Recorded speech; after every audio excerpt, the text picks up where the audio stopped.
for the Read Alter event. Only got through a few chapters, and your throat just it just exploded.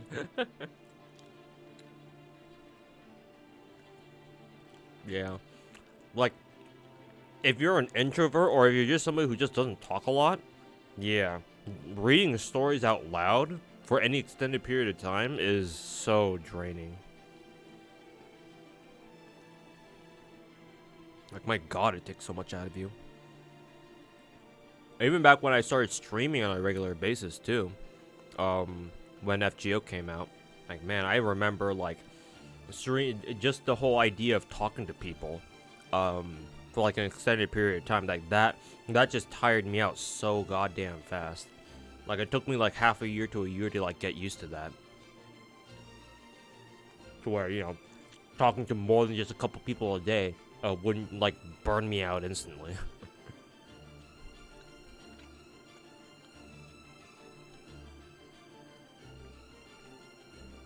So when you realize how much effort I put into these audiobooks, yeah, on top of that, and especially if I do it with terrible voice acting too, because I know for some like, for example, 5.5, 4.5, and 5.5, I didn't really do like weird voices for them, right? So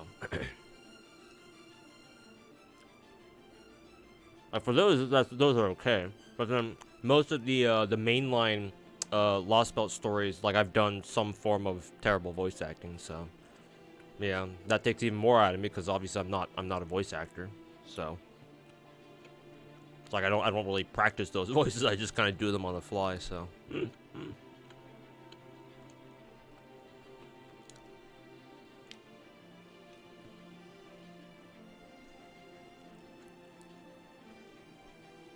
the voice acting really makes the audiobooks, yeah. I'm glad you like it.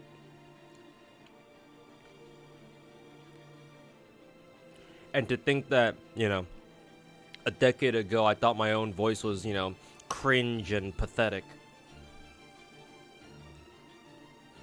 Back when I first started making YouTube videos, I've always asked myself, whenever I've watched back my own videos, I'd always ask myself, like, who the fuck would ever fucking watch this dude, man?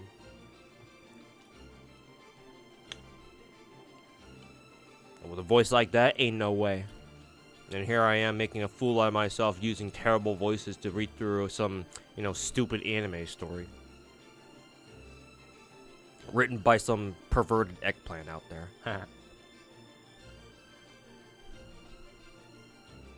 Who would have thought? Hey, Lyrex, how's it going, man? What'd you miss? Me playing Star Rail, a little bit of Snowbreak.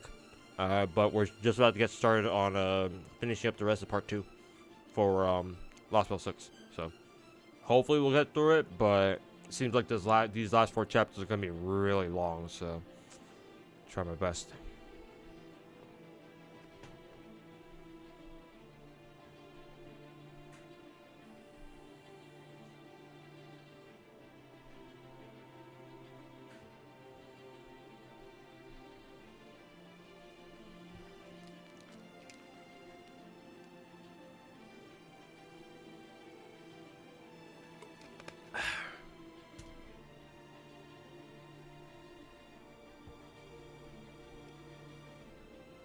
Okay, here we go, chat.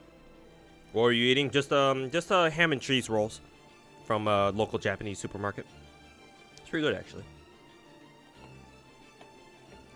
Initially, initially I bought it during lunchtime, but then my friend protagonist made some homemade curry, so I just went with him too, so we could go buy some what is it, udon noodles, so we could have udon curry, and yeah, it was pretty good. So I just saved those rolls for later.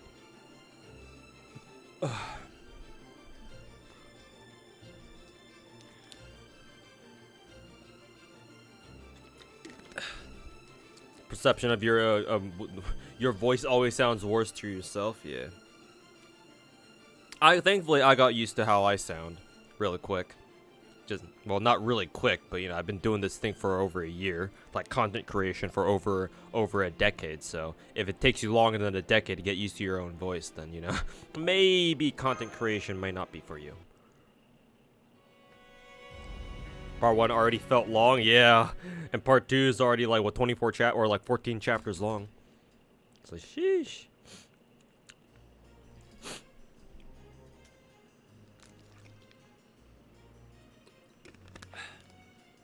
Alright. Street? They say none of the fairies who lived there ever came back. So Lady Tristan's at it again, huh? I swear you can't relax for a second in this city. I didn't like how they were laughing. I didn't like how quiet they were. You just can't win with her. Why in the world did the queen bring a fairy like that here? Yeah, you said it. Camelot would be a damn utopia if it wasn't for her killing fairies left and right. Damn it. One of these days, I hope someone puts that demented brat in her place. Brat! I will say this for Salisbury.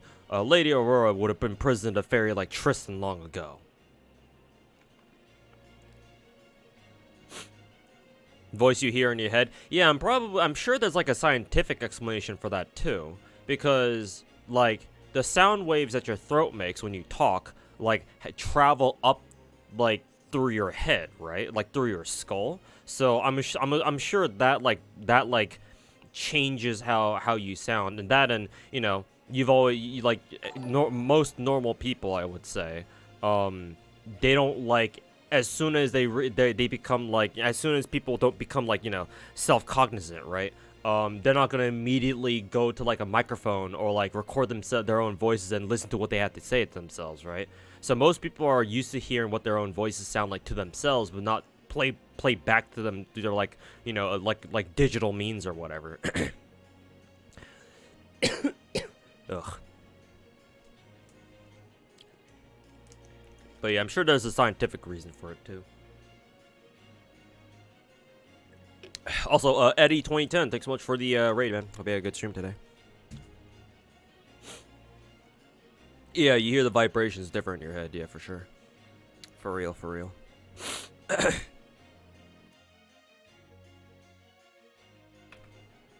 Had to clear my throat a little bit. Tamlin Tristan? Surely you're joking, no? Who could ever respect that repugnant little brat? The High Queen's daughter? Please. She's the only one who takes that seriously. Has High Queen Morgan ever even said one kind thing to her? She's just a pig walking on its hind legs in a fancy dress. She wouldn't know culture or dignity if it jumped up and bit her. Oh yes, a most beloved daughter that one is. Did you know Tristan destroyed that entire city of Cambridge? I must say, it reflects incredibly poorly on the High Queen that she permits so toxic a creature to continue doing as she pleases. I mean, I'm not saying I believe that myself, but I've often heard it said. I can only hope Her Majesty comes to her senses soon. If only she wasn't a Tamlin, we'd put that uppity brat in her place.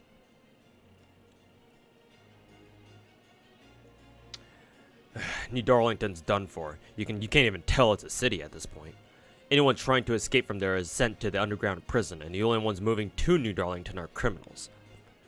There's not a single decent fairy left in that place. You know they kill at least one a night at the Slaughterhouse Theater, right? And the whole reason the city of Preston defected to Knockneria's King Clan is because of the so-called football tournament Tristan held there, innit? In it? And the whole reason the city of Preston defected to the Knockneria's King Clan is because of a so-called football tournament Tristan held there, ain't it? First, New Darlington's tricked teams from all the major cities into coming there. And then they executed all the teams that lost and finally Preston after they won. Yikes. Debauchery is one thing, but that's just absurd. It would be one thing if she had real skill, like Lady Lancelot and Lady Gawain. But that brat's got no more magical energy than a typical lower-class fairy. If she weren't gifted with Sir Tristan's name, she'd be a third-rate fairy at best. No, even with his name, she's still third-rate. Without Her Majesty's protection, she'd be no match at all for knights like us.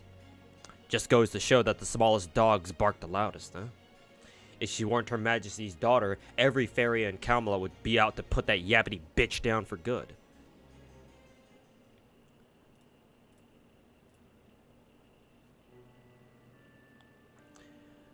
Shut up. Shut up. Shut up. They're the ones who keep yapping. It doesn't matter what those peons say. I'm still the queen's daughter. Mother taught me magecraft. She gave me clothes, gifted me a name. She gave me New Darlington and said I could play with it however I liked. That means I'm supposed to kill any fairy who annoys me, right? That I should destroy anything that I don't like, right? Why? And yet, Mother never praises me, no matter how many times I do that. Well, I ask you, why? I'm trying as hard as I can, but I don't know what she wants from me. Why must you always be like that, Bao-Ben Sith? Oh, I didn't realize there was a exclamation mark, question mark there, so I should probably say it like this. Why must you always be like that, Bao-Ben Sith? Ah! Ah!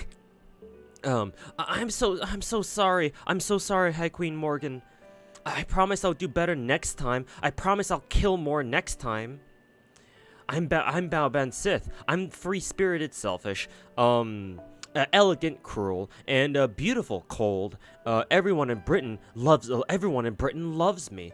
That's the part I'll play. I promise. I'll be just the successor you want. I promise. I'm sorry. I always end up like this. But, I'm doing the best I can. I don't understand what I'm doing wrong. Mother, you're the kindest mother ever. I don't know where I'd be if you hadn't found me.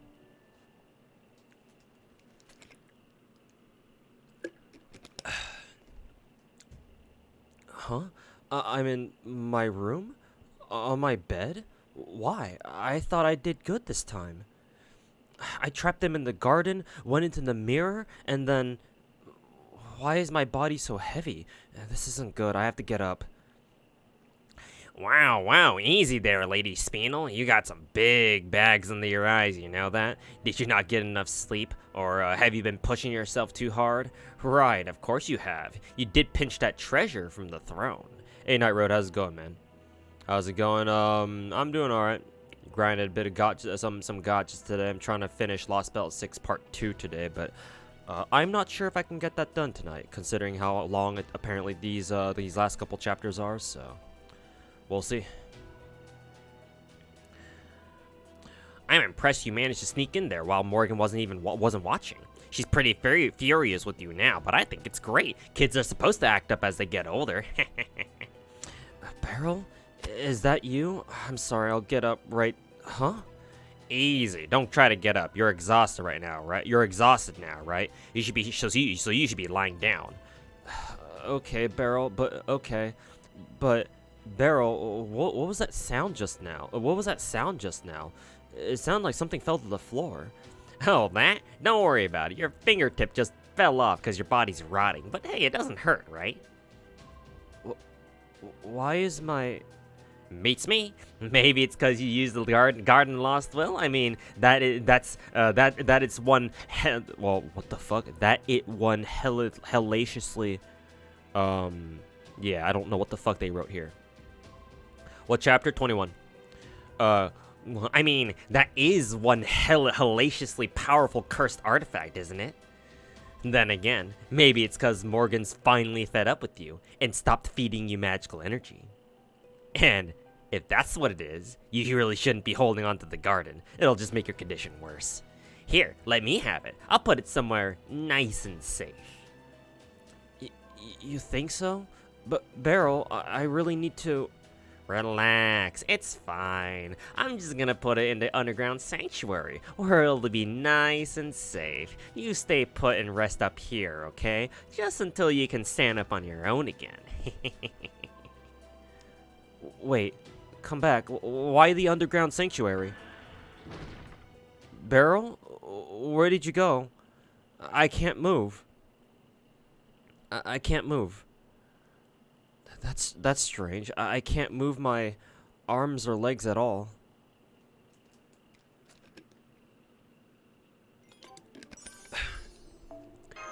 Monka Giga.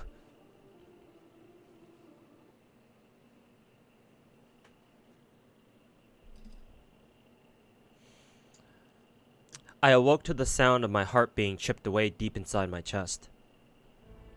Where am I? This isn't the field I was just in. It's much further away. It's like I'm somewhere between Britain and the planet's inner sea. This must be the garden where Merlin said he was imprisoned. But he also said there were different kinds of gardens. Sweet Dreams, Dark Abyss, Lost Will, the Innocent. And it looks like this garden is probably...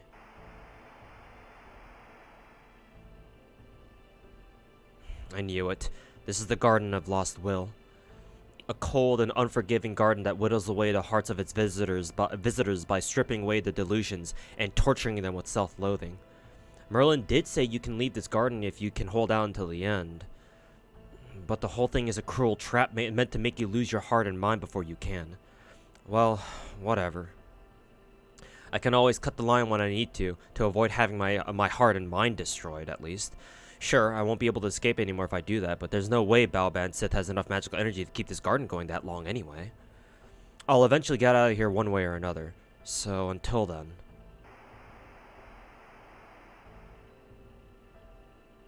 I just have to contend with a bunch of things I'd rather not.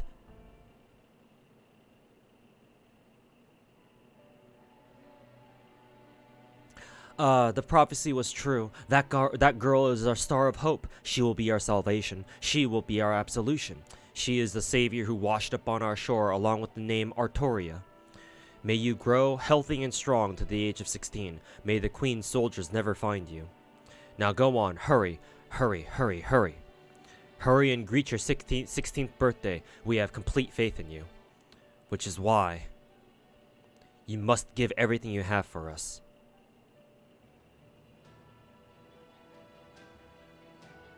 Castor, I brought you a new book. It's about etiquette for upper-class fairies. You should study it now, so that you'll be ready when you leave for the castle one day. Let's see, do you mind if I put up the table here? Or put the table here? It won't leave you much room in the stable, but you'll just have to make do. By the way, have your Fey markings grown yet? You'll be 16 years old in only 2 more years, you know. I'm getting a little worried. Your journey is going to be hard enough as it is.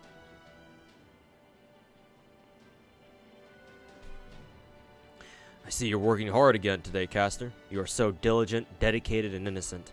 You play just as hard as you study, and you always find whatever it is the village needs at any given moment.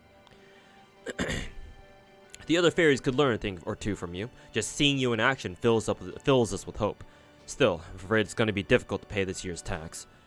We've already sold most of the jewelry you were wearing when your boat washed up here, along with the rest of the treasure it carried. Some of the fairies are even starting to wonder if you really are the child of prophecy. What are we gonna do?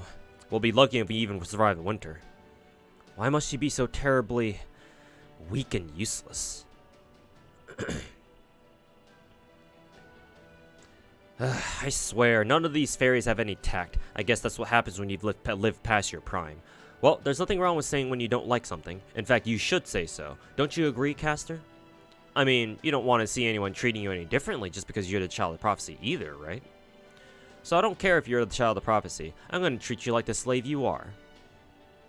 Oh, have you been growing? You really need to start if you're going to catch up to where you need to be. Especially since we don't have anything of yours left to sell. Well, we can always sell you to the High Queen if we have to.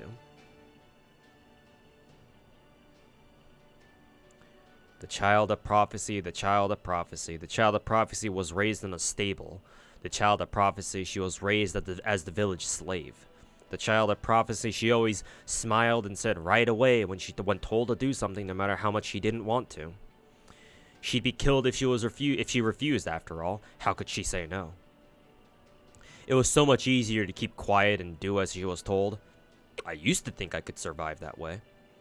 I thought, as long as I didn't rock the boat too much, once I finally turned 16, I may be burdened with an impossible duty, but I could at least finally leave that village.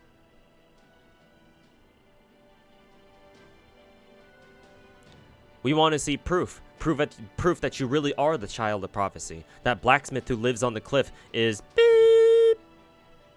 You're the only one you're the only one he's not wary of. You're the only one that he trusts. If you're truly the fairy destined to save Britain, then beep him for us.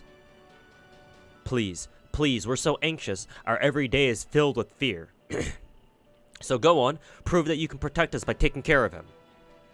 Of course. Of course I will.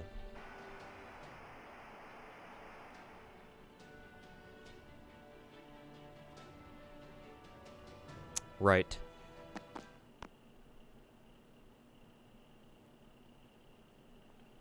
No way. That's it. I've had enough. I'm just gonna cut the line and close off the way to the exit now. And so, the child of prophecy left Tentacle for good. Good thing I've always been quick to cheer up when I'm feeling down. Afterwards, to make a long, not very interesting story short, I went into the nameless woods. And now, I've come across Tuhu. Just as she's moments away from succumbing to the Lost Will's traps.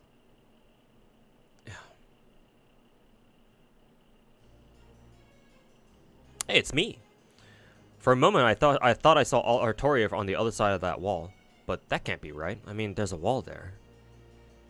And the whole point of walls is that you can't see or go through them. So I couldn't have seen her on the other side. Ah, yes. Thank you, Emiyashiro.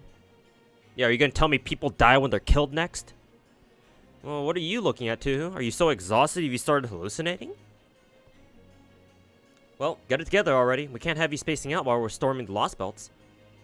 We may have any number of replacements for you, but you're still the last and the master of humanity. Huh? Replacements? You mean you found other race shift candidates? Do you still not get it? You understand you don't need to race shift to get into Lost Belts, right? We have another master candidate in Kadok now. Once his treatment is finished, you won't be our only option anymore. Oh, wait, he's not really a master candidate, is he? You were the only one who was just the candidate. Hang on, I have to take this. Hello? Kadok's awake now, and he's in good health. That's great. Send him to the command room immediately. Good news, Tuhu. Kadok's fully recovered. You can go back to just being a spare, and we can start doing our jobs properly without holding your hand all the time. So that's how it is. All that talk about how much they need me, and now they blow me off just like that.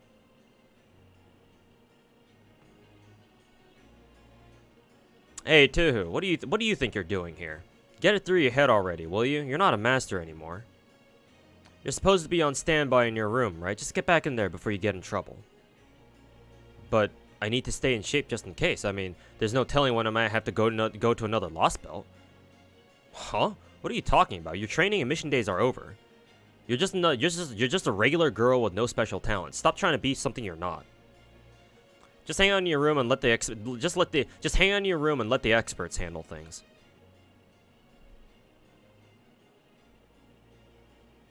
Just hang out. How exactly do I do that then? All this time I've been training to handle watching someone die or seeing something unspeakable. I've been practicing overcoming my flight response and clearing my mind all because they demanded it. At this point, I don't even remember what else to do with my spare time. I just can't tell. Is this really who I'm supposed to be? I see you're afraid to come to terms with your situation, to see the world as it really is, Miss Tuhu. I understand. To tell the truth, I've been mulling the same thought over for some time now. Is solving this case truly the right thing to do? Think about it. Even if we manage to prevent what's happened here, we won't regain what we lost. Once this case has been closed, you'll be left with nothing more than a broken, empty world. By comparison, even the current state of the world is fairly overflowing with hope. No matter how bleak things may be, there's still a chance you'll be rewarded as long as you keep solving problems one at a time. You see? Isn't that precisely how things are so much easier for you now? There's no longer any means to recover what you've lost, so you might as well forget it all. Don't worry, no one will blame you. With all of humanity having long since ceased to exist, there is simply no one left to do so.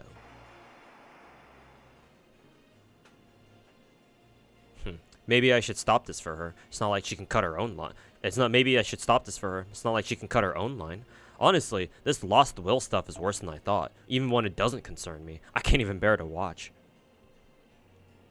Tu's eyes keep getting more and more unfocused. She's holding her chest tightly like she's in a vacuum and is having more and more difficulty breathing.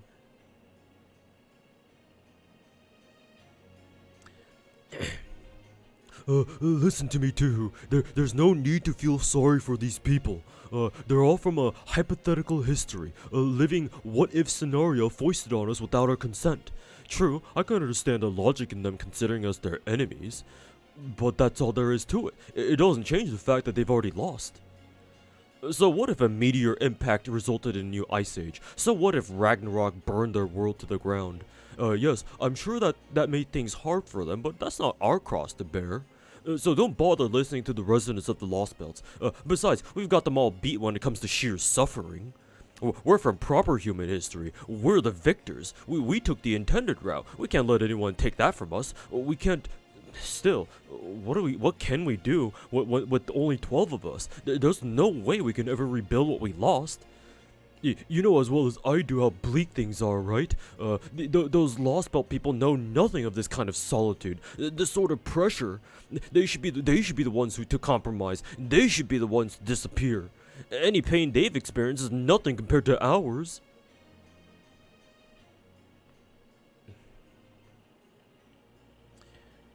In the end, we're all just foisting the worst parts of ourselves onto each other. We act like what we want is what the world wants.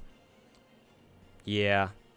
I've been telling myself it's only for now, that everything I'm doing is to get life back to normal. And that's why I've been able to make it this far. But the truth is, you know, you're not quite right in the head. You've almost died countless times, surviving by luck alone. You've forsaken countless worlds, kept alive by the devil's own luck. You've abandoned countless people, countless worlds, to their deaths. And despite all that, you're still no worse for wear. You're going to, what, just grit your teeth and bear it because it's just for now? It's not my fault that I have to fight. It's not my fault I can't save anyone. There's no time to whine about how hard I have it. I can just bury my face in my hands so no one can see me crying. It'll be okay. Once everything's gone back to normal, I can go back how I used to be too. That's what you've been telling yourself, isn't it? But it's not true. Hearts, they change so easily, but they never go back to what they once were.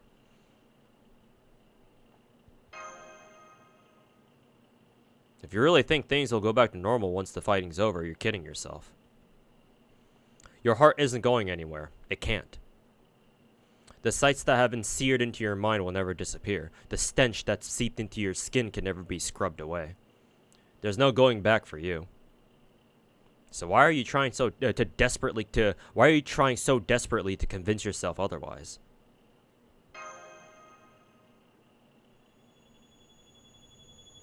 He's turning.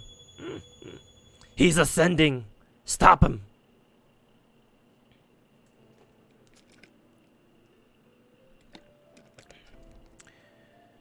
You see, you passed your limit long ago. I figured that out sooner than you'd think. He's morbing. Nope, that's one of the better things about proper human history. Everybody's equal, and no one is special. Since no one there is eternal or volatile the way fairies here are, in the outside world, things are pretty much always changing. Wow, that sounds like such a human way to run a kingdom. The truth is, I was thinking the exact opposite. You guys are all such liars. It makes me sick. Everybody's equal. No one is special. Even as platitudes go, it's revolting. There will always be those who are superior, as well as their inferiors. Of course, there will always be special people too. And yet, Oberon said that proper human history can settle its differences with peaceful discussion. It gives everyone a chance, but it doesn't allow anyone to succeed. It's all jealousy, bias, anger, fear, and people dragging each other down. Everybody's constantly deceiving one another, so none of them can make it out of the ruts that they're stuck in. Oberon may not have meant it that way, but that's the impression of proper human history I got from him. That's why I asked you if you were really okay with it. And how you felt about working yourself to the bone about living for a world like that. Well, I guess I do have some concerns. It was so beyond pitiful that all I could do was try to muster a smile in return. I swear, she already looked so broken that I didn't even know what kind of brave face she was trying to put on. Her knees are starting to give out. It won't be long before the rest of her follows. I know this is none of my business, but I should at least put an end to her lost will before that happens. We may be separated by a wall, but I can at least still stop the magecraft from... No, despite it all. Huh? Is she seriously standing back up now? Yeah, because we want Saint Quartz, so that's why we continue to murder more Lost Belts, yes. Nothing personal. It's nothing personal. It's just for the gotcha, Corpa. Well, that's why you should just quit now, too. You're only making things harder for yourself. Just stop. All this fighting you've been doing, Chaldea's grand order, it was all too much for you.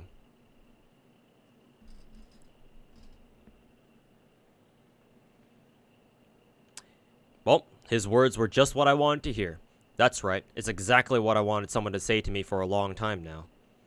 It's okay. You've done enough. You don't have to finish what you started.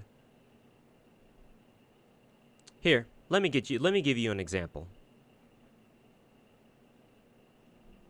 The best thing for a species may be for it to continue to exist, but that's not always true for individuals.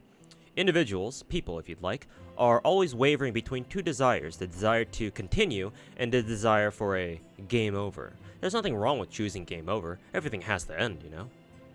If we refuse to accept if we refuse to accept that applies to life too, we'd never be able to do anything.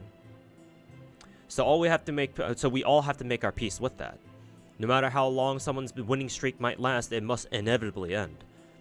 Huh? That's not good enough? You want to know what you should be aiming for? You want to know what you should be aiming for then? I should have known you'd be so optimistic too. It's simple. Don't try for a game over. Try for a game complete.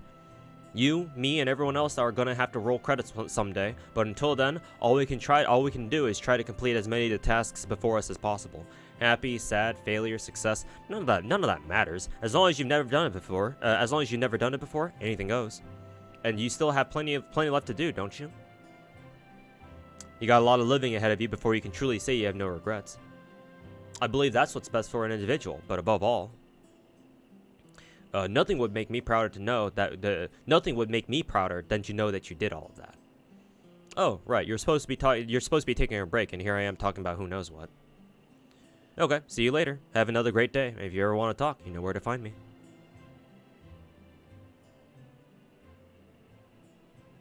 Hey, Edo, welcome back. And despite it all, why is that? At first, it was like a curse. I felt I had no choice but to fight. But not anymore. I stepped on a lot of things and left so much and so many behind. Despite all that, I still have something pushing me forward.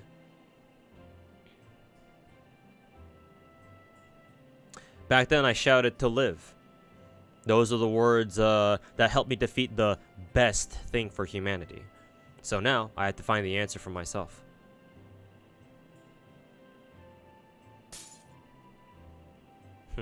I see. And what would that be? Well, I don't know just yet. Right now, all I have is the wish to live. Huh, a wish? Yeah, that's right. What's wrong with that? Everyone wishes for what they want. Everything I've achieved so far is because I wished for something I wanted. So, I'm going to keep going, and I'm going to find out why I think that way. So what if I lack confidence? So what if this is too much for me to handle?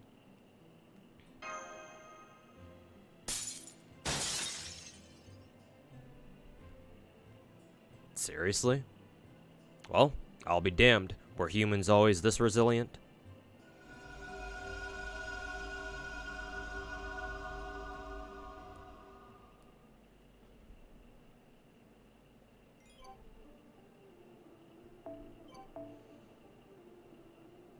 Yeah, we've already spoken more lines than Genshin Traveler, Keck W.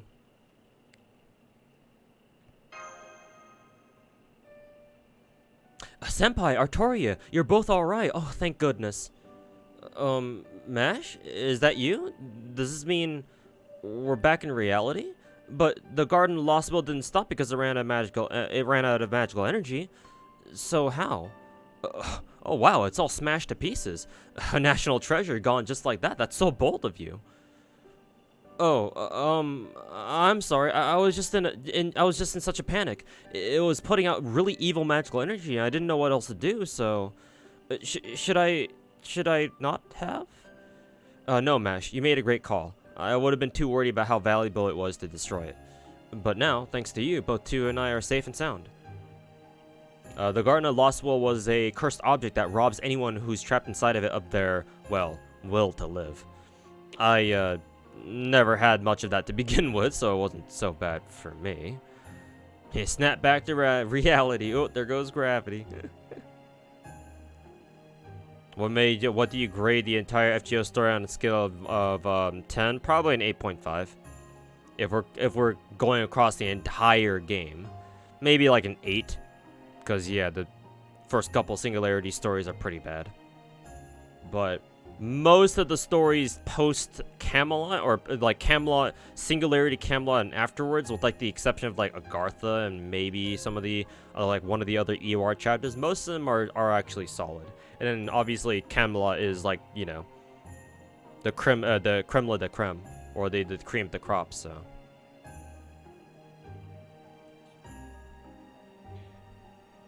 So yeah, if we're including all of the stories together, or all of the main chapters together, then probably about an 8. But if Tuhu had been in there just a little longer, she might have nothing. You were standing right back up on your own in there.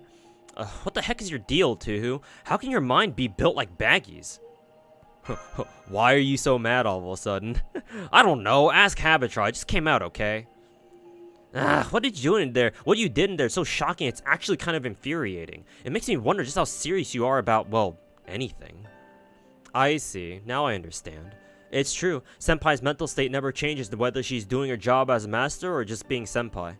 Even when she seems to be casually eating her dinner, she's actually quite serious about it. It's very strange.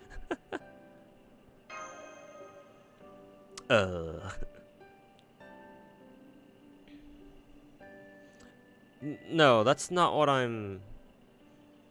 Then again, maybe it is. You really don't run from anything, do you? Even in Norwich, you ran all the way to the harbor, even when everyone was trying to stop you. Well, you know, I guess I did I? I sure didn't go to the harbor, though.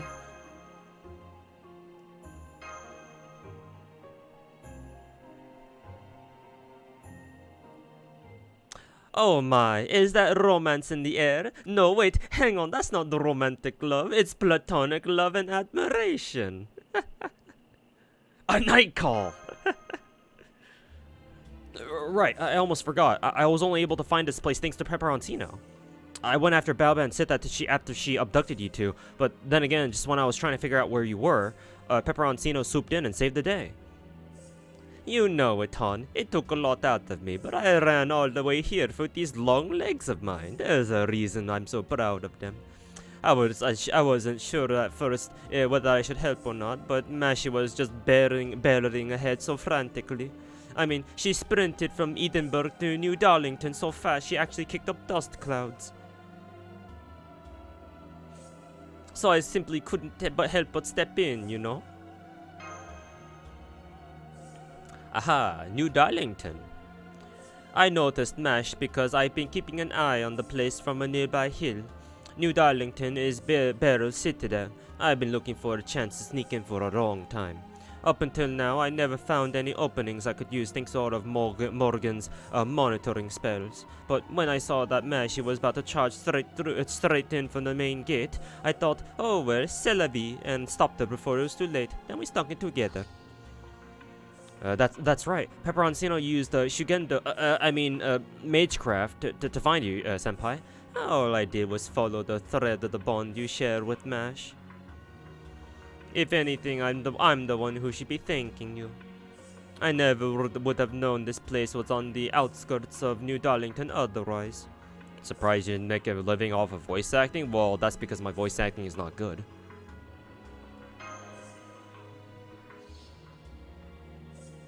That's right, we're in an underground sanctuary. We came into a little church out in the woods near the shore. Too bad it looks like this place is positively overrun with nasties now. Anyway, let's focus on getting out of here, shall we? This is the deepest floor of the sanctuary, a prison 80 meters below ground.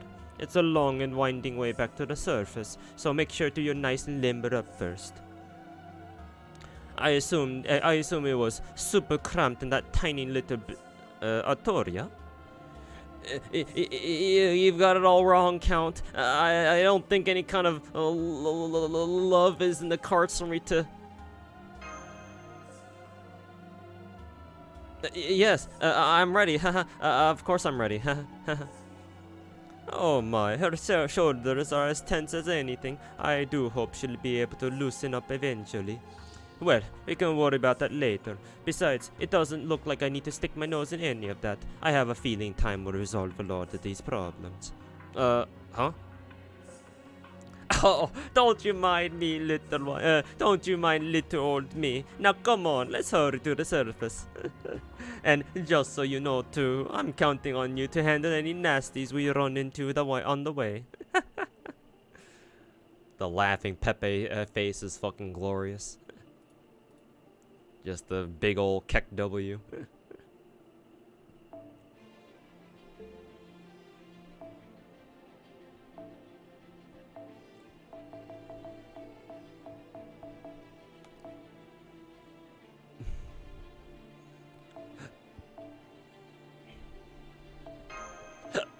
Ugh.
So many Bontens, you're amazed no matter how many times you see it. I've slowed down significantly on the what is it? On the Bontens, but yeah. Hopefully I'll be able to work on them again.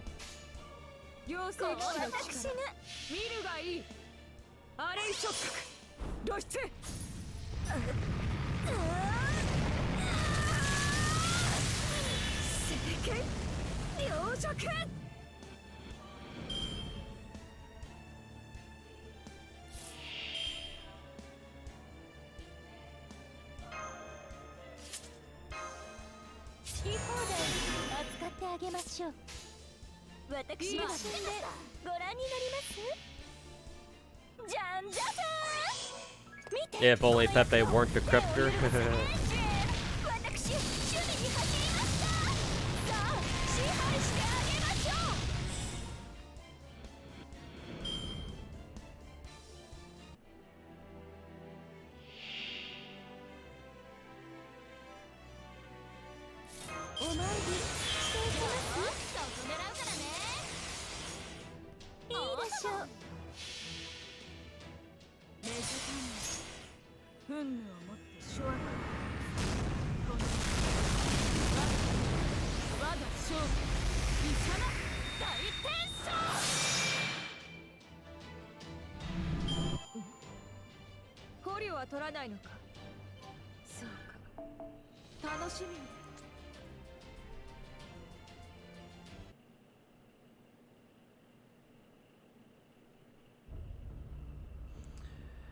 After arriving in the British Lost Belt, all I found were vast stretches of nothingness, and the tree of emptiness towering over them.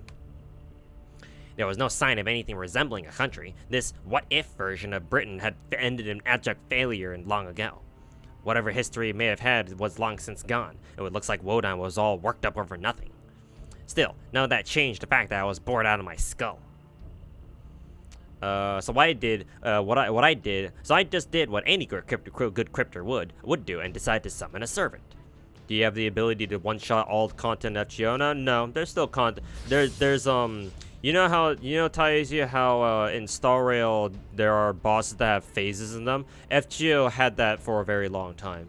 There are bosses in this game, quite a few of them actually, that have what we call break bars or phases in Star Rail, and yeah, because of that, you technically cannot one-shot anything. The closest you can get to is like being able to like one-shot each break bar or each phase of a boss, but that's pretty much it. Like no fight, unless a boss like has no break bars, there's no way for you to be able to just one-turn them, and that's it. That's the game. For farming, as far as like farming is concerned, yeah, like I can do everything in just like 3 turns or whatever, but no. Like as busted as my FGO account is, it's still not going to be able to steamroll everything. Most things, yes, but like challenge quests, there are still challenge quests that can give me a hard time. Like we actually know how to like use your teams and like know what the gimmicks are for that challenge quest. And sometimes they can be legitimate. They can be legitimately tough, no matter how much you spend on this game. I am Morgan the Fairy Queen, a ruler. I have come in response to your summons. You there, descendant of witches, are you my master? I couldn't have made a worse first impression. She saw through me in a single glance. Still, I had managed to summon Morgan the Fairy Queen. The woman who made King Arthur's life hell, the dread witch who brought Camelot to its knees. If anyone could keep things interesting, it was her. I could even take her to the other Lost Belts to mess around there. I sure am. Nice to meet you, Morgan. You and me, we're gonna have lots of fun together. As long as I could keep killing people, it was all good as far as I was concerned. So I welcomed Morgan into the fold, and put my trust in her and decided to turn in for the night.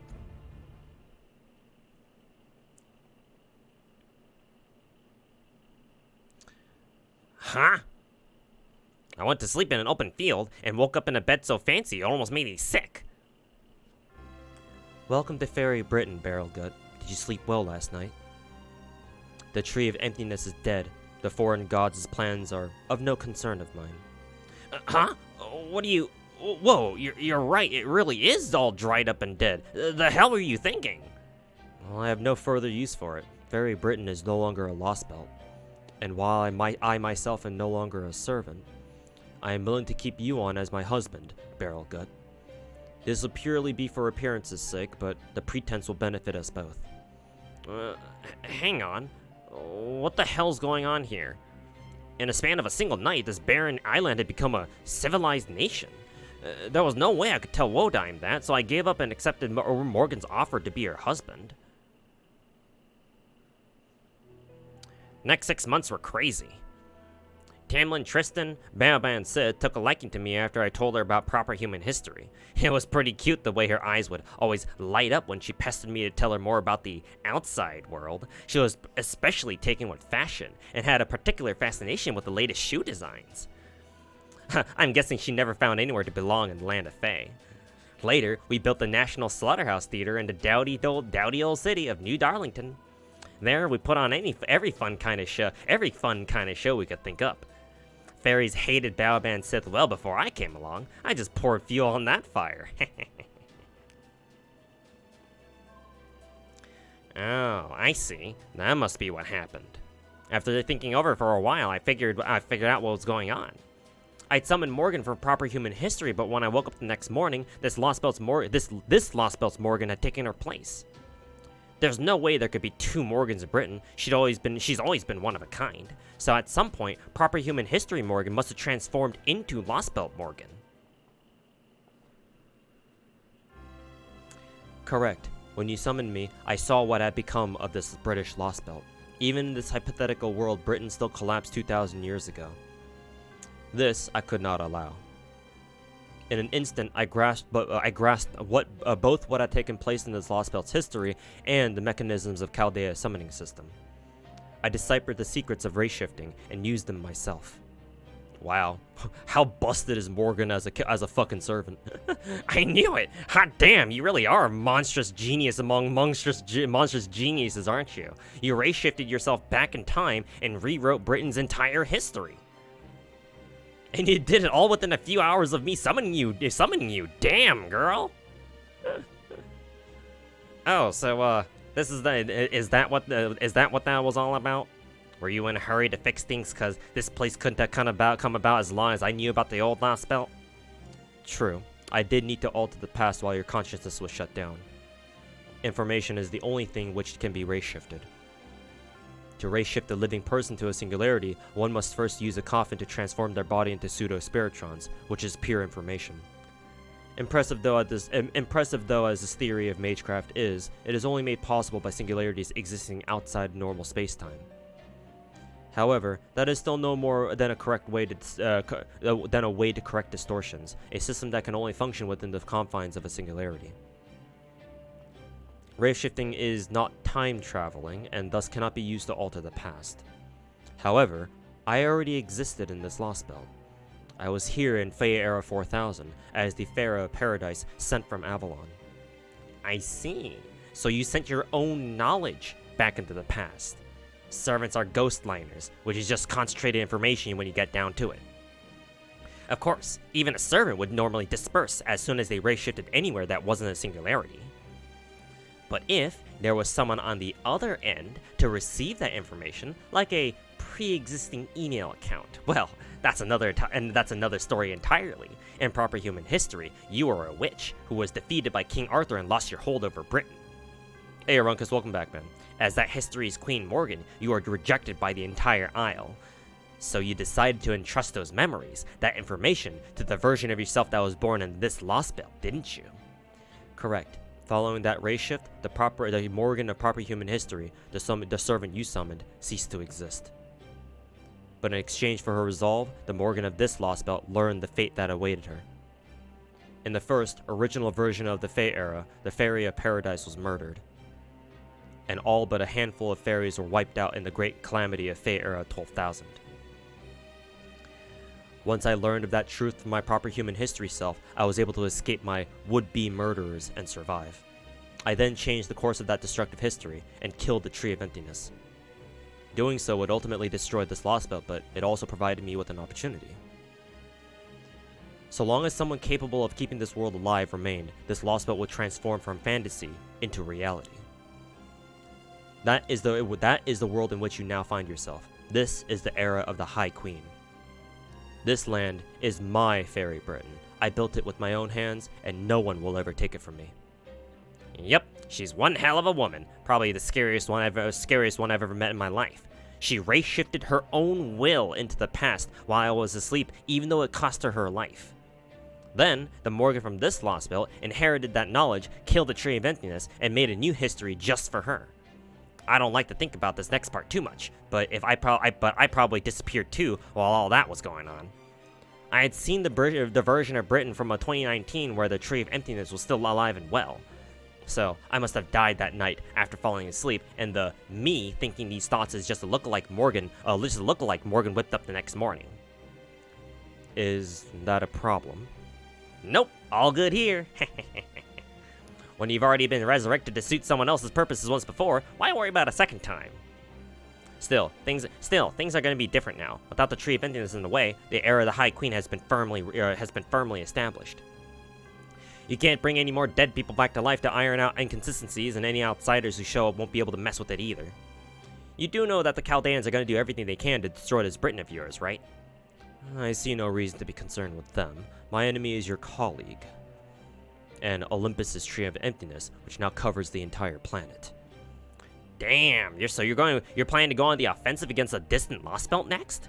Granted, that probably is more urgent for you. But still, Wodan's no pushover, you know? And those Olympian gods seem like pretty bad news, too. Besides, Wodan doesn't seem especially pitiful or interesting. Killing him would be a pretty big risk, and there wouldn't be much reward even if I succeeded. Are you saying you have no wish to fight Olympus's cryptor? Did you not tell me that each cryptor is competing with the others? Is that not why you were all resurrected, to vie to become the king of this planet? Nah, I don't know about the others, but I got zero interest in being a king. Then why did you answer the foreign gods' call? Was mere survival your only concern? Well, yeah. Imagine you suddenly woke up dead and a mysterious voice says you're gonna stay that way unless you accept their offer. Isn't it natural for humans to bet on any opportunity that'll mean life over death? Not for you. You have no attachment to your own life, and neither do you place any value on the lives of others. You live only for the moment and seek nothing beyond that. You are prepared to meet your end at any time. A man such as you would never awaken simply to keep living. You're giving me way too much credit, Your Majesty. I'm just your everyday hedonist. Sure, living's a pain in the ass, but I can deal with that as long as there's enough fun stuff to make up for it. Take Tamlin Gawain, for instance. She seems interesting. It'd be fun to mess with her. Spriggan, on the other hand, seems boring. He'd be better off as the villain of a B-movie. And that's all there is to me, Morgan. Incidentally, you seem boring too, by which I mean you won't be any good for helping me pass the time. So, you can just relax and do your queen thing. Besides, I'm not strong enough to kill you anyway.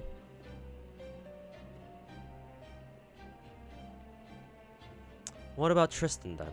How do you see her? Lady Spinel, huh? She's a jewel, that's for sure. I'm happy to take good care of a pretty young lady like that.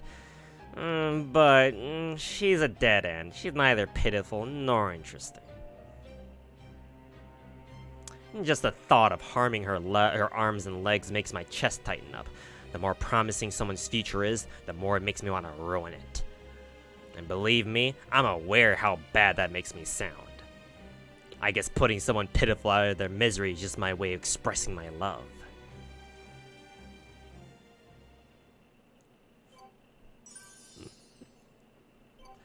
This motherfucker jacked up in the head. Wow, 2 AP. Wow. At this rate, I'll actually be able to get all my my AP back before I'm even able to spend it all.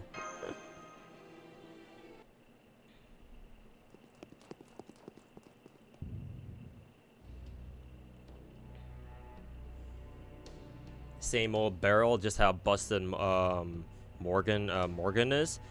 To be fair, that's kind of a plot hole, because if it's true that if it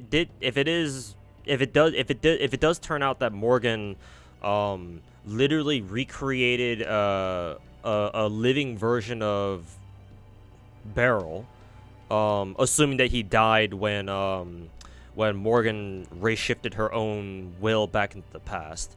So, you know, killed Beryl, and she recreated a perfect copy of him. Why does she even bother asking him, like the questions she asked him then? If she's able to perfectly recreate a living clone of Beryl, down to the T, like wouldn't that imply that she already knows everything about Beryl, like literally everything? Like why the fuck does she even bother asking him these questions? So, I don't get that.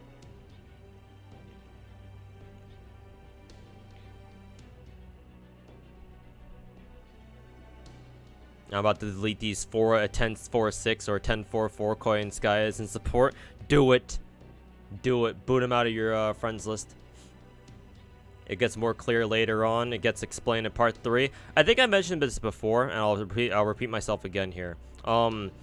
Technically speaking, telling me if I have questions, if I ask you guys questions about story, technically speaking, if you tell me that they're going to be answered in part 3, that's technically spoilers. Or at least I see them as spoilers. So, yeah. I don't feel the need to purge anyone here, because I know you guys are just trying to help and you guys are both subs. So, but yeah, like, for those of you guys who are here, whenever I ask something like story related, I would appreciate if you guys didn't say, "Oh yeah, don't worry, it'll be answered soon." Right? Like, "Oh yeah, don't worry, it'll be answered in chapter whatever, or, you know, part 3. Don't worry, man, it'll be answered there. You'll find all your answers there." It's like, I mean, thanks, I guess, but I mean...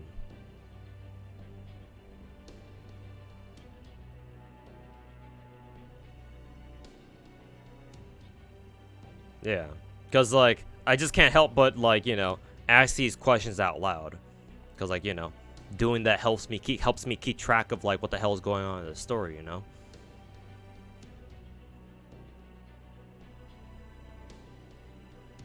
Yeah, even though technically the whole, like, oh, don't worry, you'll be, like, the answer to your question will be answered in part 3, even though technically that's not spoilers, like, to me, it kind of already is.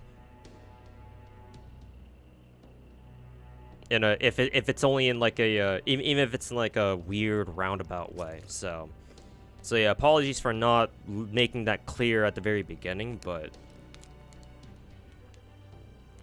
Like, I've noticed whenever I have questions about the story, I've noticed that's a lot of people's first response is that, oh yeah, this will be answered later. Like, sometimes like my questions don't have to be answered, you know. I don't like, these are just questions I'm throwing out there. I don't care if they're answered or not. I'm just asking them for the sake of answering just asking. Because asking questions is the important part. Whether you get answers to them is, like, you know, like, maybe you'll get answered, maybe not.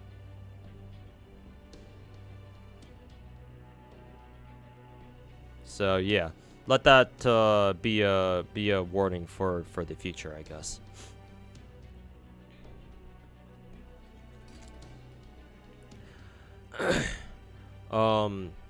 Okay. Did anyone else feel that tremor? It almost felt like a prelude to an earthquake. An earthquake? We almost never get those in Britain.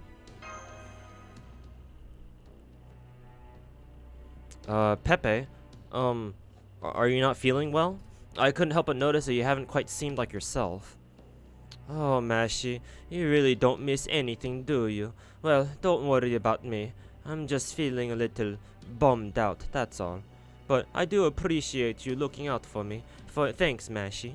Now, come on, let's go. Once we get to that door and out to the hall, it's a straight shot back to the surface. So, let's get going already. You guys still aren't anywhere close to done.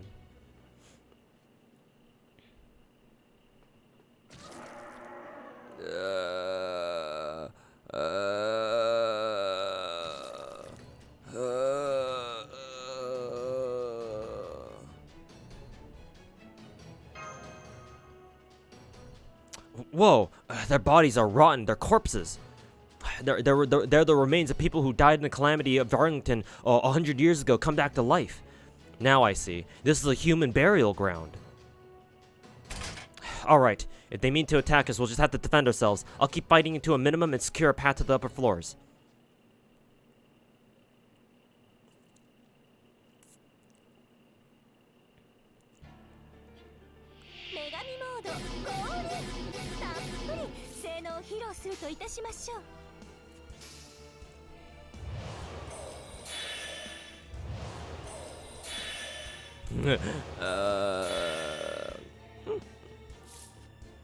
Me when gotcha.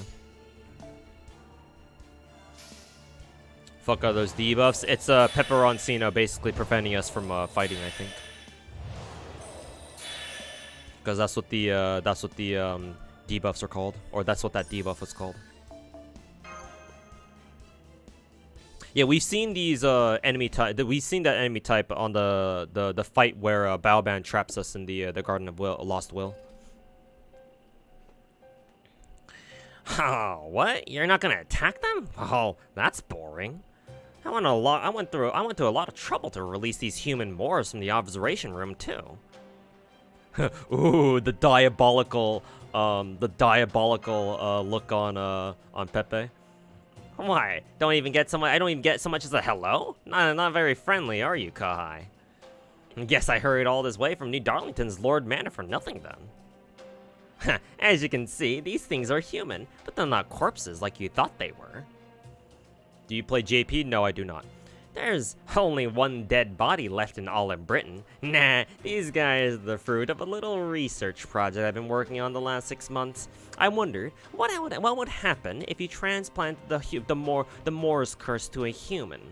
Well, here's the answer. They're alive, and they're dead. Dead but alive. Being like that so painful for them that all they can do is implore anyone who passes nearby for help. But that makes them pretty great parting gifts. Because now, Moore's poison can infect humans just as well as it can fairies.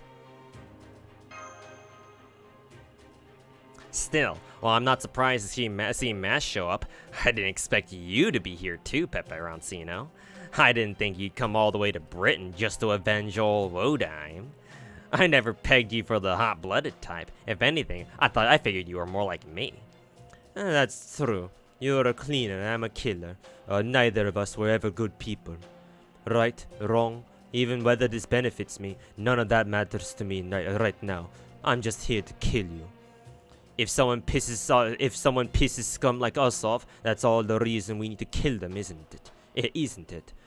You know, when you're right, you're right. Guess this means emotional appeals and peaceful discussion are off the table then. That's right. As you can see, this burial ground's long past its prime, so I thought I'd give it a little renovation. Now it's time to bury the evidence before Morgan finds out I got carried away with my experiments. I didn't have to tell you guys that, but hey, you, me, and Mash were all part of Team A once, right, Pepperoncino? So I figured the least I could do is warn you to scram before you wind up buried alive. I don't know about two, but at least you two might be able to make it out of here in time. See ya!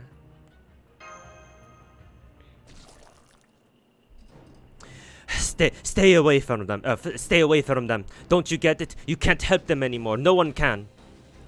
We're still deep underground. If we don't hurry out of here, we'll be dead too. Once we have a safe way out of here, then we can worry about rescuing anyone we can.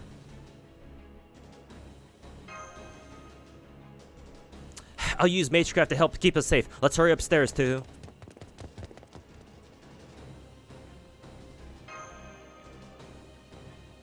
No, we're still underground. To reach the surface, we need to get to the furthest end of the sanctuary. Alright, how good is your 100-meter dash? Stop! Go back to the staircase.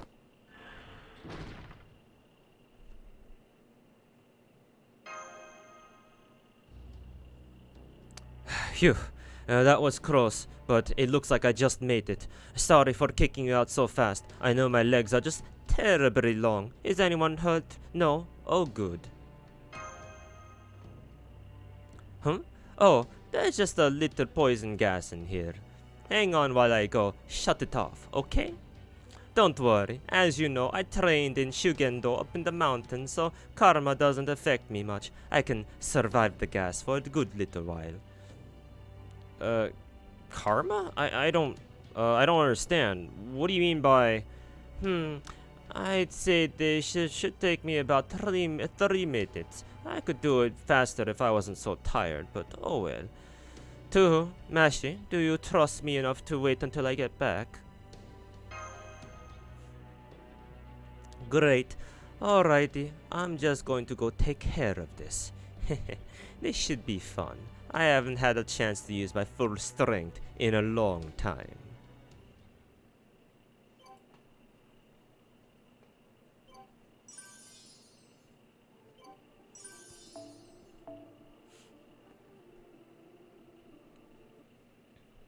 Was that Russian accent, Pepe? I tried to give him an Italian accent because, you know, Pepperoncino, but yeah, people say my Italian accent sounds more Russian. To be fair, I tried giving Spriggan a Russian accent, and it ends up sounding like, even to me, it ends up sounding like I'm giving him Pepperoncino's voice, just in a deeper voice. So maybe it is. But my accents are pretty terrible to begin with, so. Oh my, 3 minutes already. Time does fly when you're having fun, doesn't it? There you go. It's all spick and span. Now let's get out of here before it all comes crashing down, shall we? I never doubted you could do it, Pepe. Although, exactly what kind of poisonous gas was it? The ceiling in here was about 40 meters high. Was the gas heavier than air? Something like that. All sorts of things tend to stagnate in the air under a cemetery. Count Pepperon? Are you... Oh my, such fire in your eyes. Are you burning to continue our little love talk from earlier? Never mind, it's nothing. Oh, well, that's too bad. I was so looking forward to chatting about the romance. I guess that's just how you've always lived life, Matoria? I do have my concerns about that, but this time I appreciate it. In that case, mind keeping it to yourself until all said and done? Thanks, hon.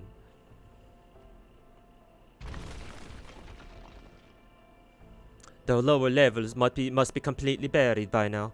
Come on, let's get out of here while we still can. Right, the exit's just over there. I'll lead the way.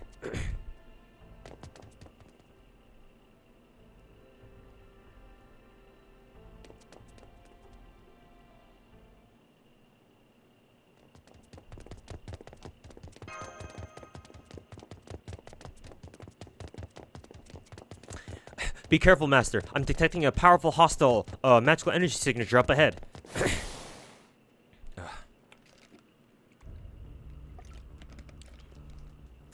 Oh, come on! How did you get up here without even a scratch on you? What the hell, guys? I should have taken at least one or two of you out, and you two. Why are you looking at me like that? Is that really your idea of a master sworn? Is that really your idea of a master sworn to defend humanity? Don't waste your time on the likes of him, Tuhu. I was hoping to take care of him myself, but would you three mind kicking his hiney for me? Just be thorough about it, yeah? We don't want him ever doing anything nasty again.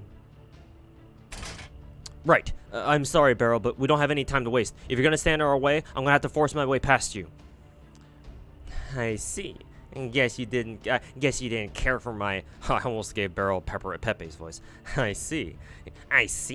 Guess you didn't care for my game then. Alright, looks like I'll have to break out the big guns.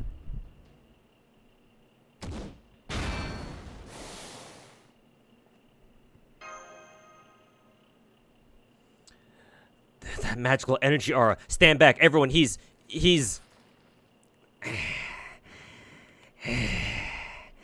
Sorry about this. I didn't want to have to show this side of myself if I didn't have to.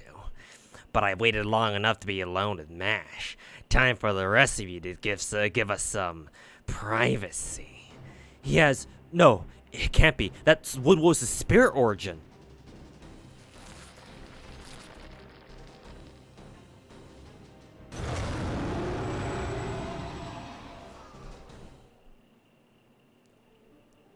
Megalol. Megalol.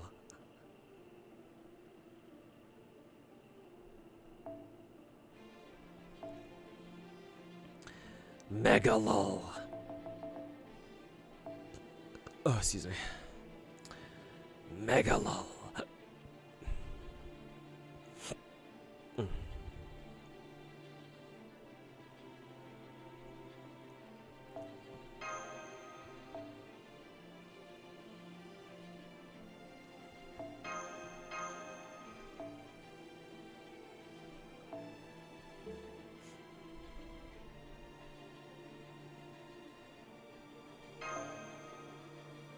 He morbed, ain't no way. Stand back, he's morbing. もともとこういう家系でね、送り狼には気をつけろって教わらなかったか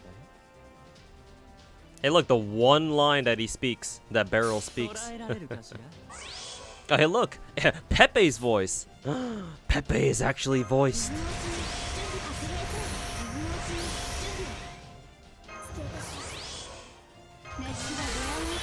Voiced Pepe? Well,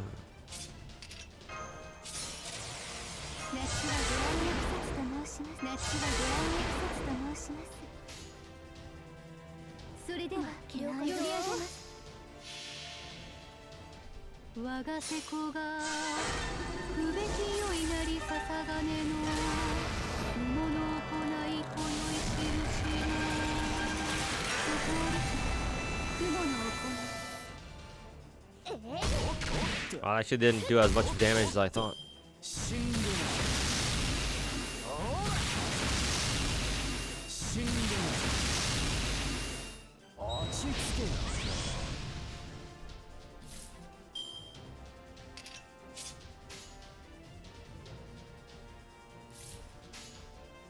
運命ですから会長。望まれることを会長望まれたように酔いしれな私さはい最悪の席に立 Damn, Murasaki. Yep. つ。それは全ての傷。全ての栄 Murasaki 光を got 癒 them す fat 我らの titties. 権限せよ。ロードキャメロット。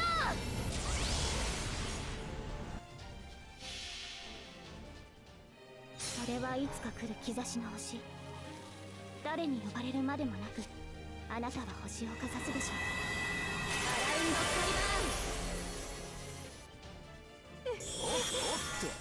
ちょいと喉が渇いた。おら死んでな落ち着けよ。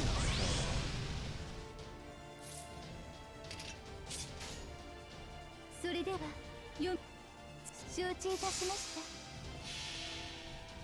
我が瀬古が Nash claiming Camelot for herself again.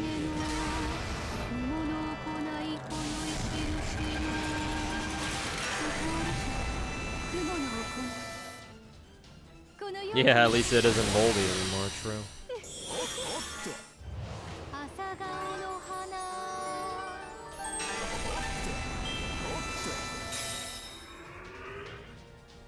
ちょいと喉が渇いた。今回はうまくいきました。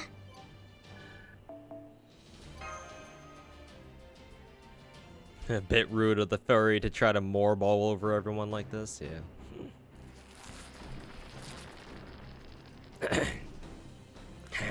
What? Tired already? Oh, come on. I'm just getting started. I didn't go through the trouble of copying Woodwose' spirit origin just for us to screw around. That's what was his spirit origin, not Rhinox?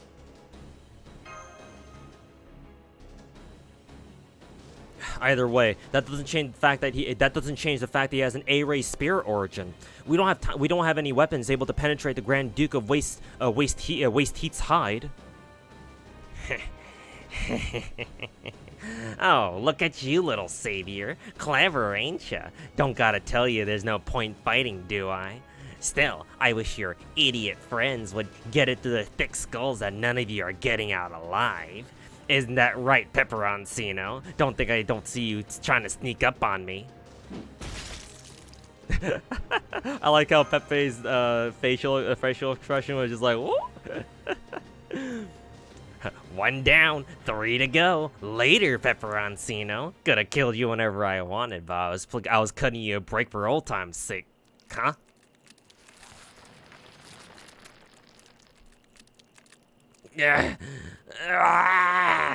Gross! I feel sick! You! What the hell did you do to me? What is this?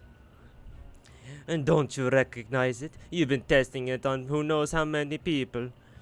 I was carrying enough for 500 people, and now I passed it on to you. What? You bastard! You were already... That's right. I was already practically dead. So, how do you like the taste of your own damn curse? The one that reflects right back onto you when you kill someone.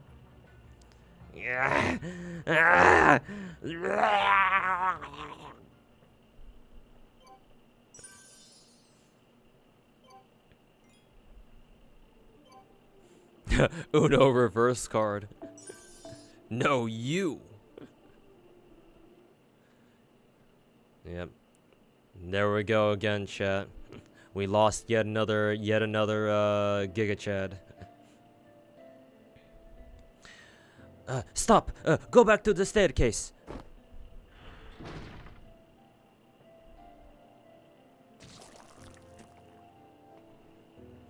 $200, $300. Oh my, I can't even count them all. This must be where he was keeping all the humans he was experimenting on. I knew Beryl was a botanist and that he knew a lot about witch magecraft and potions, but I had no idea he could also abuse curses like this. Those British witches really are bad news, aren't they? No, aren't they? There's no way we can get past all of them unharmed. Get too close, and they'll come after you begging for help. Touch them and be poisoned. Kill them and get cursed. Well, Mashi's immune to poison, so that probably wouldn't work on her. The real cruelty of it though, is how it's meant to make you kill helpless innocents. Even if it is just a malicious prank taken too far, it'll hurt Mashi and Tuhu the most. Scumbag or not though, I'm still a senpai. I'll just have to handle this for them.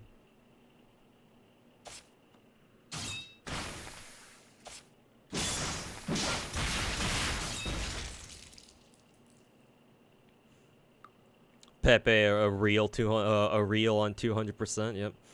And there we go. All done. Now I just need to cast a little illusion.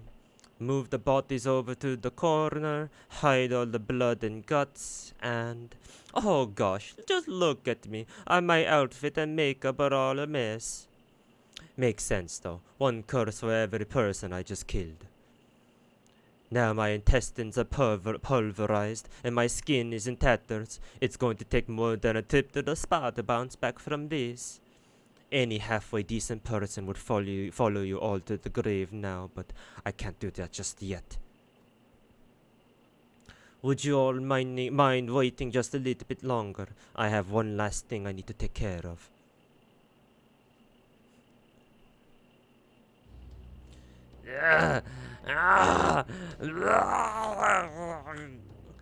What the shit?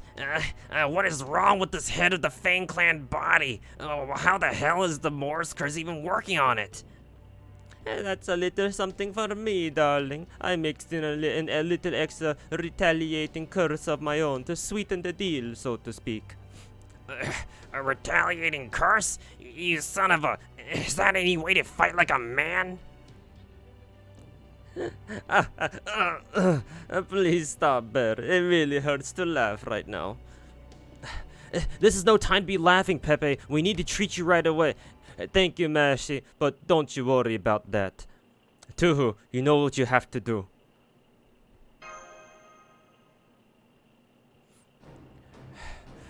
Right. Preparing to take out the hostile Black Wolf at full power.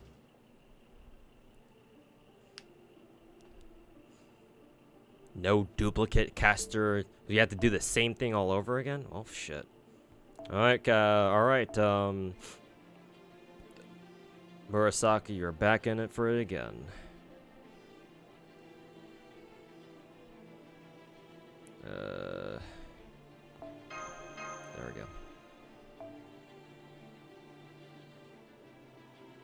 go. For this, I'll bring default.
Oops, I probably should have used these skills on him.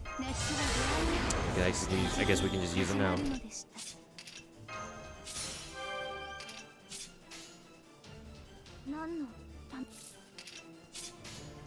Then I forgot to use my, what is it?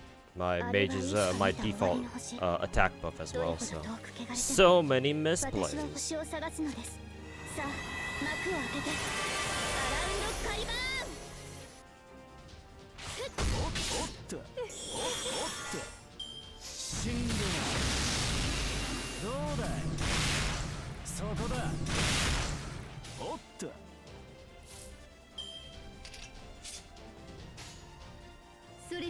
承知いたしました。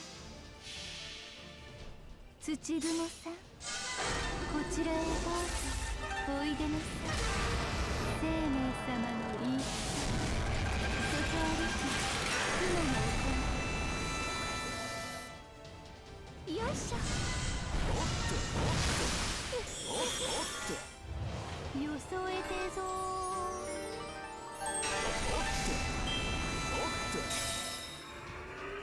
落ち着けよ。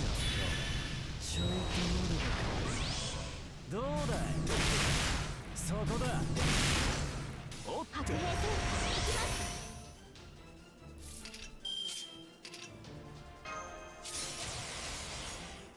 す。それでは読み上げます。私は最悪の席に立つ。それは全ての傷。 That one art scarred MP charge, yep. Murasaki's got some sick ass MP charge, I think. She also had the Castori's arts buff and the MP gain too, so that was probably doing a lot for her as well. And she's attacking casters. So. Yeah, arts res down, arts up, and keep MP gain up, attacking an enemy caster.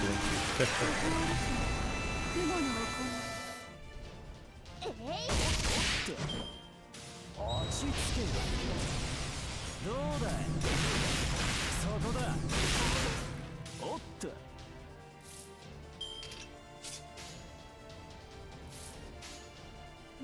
そういうものですか。それはいつか来る兆しの星。誰に呼ばれるまでもなく、あなたは星をかざすでしょう。アラウンドカリバーン。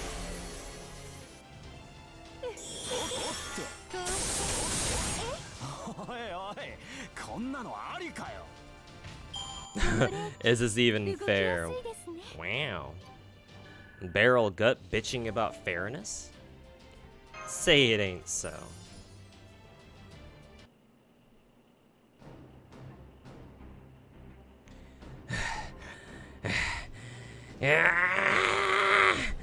You really did it, damn it. I'm impressed, Peperoncino. Alright, I see how it is. I admit it, you got me. I'm the one who messed up, so I'll be the one to run for it.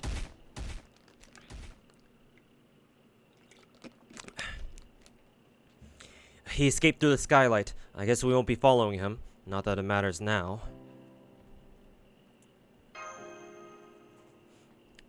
Pepe!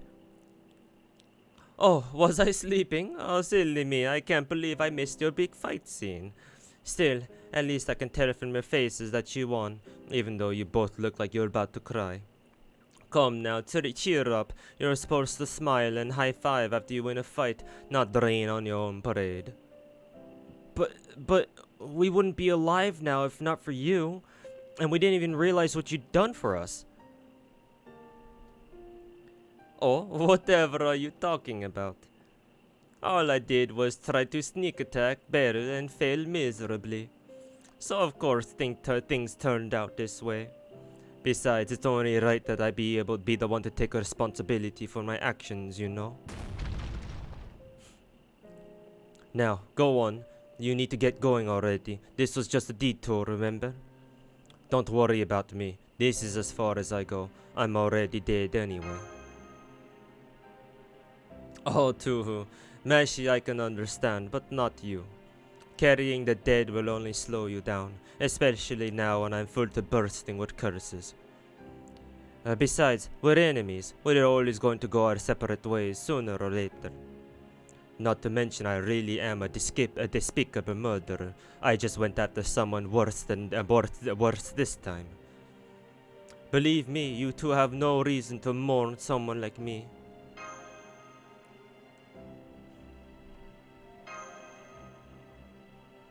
Well, exactly. I'm glad you never did. I'm glad my lovely little Kohai never ended up hating me. Pepe. Hey now, no crying. Besides, Beryl and I are cut from the same cloth. We're both worthless, good-for-nothings at heart. I was always thinking about how things would end more than how long they keep going. Do you know why people like me violate the law? It's not because we want to do bad things. We just want to get out of keeping on sick. The laws people make are meant to help them flourish and longer and better, just like humanity itself. So after defying them, ignoring them, and breaking them, the bills finally come due. But you two aren't like that. You two want to keep on keeping on, right? Then that's exactly what you should do. You should keep running and running. Until you've gone so far, people like me can't even see you anymore. You have to do at least that much if I'm going to die by myself. I'm too much of a coward otherwise. Go on now, take Mashi and get out of here. You're a master, aren't you? Why, thank you, darling. It's been a blast for me too. Don't forget, now that you've come this far, you'd better save Britain and Artoria. As soon as something of an expert on curses, I can sense what type it is that's covering all of Britain now. Listen to me closely. Your real enemy here is someone who's out to bring an end to everything. Remember that well, and don't let your guard down until it's well and truly over.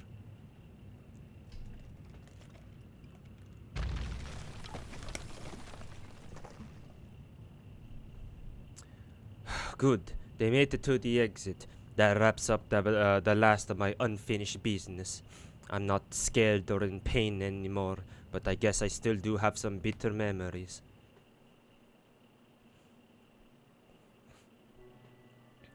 I killed them, all of them.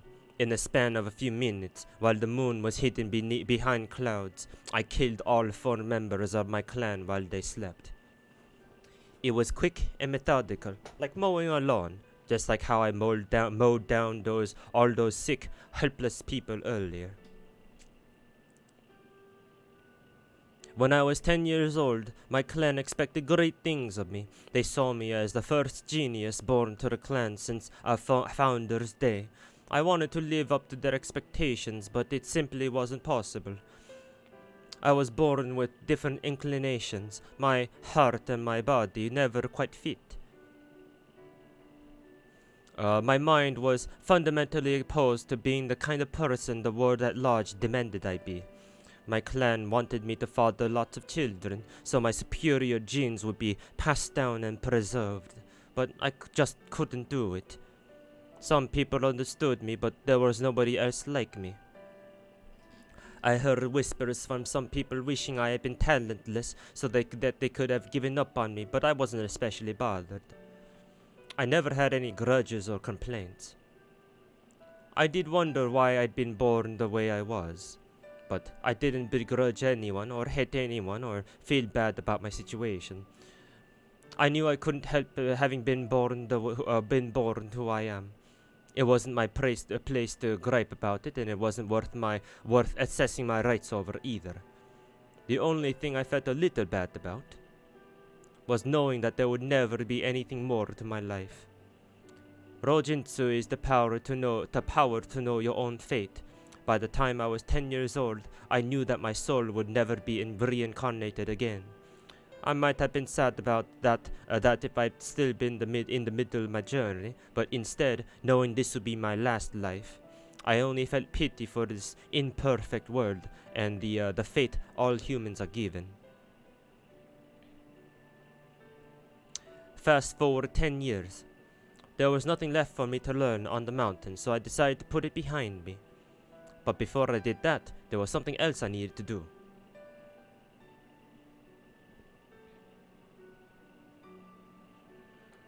Right before they died, they all looked at me with such shock as if to say, "Why are you doing this?" We'd all been through a lot together. We may have been irredeemable scum, but we were still practically family. And yes, I did love everyone in the Myorenji clan, but that child has no talent whatsoever. We should put him out of his misery now. Don't be ridiculous. He's still soft, that's all. Just put one of his eyes out and make him kill his little brother. That'll make him awaken to his true talent. His clan must have been the Akatsuki gang from Naruto. Good point. Better bet on one making it than getting rid of both of them. Exactly. Besides, that's what they did to us when we were that age, right?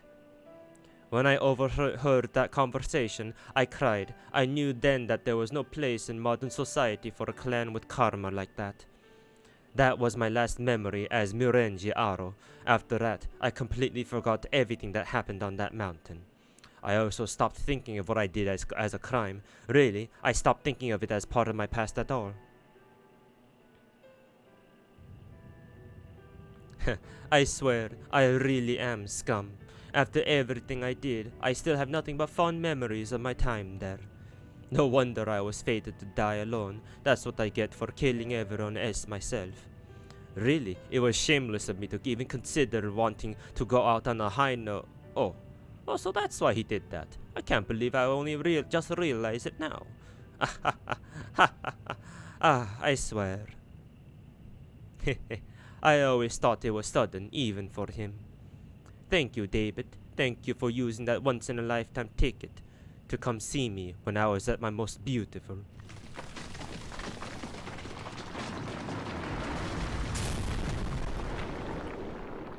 David!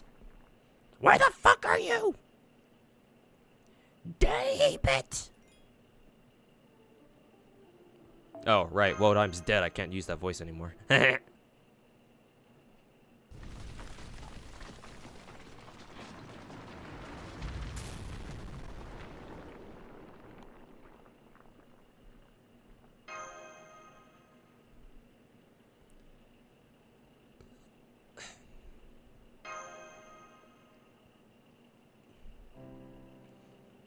I didn't know the count for very long, but I could tell he killed a lot of people, just like he said. He had no sympathy for those he killed or for himself as he was about to die. He was cruel and cold-blooded, so much so that we didn't really need to waste time mourning him. That being said, he was under no delusions about who he was, and he never lied to you. He was so true to himself that it was almost scary. He really did do however he liked, however he felt it. So, I guess what I'm trying to say is...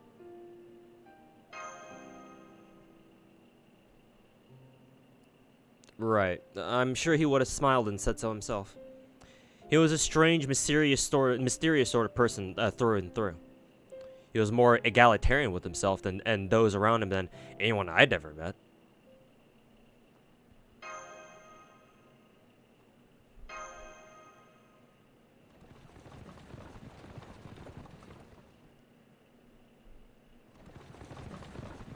There! I see them! Your tracking capabilities are truly exceptional, Lady Da Vinci.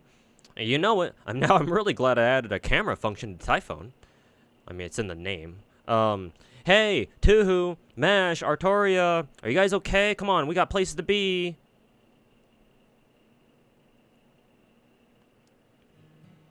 I see. So Pepe's... What a loss. I was always hoping he would take over as new head of Norwich one day. Yeah, it's sad, but I'm afraid you'll just have to mourn him later. Don't you got something to tell him, Da Vinci? I can tell him myself if you'd like, but I figure it's better coming from you. Oh, right. Artoria, we got an emergency message from Oberon. It said, the Round Table Army has captured Oxford. You can ring the bell of pilgrimage at any time. Please get here before the Queen's army comes to retake it. That's right. Percival beat the Fane clan while we were away up north, so we don't even have to fight this time. Now come on, let's get to Oxford as soon as we can.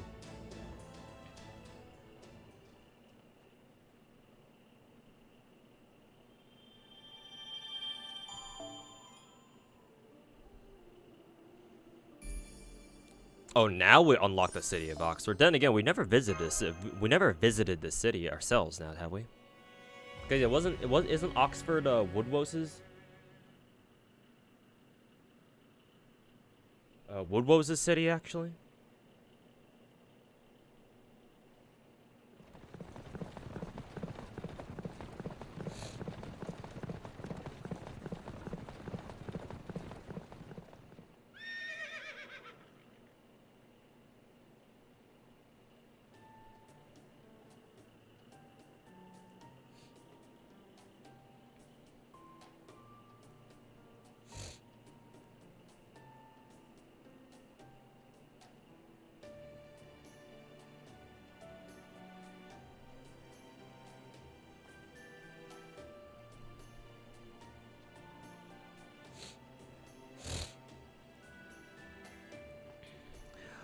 Wow, back from New Darlington in only half a day? That must be a new record.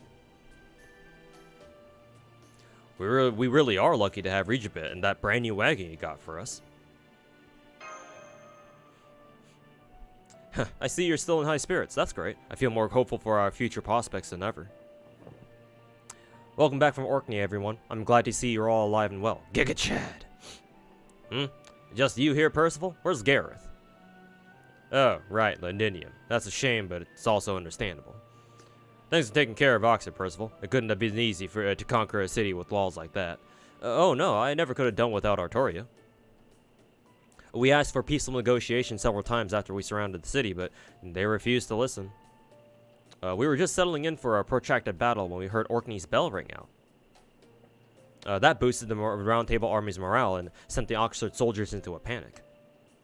Percival is just being modest. Even without Orkney's bell, he could have taken the city in a few days. And it's not just the Fane clan fairies living in Oxford. There are Earth and Wind clan fairies too. And their frustrations alone had the whole city on edge, like a bomb just waiting to go off. They were more resentful of the Fane clan than they were afraid of the Round Table Army surrounding them. So thanks in part to that internal pressure, the Fane clan had a change of heart. They weren't serving Morgan because they truly believed in her. It was only really Woodrose who was devoted to her. But now that he's fallen, and without a leader to take his place, they honestly didn't know what to do anymore. I see. So that's why the negotiations worked. Still, how did those talks actually go? I mean, the Fane clan is literally optimized for combat. I can't imagine they'd be too eager to, form a peaceful alliance. That's true. Even putting the Round Table Army aside, we've seen a lot of fairies among the volunteer soldiers, with their own grudges against the Fane clan. In particular, a number of Woodrose's officers have been plundering nearby villages, and we've had a lot of requests from fairies wishing to take their revenge on them. Gitchad. So, yeah, suffice to say, it'll be pretty difficult to recruit the Fane clan into the rebel army at this point. And that makes sense, but we also can't just do nothing about them. And keeping them all locked up in Londinium until our war with the Queen is over doesn't seem very realistic either. Yes, we discussed how to handle them among ourselves, but then Lady Murian came along with the proposition. Gigachad. Murian? Murian? From Gloucester? That's right. She said Gloucester would join the rebel army as long as we guaranteed them the Fane clan safety. She said Gloucester will take in any Fane clan fairy with nowhere else to go as part of an emergency war effort. Thanks to that, we were able to guarantee the safety of any soldier who surrendered, which turned out to be the key to our peaceful takeover. We did take the liberty of shackling all the Fane clan fairies who surrendered in front of the other soldiers, but once they arrive in Gloucester, the shackles will be removed and they'll be free fairies again. Lady Murian said she'll employ them as mercenaries, which works out since Gloucester doesn't currently have a garrison.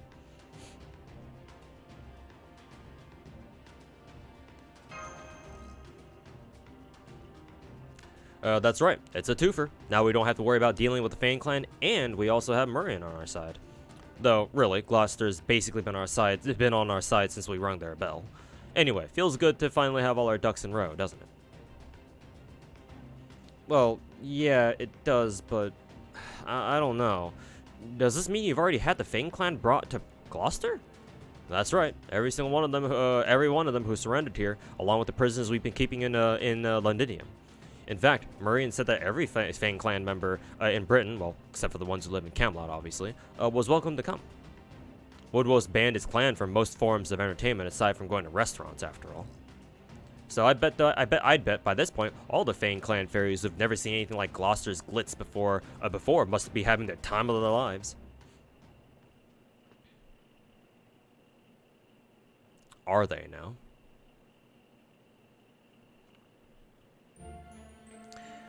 Are you okay, Lady Murian? You look a bit pale, and you don't seem quite yourself. Perhaps you should lie down for a while. If you like, I'd be happy to show the Fane clan fairies to their quarters myself.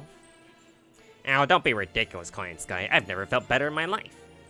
I've been waiting so long for this moment, and it's finally here. I've been preparing for so long. I'd be ready when it came. I haven't felt this light on my feet since my last visit to the Royal Library. Oh, while we're at it, would you like to take a look? I'm especially proud of this one. Oh yes, I'd love to. I've actually been dying to see it up close. I simply love learning about new technology. Oh, so it works like that, and this fits into this. Wow, you even perfectly replicated the water. And as for the buildings, oh my, just look at all this detail. And you see you even have double beds. Well, does it meet your standards? Does it? Why, I'm downright jealous. I can scarcely tear my eyes away from the sheer quality, nor can I believe the sheer originality. It's elaborate, exquisite, beautiful, and simply superb. I'd love to have something so dedicated to, something so dedicated to in my own company. Thank you, Lady Fox. Now that I'm in an excellent mood, I'm going to get to work. Just to be sure, would you mind guarding this room? To think that a woman of my talents will be reduced to working security. Of course, I'd be glad to help. I won't let so much as a mouse pass me while you're gone. That being said, are you sure you want to do this now? You said yourself you could do it at any time. I'm surprised to hear that from you, Koyanskaya. When you get the chance, when you get a chance, you take it immediately, right? I do understand how Lady Murian feels, at least to a degree. But I also know that, while it's normal for fools to do foolish things, wise people doing foolish things always leads them to ruin. I hope you know that as well, Lady Murian.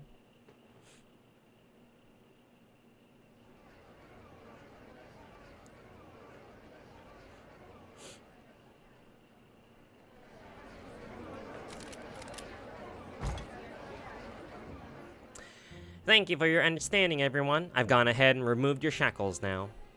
I do hope none of you were injured or on the way here. If anything's bothering you, please don't hesitate to let me know. Ha! You think mere man-made shackles could harm the Fang Clan? We could have torn them off whenever we wanted. Now you listen to me. We didn't put those shackles on because we yielded to the Round Table Army. We only did it to save face. Your face, since you asked to hire us. Got that? Yes, of course. Thank you so much for your consideration. Once the High Queen and the Rebel Army clash at Camelot, chaos is bound to follow. And I know I won't be able to preach the virtues of neutrality to Gloucester's citizens if their hunger should turn to violence. So even though this goes against the Wing Clan's principles, I've decided Gloucester needs a force of its own, if only temporarily. Sounds like the kind of talk I expect from bugs. Your clan's always been parasites depending on the strong to survive, after all. Oh right, there's no clan left, is there? You're all that's left. And yet you're still clinging to your clan's pride, huh? What a greedy little bug you are. If you ask me, the only thing bugs like you are good for is being scraped off our heels. I see Bacon's running his mouth again. Well, he is our de facto leader now that Lord Wobos is gone. Hey, you all agree, right? The so-called Wing Clan doesn't even count as one of the 6 clans anymore, does it? Yeah, you said it, sir. Hehehe, what a way with words you have. I couldn't agree more. Oh, is that so? Good to see you know your place then. Alright, let's see our new homes. The Fang Clan has 1,200 fighters, 600 support units, and 400 trainers. And the deal was that you'd welcome all of us into Gloucester as upper-class citizens. Where are the ones who got here ahead of us? What about the prisoners from Londinium? Oh yes, they've all been freed from the shackles as well. They've been chatting amongst themselves in the ballroom for a while now. You'll find them all up ahead, right through those doors. In fact, we're just about to begin your welcome celebration. Our food may not be compared to Oxford's restaurants, but we do have a very unique cooking style of our own. Gloucester cuisine. I can't wait to try it. I was getting tired of Woodrose's vegetarianism anyway. If just walking around the city was that much fun, imagine how fancy the food must be here.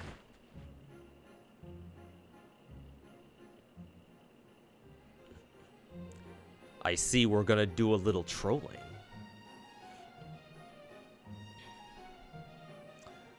Wow, it's beautiful. I've never seen such wonderful scenery inside a city before. Gloucester really is amazing. It's far better than a damn insect deserves.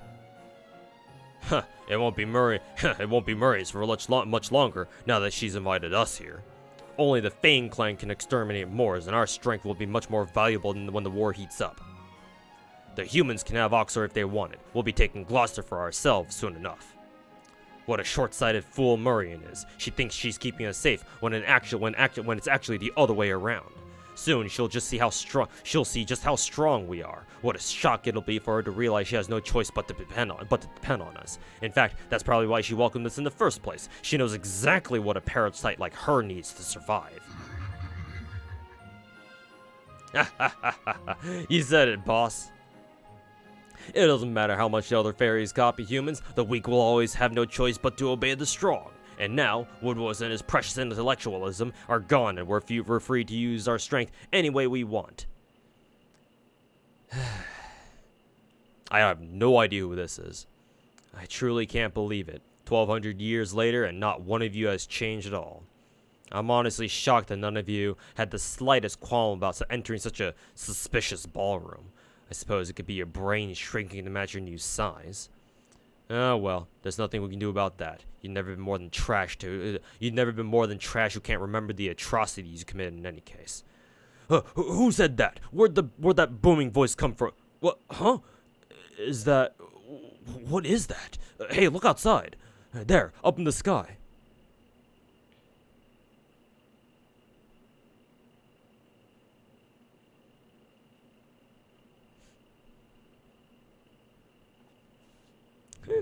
Oh, sus okay, or sus cage. So, you finally noticed me. I've been watching you all this time, you know. Good evening, members of the Fang clan. Welcome to my game board. We won't have any interruptions tonight, so I do hope you can keep me entertained.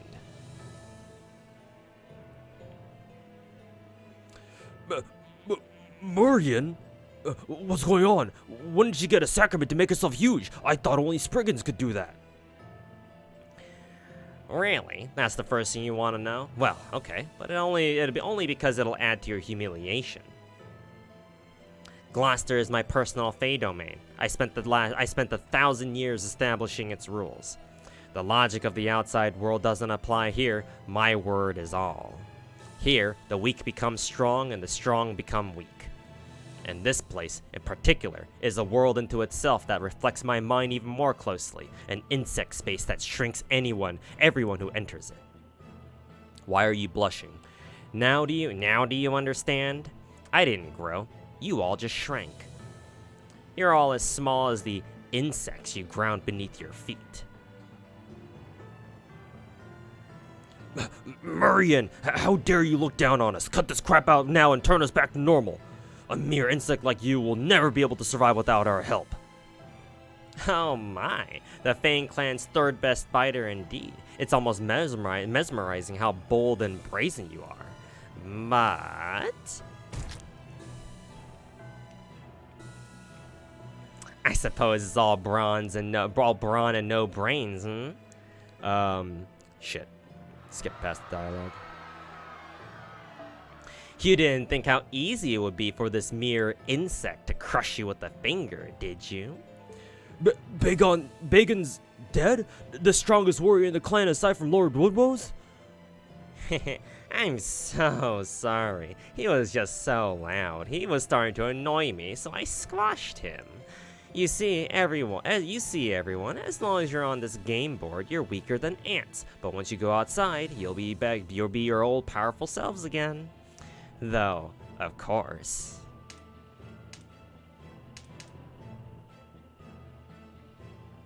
The only way for you to get outside is to kill me. Any other clan would probably admit defeat here, but you're the strongest clan of all of Britain, right? Who knows? Maybe you'll actually manage to beat me. Run for your lives! Get outside the ballroom, head for the forest, hurry before she smashes. Ah!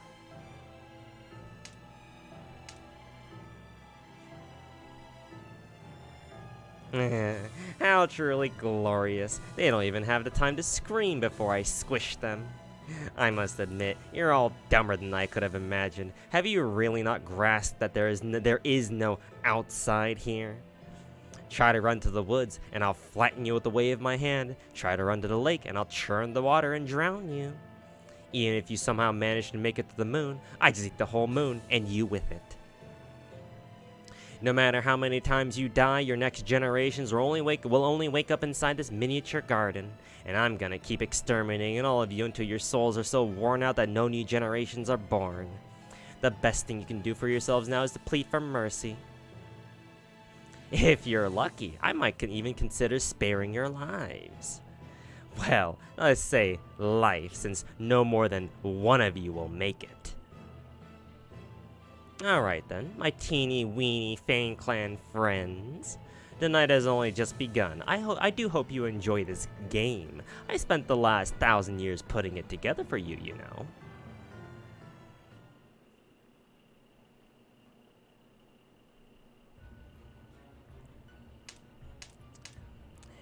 Take that, and that, and that! You can't hide from me, not in the woods, not anywhere. Ha ha ha! Die, die, die! I want to see you running in panic, wailing for someone to save you before I grind you to paste.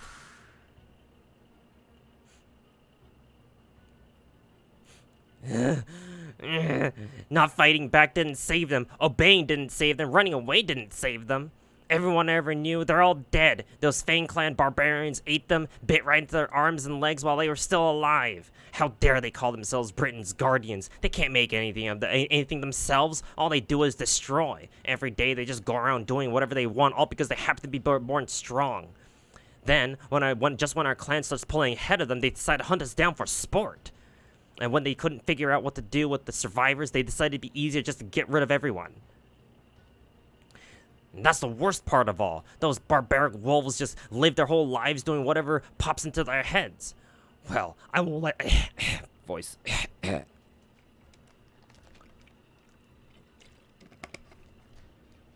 Voice.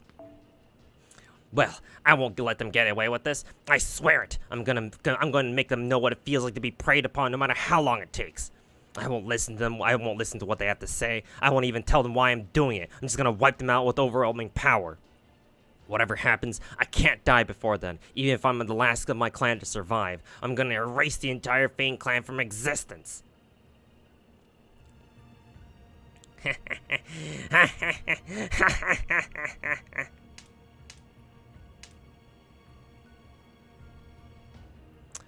Whether Morgan or the Child of Prophecy wins, Britain will stick around. But things will be very different with the Fang Clan gone.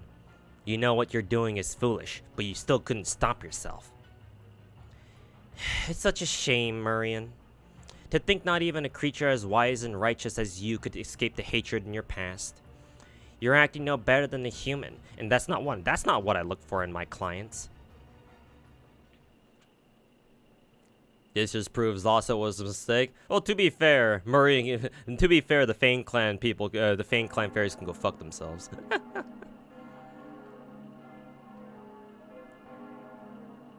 This lost spell is so fucked up where genocide is normalized. Normalized genociding lost spells. Sounds like fun to me. But still, yikes, my dude. To be fair, if I were in that room, I'd be cheering Murian on. Yeah, fuck these assholes. Did somebody call for an exterminator? Yeah, and besides, we're no strangers to genocide ourselves. Yeah, what? What's a couple lost spells, right?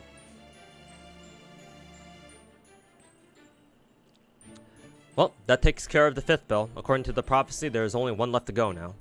Yes, the Mirror Clan's bell. We've been doing everything we can to find it, but to no avail. Giga Chad. I'm so sorry that we can't be of any more help. I've been flying everywhere in search of it, and there just isn't a 6th bell to be found. I can't say I'm not nervous about this, but I think we need to give up on the 6th bell. Besides, we saw in Norwich that Einzel's prophecy isn't perfect, right?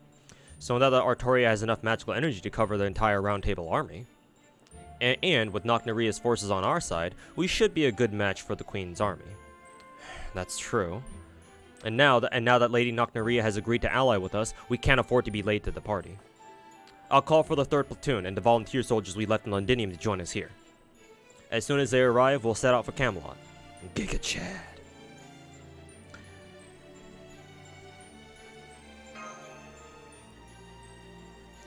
Yes? Yes. Why do you ask? The bells of pilgrimage are markers of the clan's recognition, right? The Mirror clan is gone, so I don't need theirs. By the way, I know it's kind of late to ask this now, but what are the bells of pilgrimage anyway? I can tell they're special since the clan heads all protect them, but that's about it. Their tolling carries all across Britain. Artoria gets more full of herself every time she rings one. Bells like that are usually just meant to mark time, right? How do they figure into a pilgrimage? It really is pretty late in the game to be asking that, Muramasa. Even so, I've been wondering the same thing. Putting aside the fact that in proper human history, bells were used to keep fairies away. I also why Ainsel used the word pilgrimage when this Britain has nothing in the way of gods. For that matter, not a single fairy we've met has even known how long the bells have existed. Well, I'm sure Morgan probably does, but can I say something? The bells of pilgrimage are the transformed bodies of the dead clan leaders. They signify obedience to the Fairy of Paradise and their support of her mission to free Britain. Their ring is a song of apology. It shows that the six clans of that time have decided to forego being the descendants of the A-rays and their ascent to become fairies of the earth. At least, that's what I was told.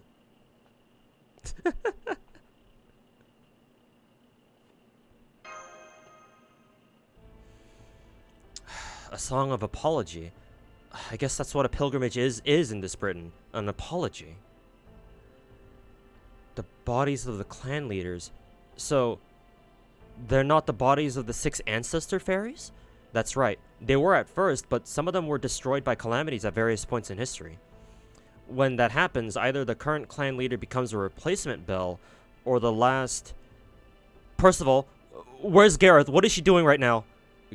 Gareth? She's in Londinium watching over the You know what? Let's have Kenwood, the captain of our recon team, check in on her. We're already preparing a message for Londinium anyway. Commander Percival, we just received an emergency message. There is a fire burning in the south, a big one. A fire? Oh no. It's Londinium. The Queen's army is attacking Londinium.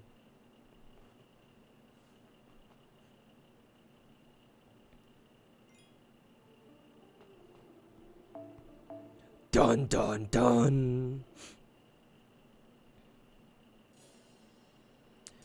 Well, that takes care of this morning's patrol. No signs of enemies nearby. Looks like the... oh yeah, that's right. I gotta speak this in Gareth's voice. That takes care of this morning's patrol. No sign of any enemies nearby. Looks like today's gonna be another peaceful day in Londinium.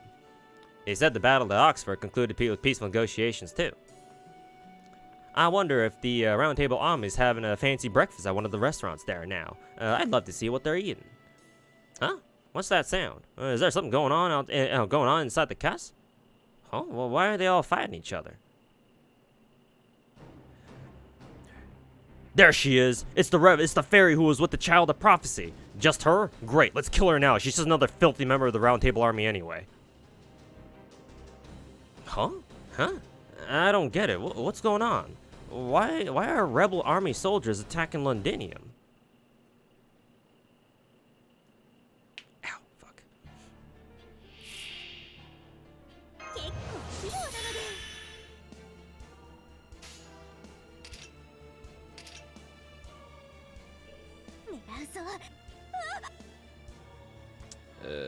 Let's just charge NP.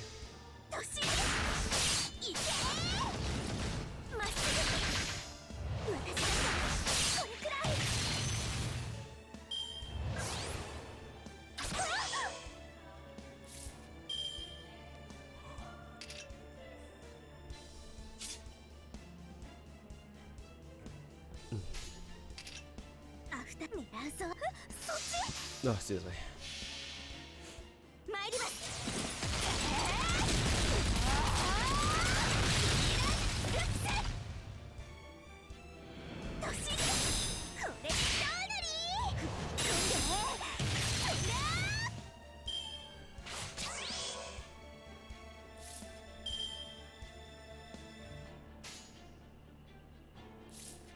結構素早いのね。そ、あっち。 Just go for max damage here, I think.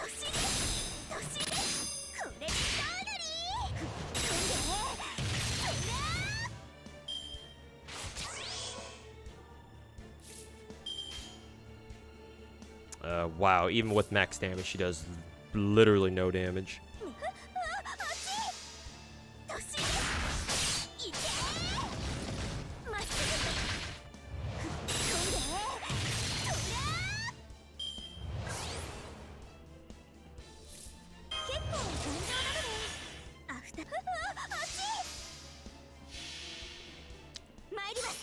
Morgan's deck has no weak cards, or however this thing is.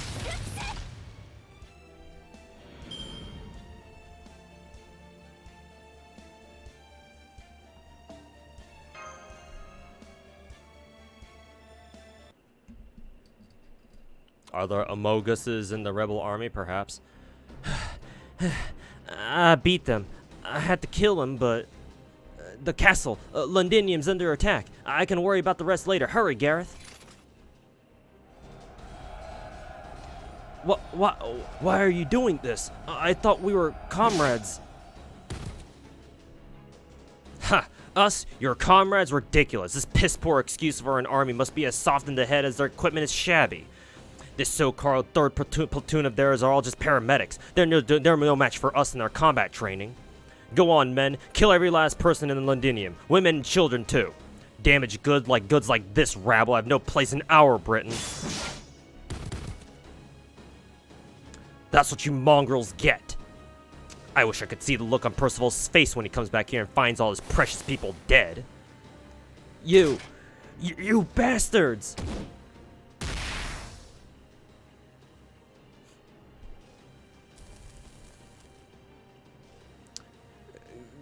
Granny, Sam, she's not, shh, be quiet and stay, hide here, Samaria, help me be here soon. And Nan, damn it, it's all because she shielded Samaria. Where is everyone, Sam? What about Yuri, or Otto, or Camry? They're all okay, right? Everybody's okay, right?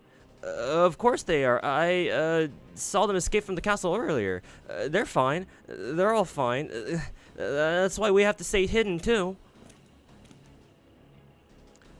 1, 2, 3. Hey, there were 5 kids here. There were 5 kids here, right? We're still missing a couple. They've got to be around here somewhere. Let's look around. We can't leave any witnesses. The oven fire's out. Take a look inside. What, are you nuts? I can feel the heat all the way from over here. Just looking inside will burn you. No one will be stupid enough to hide in there. Exactly. These vagrants don't have a lick of sense. There's no telling what they'll do in a pinch. Never mind. I'll check it out myself. All right. Let's see what's cooking. Somebody, please save us. Ugh. Huh? You dropped your sword? What are you?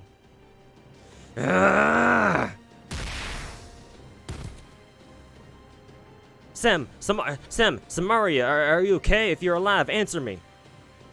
It's Gareth. Samaria, we're saved. Gareth's here now. Really? Oh, you're right. It's Miss Knight. Did you beat those guys all by yourself? That's amazing. Thank goodness. I'm so glad you two are alright. No, they're not alright at all. I have got to treat those horrible burns soon before... come on, let's get you outside. No, we can't leave through the gate now. Let's go to the command room. It's safe there and it's got salves too.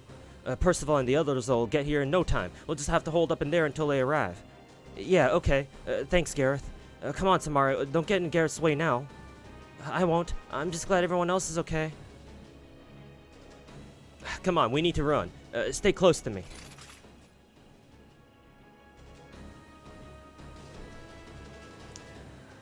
Look, there's still a ferry here. Send more men over. Someone surround her and finish the job. Yeah. Huh? How's she so strong? I thought all the real fighters are supposed to be gone now. I know her. That's half-assed Gareth. She's a coward who chose to come back to Londinium instead of going with the Child of Prophecy. She'll just give up if we all attack her You're the cowards here. You could have never killed everyone if you hadn't taken them by surprise. I don't need help to take on the likes of you. If you value your lives, you better run away right now or never...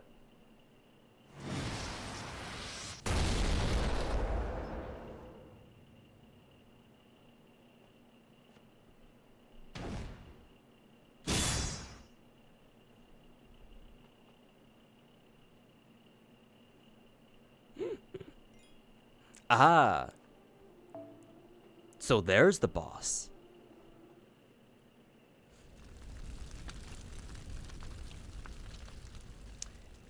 Kill them all. Death is more than deserved for refusing Her Majesty's mercy.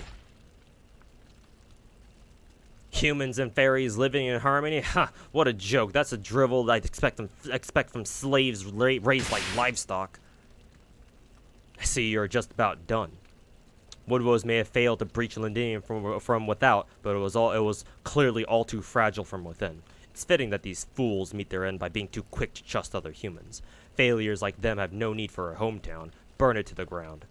With Londinium gone, the Round Table army will have nowhere to go, and the Child of Prophecy's reputation will suffer. will suffer. Be especially thorough with the command room. Maybe that will finally teach Percival a lesson.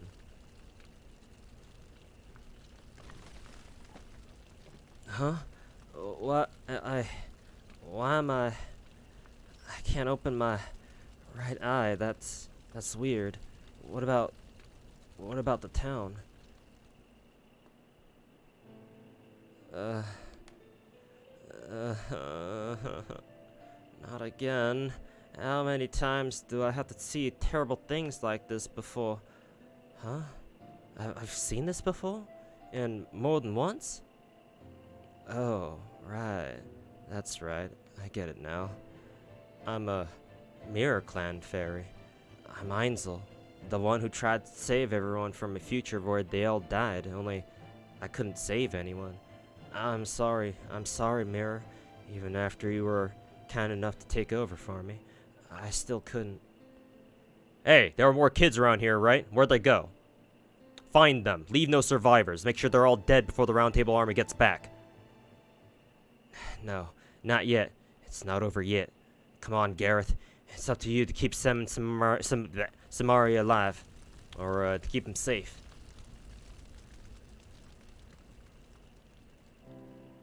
You know, Mirror, despite everything, I'm glad I was reborn into the new generation. The days I spent in Londinium were perfect. A dream come true. Everyone helped each other, accepted each other, trusted themselves to each other. They cared for themselves, and they cared for the people around them. And you know what Tu said about that? She said that was perfectly natural. So our Britain was sure to end up like that too. I wonder if we'll have that sort of world someday. Will there ever be fairies of the bright future like that? I really liked watching Tuhu. There's so much happiness in her world. And it sounds like there are no cruel futures there where things inevitably come to an end no matter what you do. I'm so jealous. We never had anything like that. If nothing else, I at least knew what I needed to protect, that I had to guide the Child of Prophecy. But I didn't want to lose anything else in the process. I didn't want the rest of my clan to die. That's just who I was. Gareth the Obstinate, Einzel the Stubborn. I could always see what fate the future held. Why couldn't I just accept it? Huh. Why? I know exactly why.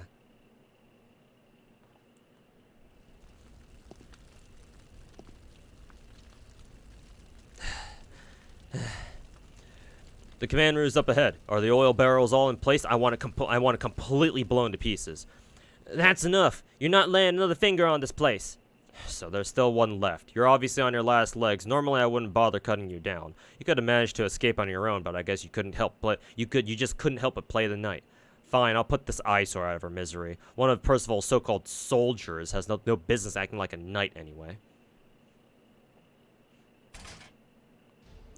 Shut up! You're the ones who have no business calling yourselves knights. I'm Gareth, Knight of the Round Table Army. I'm the hard-working child of prophecy's first attendant and the great Percival's #1 apprentice.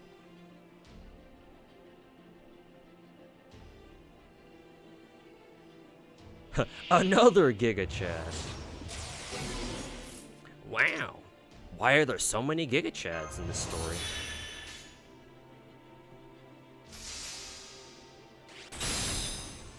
I should have attacked the Lancer and just saved her NP for the Archer. Then again, I don't even know if she'll even one-shot the Archer on the left anyway, but we'll see.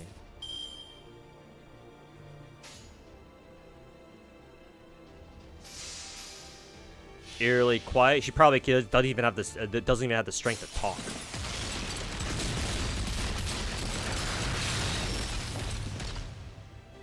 Yeah.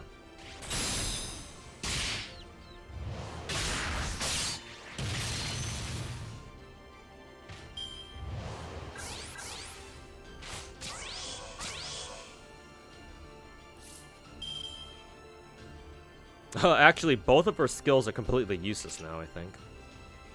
Increased MP gain? Well, the MP gain is going to be nice at least.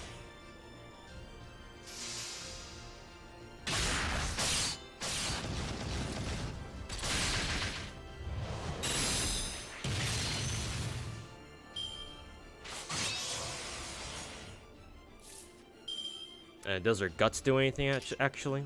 Increased crit strength? Actually, a crit strength would be nice. Yeah, let's pop that. Why does her guts stack with her her story guts? She literally doesn't even need it.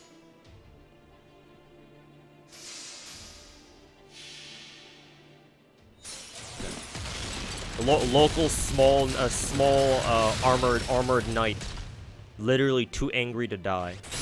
Man, I didn't know we were playing Doom. We were actually playing a mobile version of Doom.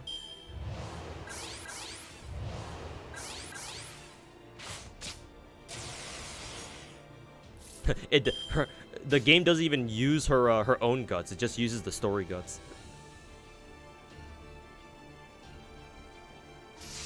I have to keep charging her MP because it's gonna take a while if we don't.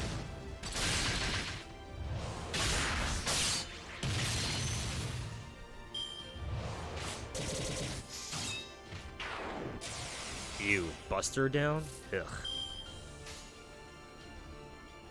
Well, fuck you too, buddy.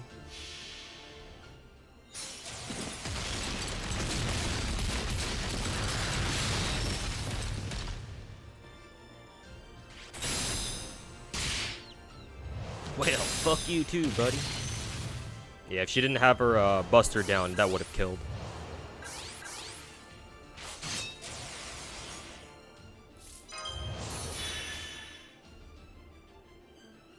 Swag combo.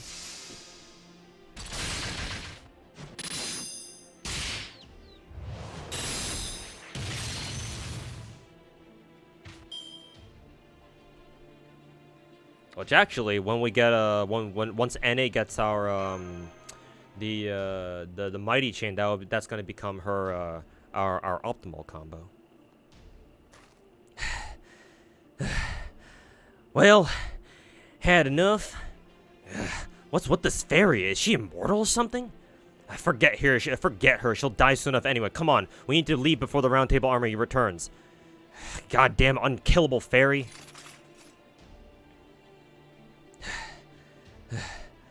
I did it. I did it. Now I just have to wait for Percival to... The commander is up ahead. Are the oil barrels all in place? I want to completely blow into pieces.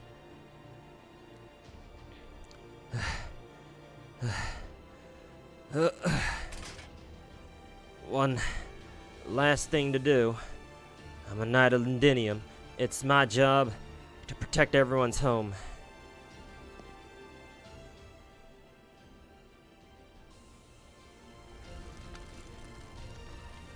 You can see why we didn't get the mighty chains early. The fights in Lost Belt 6 may have been a smidge easier.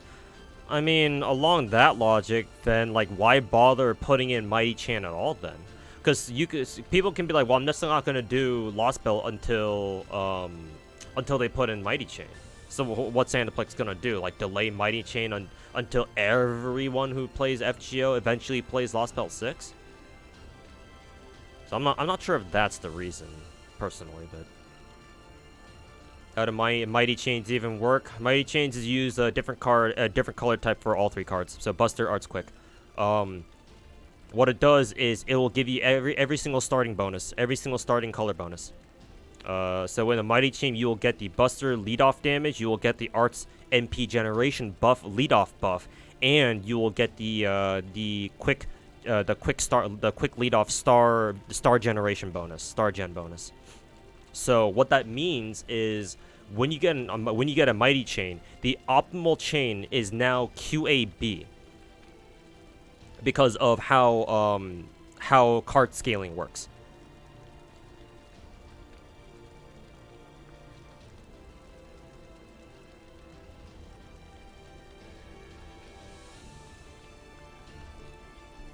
Or at least QAB would be the Mighty Chain, the optimal, what is it? Mighty Chain damage combo. It's optimal for damage. If you want to go for, like, for example, MP generation, I guess it would still, I guess it would be Buster Quick Arts, BQA. Which, funnily enough, that's pretty much the same for everybody else anyway, so. Most servants. Unless you're like one of those weird ones with like a 6-hit Buster card, like Kiyohime, Summer Kiyohime, or Lancer Skaha. That actually makes King of San solos so dope. I would imagine it would buff basically everybody's solos. But yeah, especially him.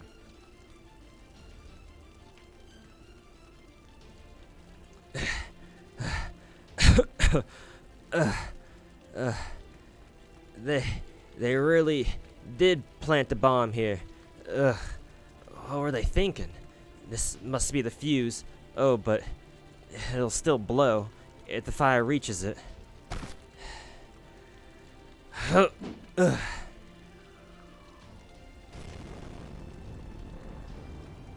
Whoa. Look at it go. Oh, it hit the guys who were running away. That's great. Haha, fuck them. Ow, ow, ow. Yeah, I definitely can't move anymore. Still, I should be safe here. Fire's not spreading that quickly. Oh, the bell's ringing. They're back. Way to go, Artoria. That's great.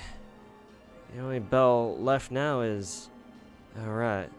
I guess things really are turning out like I predicted. Strange, I'm not even sad this time.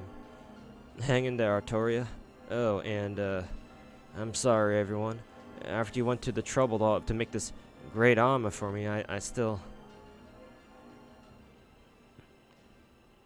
Oh no, she got Thanos. Thanos, where are you? We're coming to hunt you down after. What are you apologizing for? We're all so grateful.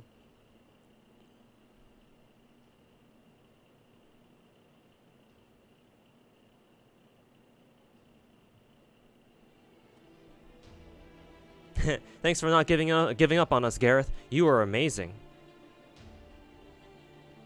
Alright, no bad guys are gonna beat me.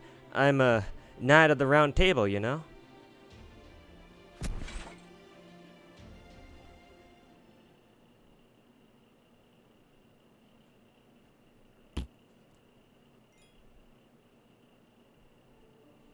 Why are there Giga Chads everywhere in this story, in this chapter? Hey Cal, how's it going, man?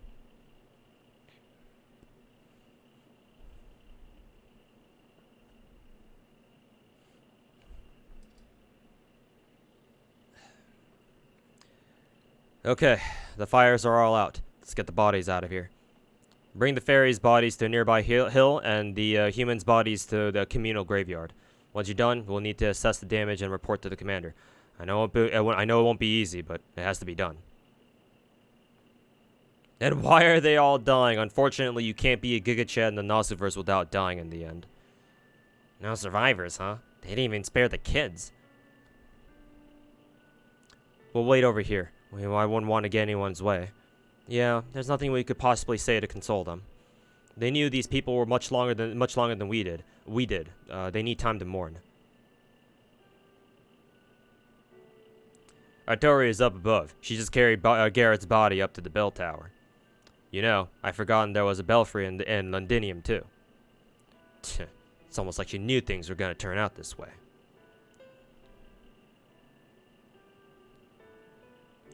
Gareth, so this is where you made your last stand.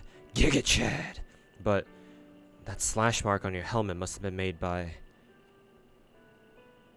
Oh, I'm sorry too. I didn't see you there. You're very kind to worry about me, but there's no need. I'm used to this sort of thing. I decided to bury Garrett's armor in the children's grave. But I'm holding on to her lance until I can return it to the one who deserves it the most.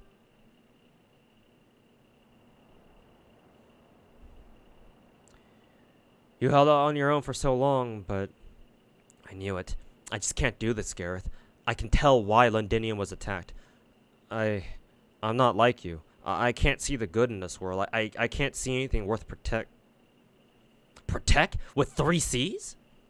Oh, you're here too, Tuhu? Did you come to cheer me up or something? Thank you, but you don't need to worry about me. I was prepared for this. Still, I think I would like to ring the bell alone. I'd rather no one else see me like this, if you don't mind.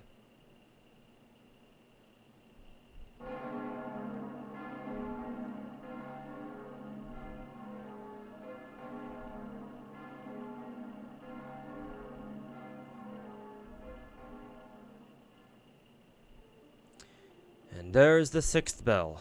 Well done, Artoria. The round fortress shall burn, and the bell of water shall appear, huh? Oh, welcome back, Blanca. How did things look with Nocneria and Camelot? So both sides are preparing to fight, and the only Tamlin summoned were Bargus and Lancelot. Valbant's has been disinherited, and currently confined to her quarters in Camelot. Ah, right. She stole the Garden of Lost Will. No wonder Morgan finally lost her temper. So, Spriggan's at Camelot. Muriel hasn't moved from Gloucester. Aurora is gathering her volunteer soldiers at Salisbury and will rendezvous with the Child of Prophecy later. And no sign of movement from the Moors. Sounds like the calm before the storm. What is it? You don't seem like yourself. What's got your fine fur all ruffled? Did you push yourself a little too hard? Why don't you take a break then? You deserve it. From now on, we won't be able to just sit on the sidelines and watch. The battle between Morgan and Artoria, the 2 fairies of paradise, will decide which of them survives. As long as Morgan's defeated, this story will be concluded. And that'll hold true even if they both die. The fact is, whether Artoria lives or dies isn't the point of this story. If only Ainsel hadn't left that hook. I don't know what she was so afraid of, but it was a really nasty trick. Still, as far as proper human history is concerned, all that matters is that Tuhu survives. We're finally almost at the finale. Soon, the Land of the Fae's story will come to a close.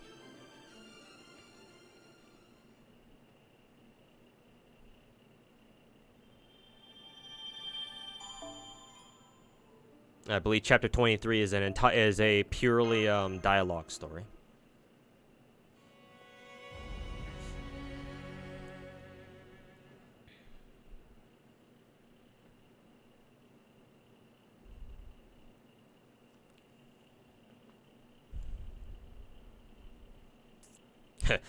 Susperon. Sussy. I have a report to make, Queen Morgan. Tamlin Bargus and Tamlin Lancelot have finished arranging their formations on Camelot's ramparts. Lady Aurora of the Wing Clan has assembled an army and departed from Salisbury.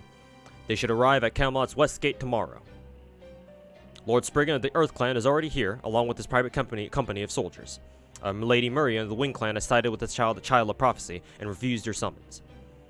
Of our 105 royal knights stationed around Britain, 80 have returned to Camelot, while 25 remain in their respective territories after refusing your summons. Not even all of the not even all the knights are here? I can't believe there are defectors in the Queen's own army. Doesn't this mean Camelot's forces are outnumbered now? Not to mention all the bells of pilgrimage have been rung. They say the Child of Prophecy's magical energy is now the equal of Her Majesty's. And the foreign mage is said to command ghosts whose power rivals even our knights. What do you think we should do? Maybe it's not too late to change sides ourselves. No, it's okay. We have nothing to fear as long as we have the Tamlin.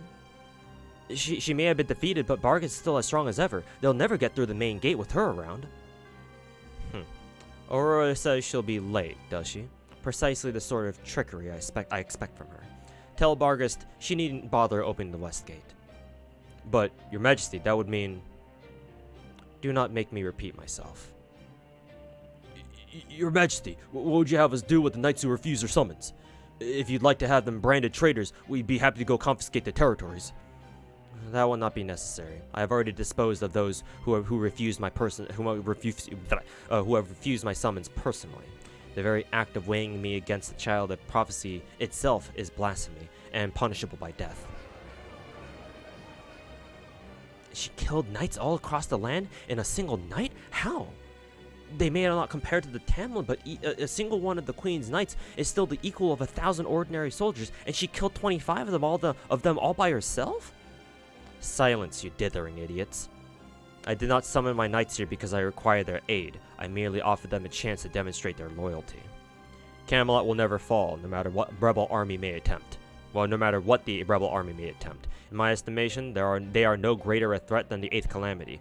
I can handle them alone, easily. I can handle them alone, easily.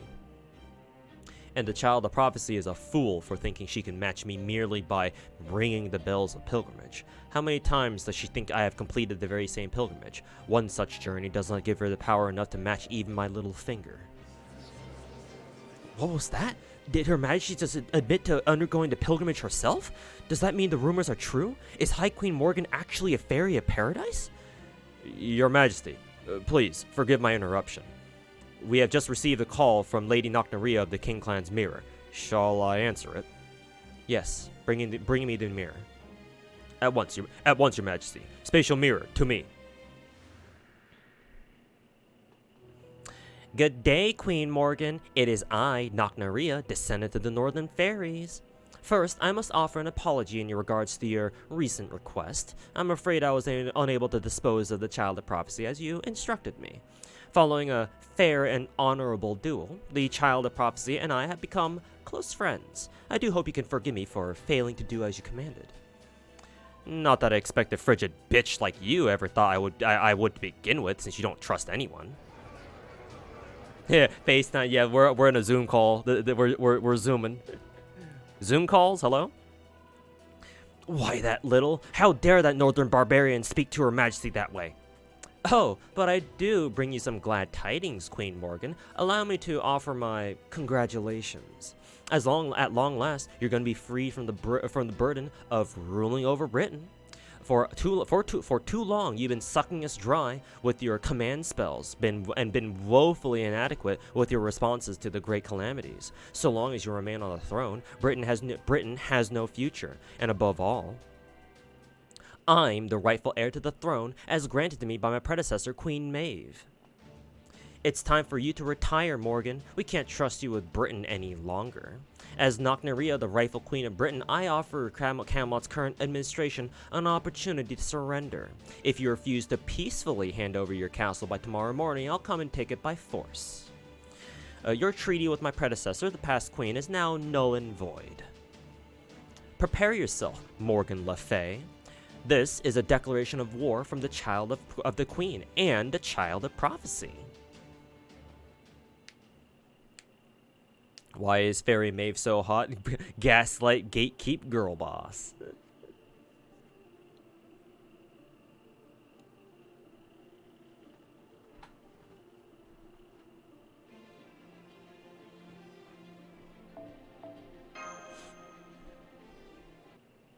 Yeah, surely she'll just hand over the kingdom, right?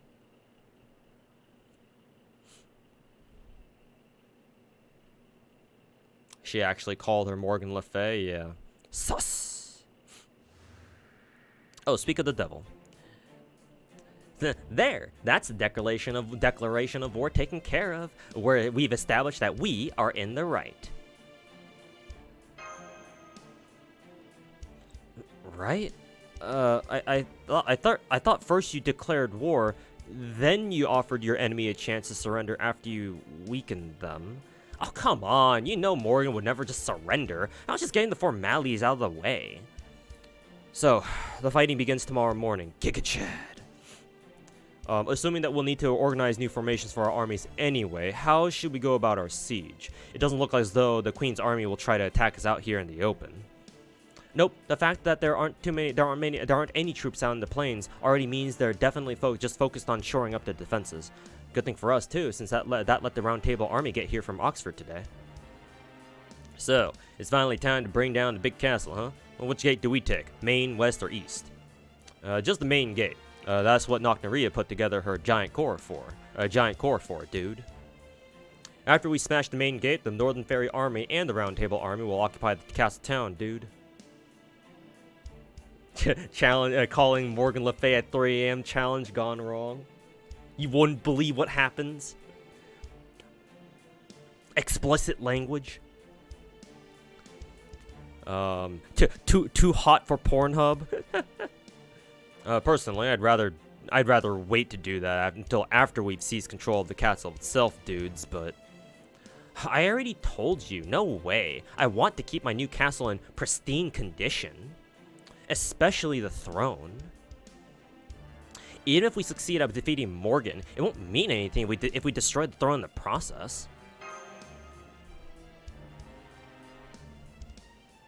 No, not really. I just plan to get a lot of use out of it once it's mine.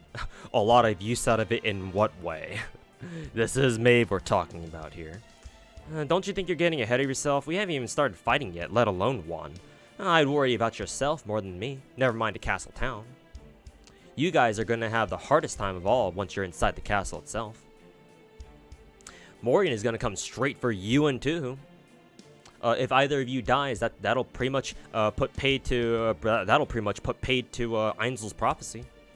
And if that happens, the Round Table Army's morale will crumble, and me and my army will be the only ones to survive. Yes, that's a good point. Should we have Artoria and 2 stay behind then? Not an option. We'll never break through the main gate without the Fairy of Paradise's protection, dude. Especially with Bargus and Lancelot standing in our way, dudes. Artoria, Mash, and 2 are the only ones who can hold their own against those two dudes. You 3 will need to be in the vanguard the whole time. First the gate, then the city, and then the castle. Got it, dudes?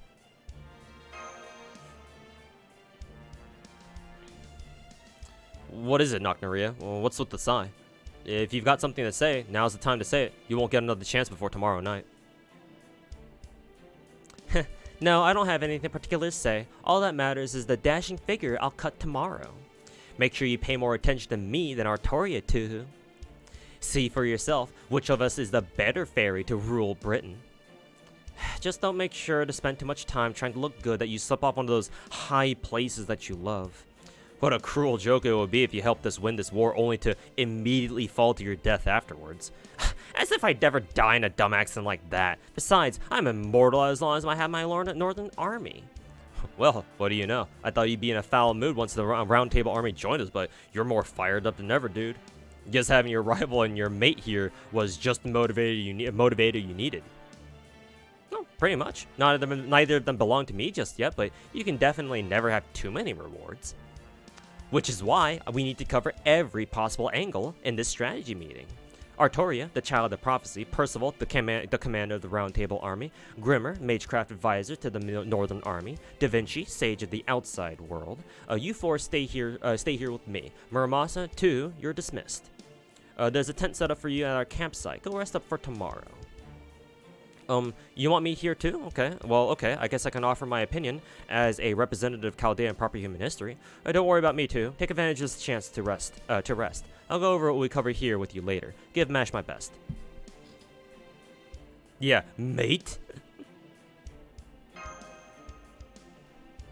I'll be fine. Nocnaria may be running the show, but I'll keep her in line if she starts getting carried away. Besides, with Percival here, I'm sure we can figure out a strategy that both our forces can agree to.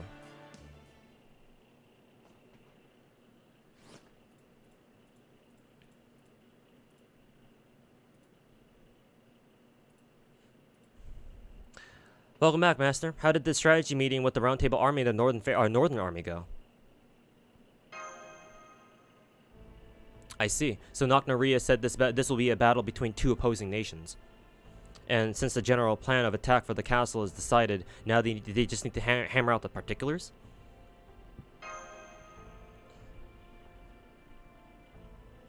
Our goals are to obtain Rongominiad and to stop the British Lost Belts' collapse from engulfing the world. I know we need to defeat High Queen Morgan to achieve both of those goals, but... if you could settle this peacefully, I'd do that in a heartbeat. But Queen Morgan has been ruling Britain the way she believes is right for 2,000 years. Words won't change her mind, especially since that's not how she wants to be persuaded. She'll only change her mind once she's been defeated by a power greater than her own. She said if you want to make your dreams come true, you need to prove you're strong enough to do so. That's Ash the Savior as I knew her. She was always severe like that. Oh, what about you, Senpai? I know this battle will determine the future of Britain. But I also know it's been 44 days since we left the storm border, and we're approaching our deadline. We don't necessarily have to take part in this battle to complete our mission. We could always sneak into Camelot while the Round Table Army and the Queen's Army are fighting each other, and acquire Rongominiad that way. I mean, yeah, as if it'd be that easy. Yeah, just waltz into Camelot and just take Rongominiad. It's that easy. If Holmes were here, he'd probably suggest we do just that. Oh yeah, let's just yoink one of Morgan's Rongominiads. Yeah, sure. Yeah, that's so easy to do, right?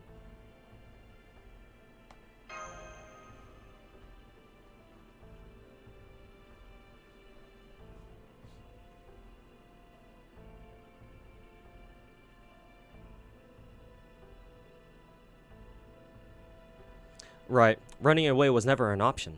We have a responsibility as humans from proper human history who have already overthrown many Lost Belts. Alright, Veloric, thanks for hanging out, man. And, yeah, catch you next time. Enjoy your weekend, because I believe today's Saturday, right? It's the beginning of the weekend, so, yeah, thanks for hanging out. Yeah, because you wouldn't still be here if it wasn't the weekend, because you'd have work in the meantime. Des Special, thanks so much for the brand new Twitch Prime sub. Kind of rare to get a new sub, especially a new sub during what Lost Belt Audiobook Simulator, but really appreciate it. Thanks so much. You go to work tomorrow night, so God, I spoke too soon. But yeah, thanks for hanging out, and have a good night's sleep. But then you leave for vacation on Sunday. Hey, there you go then. Hey, there we go. But yeah, enjoy your weekend, minus your working hours, of course.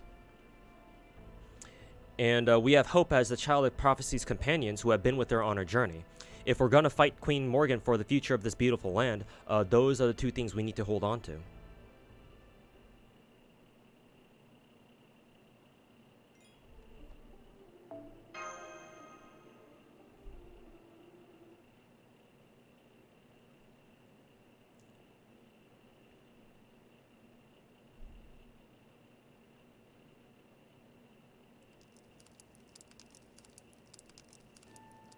Oh, hey there, too. Out for a walk, dude?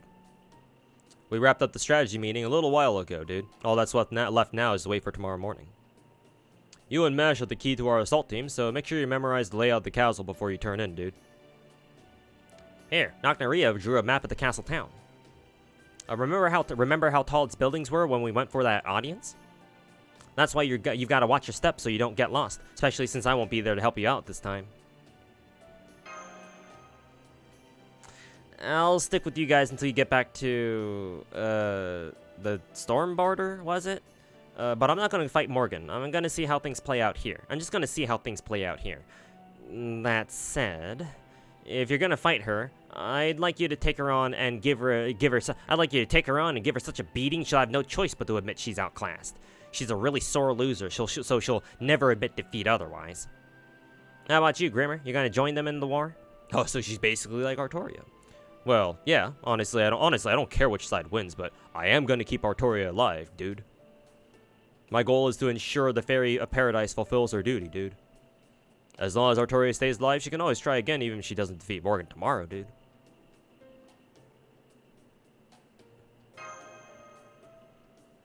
Oh yeah, Einzel's prophecy did say something about that, didn't it? Chosen by the staff of selection, the savior, guarded by travelers from afar, shall reach the throne, and all that. The true king shall arrive at the throne, accept now this bloodied crown. Ring, ring, like raging thunder, like weeping flame, like let us hearken to the 6 bells ringing. So far, everything's played out just as it said. Artoria rang the 6 bells, has a foreign mage watching out for her, and tomorrow she'll be within an arm's reach of the throne. As far as I can tell, her and Morgan's spirit origins are evenly matched, and the support teams are too. So it'll all come down to tomorrow. That said, I really don't like the idea of a bloodied crown. It's gotta be talking about Morgan's blood staining the crown after a defeat, right? Damn it, Ainsel, couldn't you have chosen better imagery for the Child of Prophecy's victory?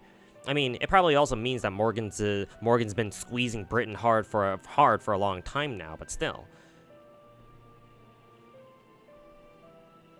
Oh, right. Two, could you give Percival a message for me, dude? I'm happy to inscribe runes on the Round Table Army's shields, too, but I've got my limits just like anyone else, dude. So tell him to gather up his 100 best soldiers and have them see me. You'll find him in the officer's tent. No problem. We've known each other since the first Grimmer, after all. Don't worry, I'll make sure she doesn't push herself too hard again, dude.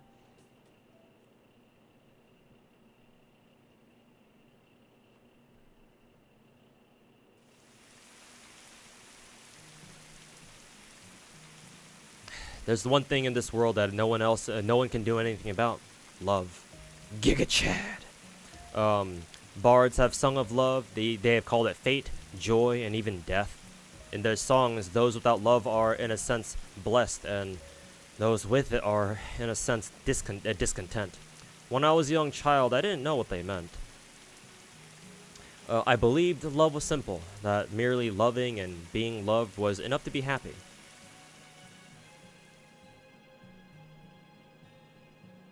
When I was bought from the ranch, I was taken to a dazzlingly beautiful city. I grew up in one of their educational facilities with the other children who'd been purchased out like I was. I wanted for nothing. They said a fairy built a whole place on a whim. What if we tried raising them ourselves, had been the question they asked. The result was a rearing house not meant to raise Tamlin, but human knights. It was run by the head of the Fang clan, though they said he didn't choose to do it. He only came to see us a few times, but whenever he did, he told the children the same thing. I bought all the children born that year. There are no other candidates to be found. If none of you show any promise by the time you grow up, this venture will be considered a failure. I know life isn't easy here, but do the best you can. He wasn't the most delicate of men, but he wasn't cruel or heartless either. Why did I go into the restaurant business? Well, I suppose I can tell you. We Fang clan fairies are wild by nature. Once we go into a frenzy, nothing can stop us. That's why we once committed a grave sin. We wiped out an entire clan for the smallest of reasons. Excuse me. So the Fang clan needs to learn etiquette, good taste, and moderation. We're better off as vegetarians than carnivores. That won't make up for our past sins, of course, but at least I want to at least try to ensure we don't repeat them. I couldn't respect him, but I didn't hate him either. If nothing else, at least he had a conscience. Thank you, Hannah. Our days of training continued. Over time, more of the children failed to make the cut and were given to other fairies as slaves. The only reason I lasted is because I was lucky enough to be born with a strong constitution, and... That's it. See how your left arm got hot just now? That's your magical circuit. It's one of your gifts, Percival. Even humans can generate magical energy. From there, it all depends on how you use it. Go on, try to copy me. Because I had the strongest, gentlest knight of the lake in all of Britain with me. It's okay. There's no need to be hasty. I'm here for you, Percival. Woodwolves won't come here anymore. That venture has been shut down. So you have all the time in the world to grow up. Please don't be reckless. Please don't get hurt. Please don't do anything fun without me either. You're my first student, my first child, my first brother, my first friend. My dear Percival, may you grow up healthy and strong. That was the love I knew back then. Just being loved was all I needed. And being able to meet her expectations was the greatest happiness I had known. But as I grew older, every year I saw a little more of the world. Bit by bit, I began to see what I didn't as a child. Listen, Melusine, it's terrible, just terrible. After all the work we put into the manor, those bones people keep messing with it. I understand their confidence since their own manor is doing so well. But lately, they've been baselessly slandering ours almost non-stop, and they're even harassing the humans who work there. I'm afraid. You know how rough they can be, right? If they did anything to the humans. Just thinking about it turns my knees to jelly. Tell me, are my wings glistening? Of course. It's okay. Don't worry. I'll take care of everything.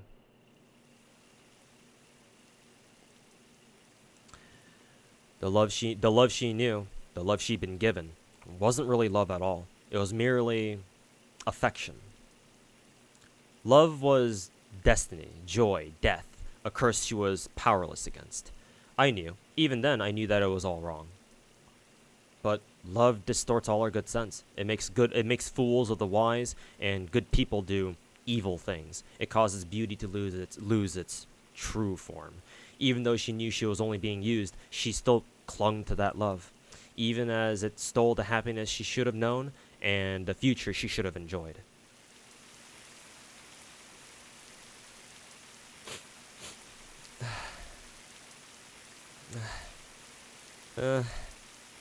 If I do more of that voice acting, I'm gonna fucking get my Twitch channel banned. Keck W. Huh? Sausage.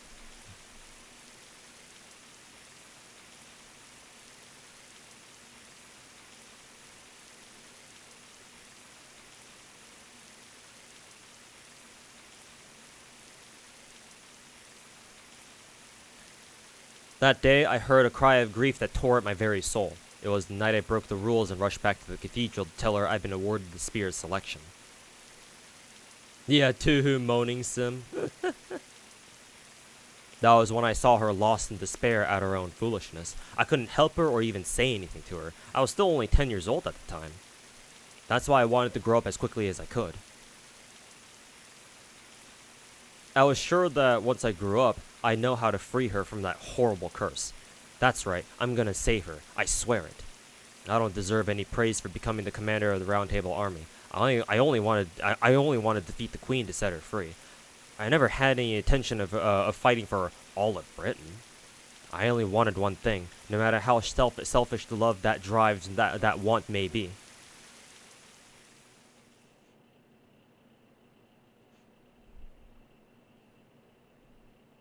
I know, Gareth. I'm not a child anymore. Giga Chad! I will see that your lance finds her. It's the least I can do to make your wish to protect Britain come true.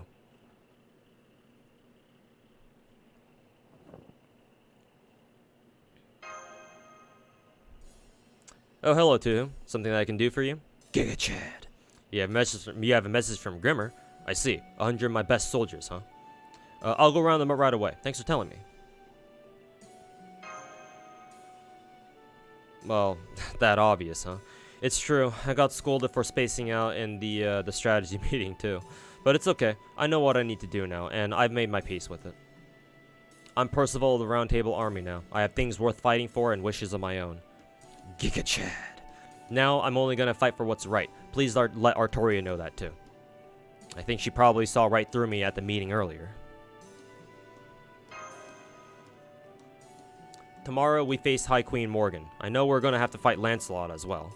So I ask that you let me handle her myself as the commander of the Round Table Army. I may not be able to defeat her, but I swear to at least keep her busy until the battle is over. I am. Artoria and Nocnaria are the main actors in this battle, and the prophecy didn't say anything about me anyway. This just goes to show that I didn't even know what love was when I was a child.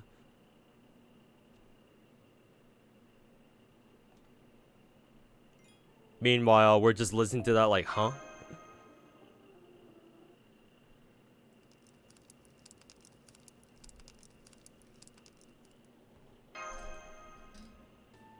Artoria was here just a moment ago. She said she was going to take a walk outside the camp to get some night air. Sure, it's a little reckless of her to go out on her own right before a big battle, but she's strong enough now that she'll be fine even if one of the Tamlin were to attack her. The real problem is whatever made her want to go outside. Maybe she's tired from being around all these people? Well, you know, she's always had a tough time with crowds. Well, with fairies, really. Not that she's much better with humans either. Huh? She can? Must be those Fae eyes. Murian said that it used to be impossible to lie to fairies because they could see your true feelings. From what I could tell, she still had a little about that power herself. Hold on. Oberon told us that ever since British fairies started imitating human society, they lost the mystic that gave them their Fae eye. Oh, right. Artori isn't a British fairy. She came here from Avalon, which means she can see. She can see lies. She can tell what others are really thinking. Now, she might be seeing something even deeper than that. This might be rich coming from me, seeing as I spent my life fixated on things like evil, retribution, and karma. But if she can see people's karma, that'd be terrible for her. I'm sure one reason fairies disappeared from proper human history is the advance of civilization. I bet a bigger one, though, is that they couldn't stand seeing human malice laid bare. As humans invented language and began studying the world around them, the whole species grew wiser as knowledge spread from the privileged class to the masses. But that also helped spread lies, deceit, and pretenses. Deceit, and pretenses spread all over the world. That's what the fairies couldn't bear. That's why they stopped having anything to do with humans. But now the fairies of this Lost Belt are just as pretentious and deceitful as humans. And only two fairies can see just how ugly those lies are, Artoria and Morgan. They're the only two who are like the fairies we knew in proper human history. Gotcha. Makes sense. It's one thing to see through lies, but it's quite another to see the lies themselves. Sometimes we humans choose to go along with what someone's telling us, even when we know even when we know they're lying. We can turn a blind eye if it'll help things go smoothly. But you can't do that if you have Fae eyes. They leave you no choice but to face both the lie and the true feelings behind it. Well, it still wouldn't be enough. There will always be gaps between what someone says and thinks, no matter how honest they are. In some ways, it's actually better if someone lies to you out of contempt. So long as you know what they're doing, there's always ways to cope. But if you can see the lies for what they are, the worst of the kind people tell you to make you feel better. Even if they're doing it for good reasons, a lie is still a lie. So even if white lies told out of kindness and consideration seem dirty to those with Fae eyes, then this Britain must be no different from human society as far as a fairy paradise is concerned. And if that's true, would she really want to save a world like that? Of course she would. She's got her head screwed on straight about that kind of thing. If she was gonna jump ship, she would have done so. She'd have done so long ago. I don't know why she's so stubborn, but whatever the reason, she's definitely made of the most unyielding steel around. The kind of person who will never compromise their principles, no matter what. Oh, is she? Gotta say though, you never know what life, materialization, has in store. I was planning to head back to the Foreign God as soon as I worked off what my life's worth, but this job turned out to be a whole lot longer than I expected. One thing led to another, and the next thing I knew, we were only we're now only a half a day from attacking Camelot. And I'm gonna be doing it together with the Master of Chaldea too. Who would have thunk? You know, now that you mention it, it really is a hell of a situation we find ourselves in. I can only imagine the headaches Director Gordov must be getting when he reads my reports.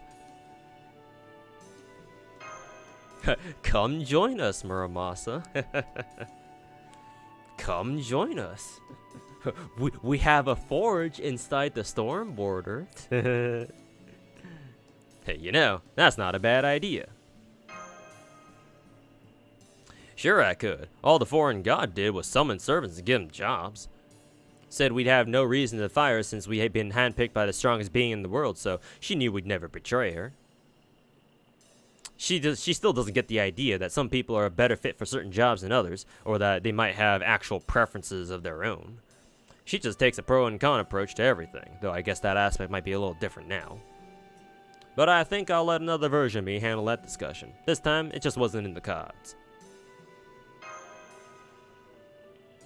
I know. Make sure you hang on to that feeling, though. I could tell there was no lie or zealousness to what you said. The only reason Artoria has made it this far is because of how honest you are with yourself. You can make swords for humanity, Muramasa. I'm exhausted. Same here, Artoria. Same here, Castoria. I can't believe Nocnaria actually wrote up orders for each and every soldier. Squad leaders are supposed to handle that kind of thing. I guess all that mental labor tends to fall into the few who can handle it, since most northern fairies don't think about complicated things. Still, thanks to that, they're all honest and trustworthy, and they're all very loyal to Nocnaria. Now that the Round Table army has regrouped too, the battle tomorrow should play out just like the prophecy said. Morgan will be defeated without a single casualty.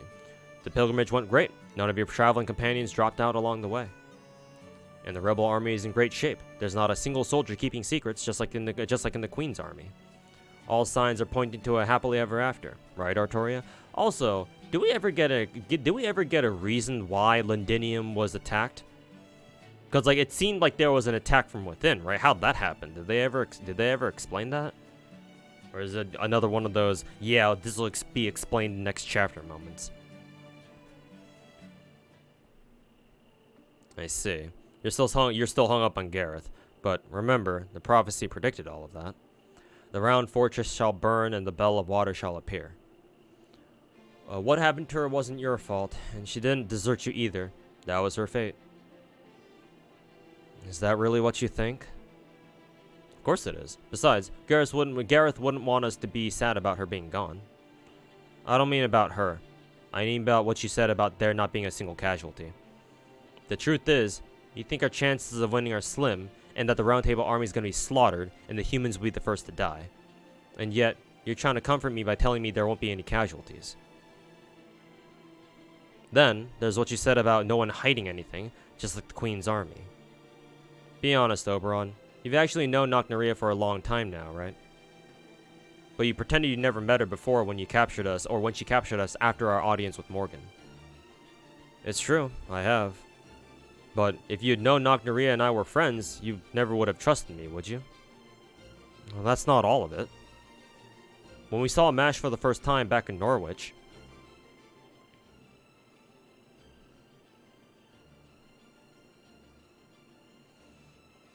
that's MASH! That's MASH?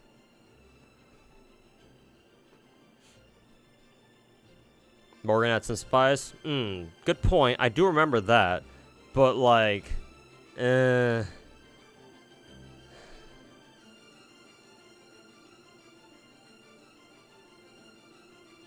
don't know. That feels like a little too obscure a detail. Yeah, that feels like a little too obscure a detail for me. Maybe they'll add some more context to that later, but I doubt it. You already knew who MASH was, but you pretended not to. You also knew she was in Sheffield, but you didn't tell us. You kept it from Tuhu so she wouldn't go looking for her there. I did. I wanted to work with the Child of Prophecy of her own volition. Not because Chaldea ordered her to. I admit, it was dishonest of me. As powerful a Tamlin as MASH was, it was still dangerous of her to be up north by herself. And then there's... Yes?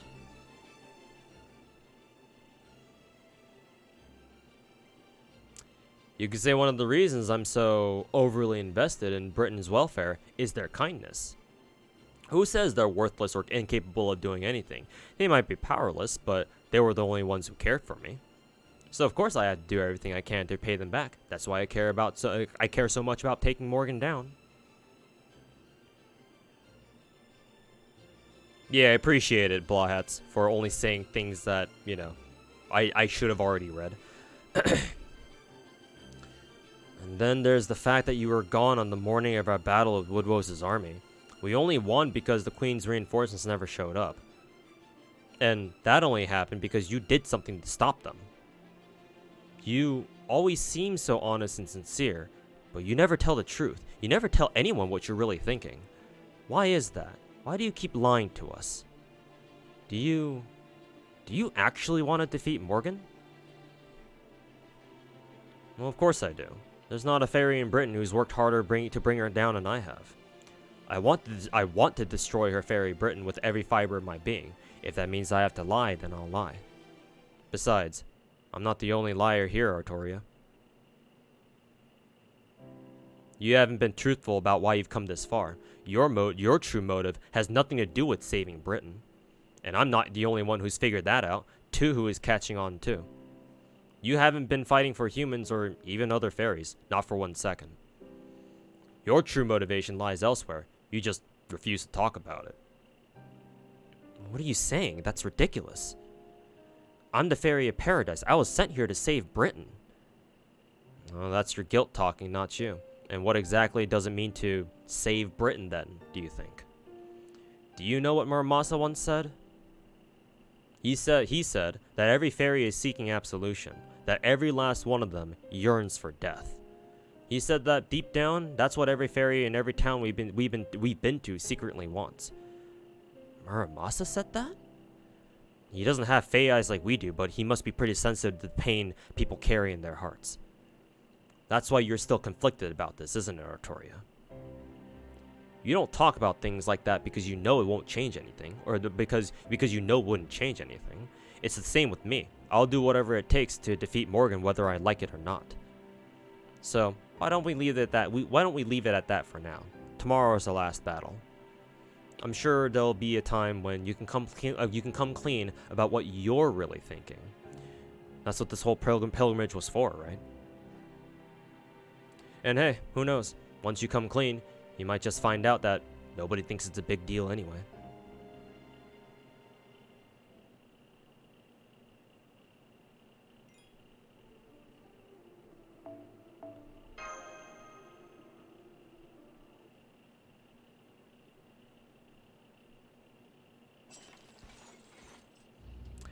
It seems Nocnaria's army and the Round Table army have rendezvoused. I still can't quite believe Her Majesty didn't even try to stop them. It's one thing to give your enemy a fighting chance, but this is far too generous. Between the Child of Prophecy's protection and the King Clan's Fey domain, our forces should be evenly matched. I'm sure Her Majesty means to crush them, but there's still a chance they could get lucky. If our forces are evenly matched, then there's no chance of them winning as long as you and I are here. The two of us alone could end this right now, whether the High Queen is here or not. I could destroy Nocnaria's army on my own, and you could do the same for the Round Table army. We're already being nice by giving them until morning. There's no sense meeting them on their terms. The only ones we need to be wary of are the foreign mage, Galahad, and the two servants, and Percival. But I can handle all of them on my own too. They're all fairly good fighters, but none of them can match me. None of them can match me in the air. The only fairies who could fight me on even terms are High Queen Morgan or you in a larger form. If I were in their shoes, I'd want at least twice the forces they have now before challenging Camelot. But unfortunately for them, the soldiers from Salisbury coming to join them have only just crossed the Western Plains. The Fane clan might have helped tip the scales if they'd gone over to their side, but they're nowhere to be seen lately. They don't have a chance. They don't have a chance. The rebel army dies here. Einzel's prophecy will never come to pass, assuming they don't secretly have a unit equivalent to one of us Tamlin on their side. Indeed, as long as they lack a Tamlin of their own, yeah, they won't stand a chance. Her Majesty ordered me to only kill soldiers that make their way into the castle town. So I'm gonna patrol the air and take care of any soldiers that try to get past the ramparts. The knights Her Majesty has stationed in town will never get a chance to fight. And of course, they'll never get through the main gate. Not with you guarding it. Not with you guarding it, of course, right? Surely you'll guard the main gate, right? Part of me feels a little bad for crushing them so thoroughly, but there's no escaping reality. Fairy Britain's last war will end with a whimper. There won't be so much as a single surprise. The last war, huh? True. I doubt there will ever be a rebellion of this size. But the calamities will not end here, and Her Majesty has no intention of stopping the Great Calamity. Our victory here won't do anything to stop most of Britain's fairies from dying. Do you not think that's sad? Does it not make you question the point of winning this battle? Well, I'm surprised to hear that from you, Bargus. I didn't think you thought about those kinds of things. Woodwell said that fighting is the Fane clan's instinctual drive, and pitting themselves against powerful foes is their greatest pleasure. Well, there's truth to that. I won't deny that there is a part of me that's a little different from a blood-starved beast too. The one thing Baoban Sith and I have in common is that I too cannot help myself from dominating the weak. Careful there, Bargus. You're gonna activate some neurons there if you're not careful.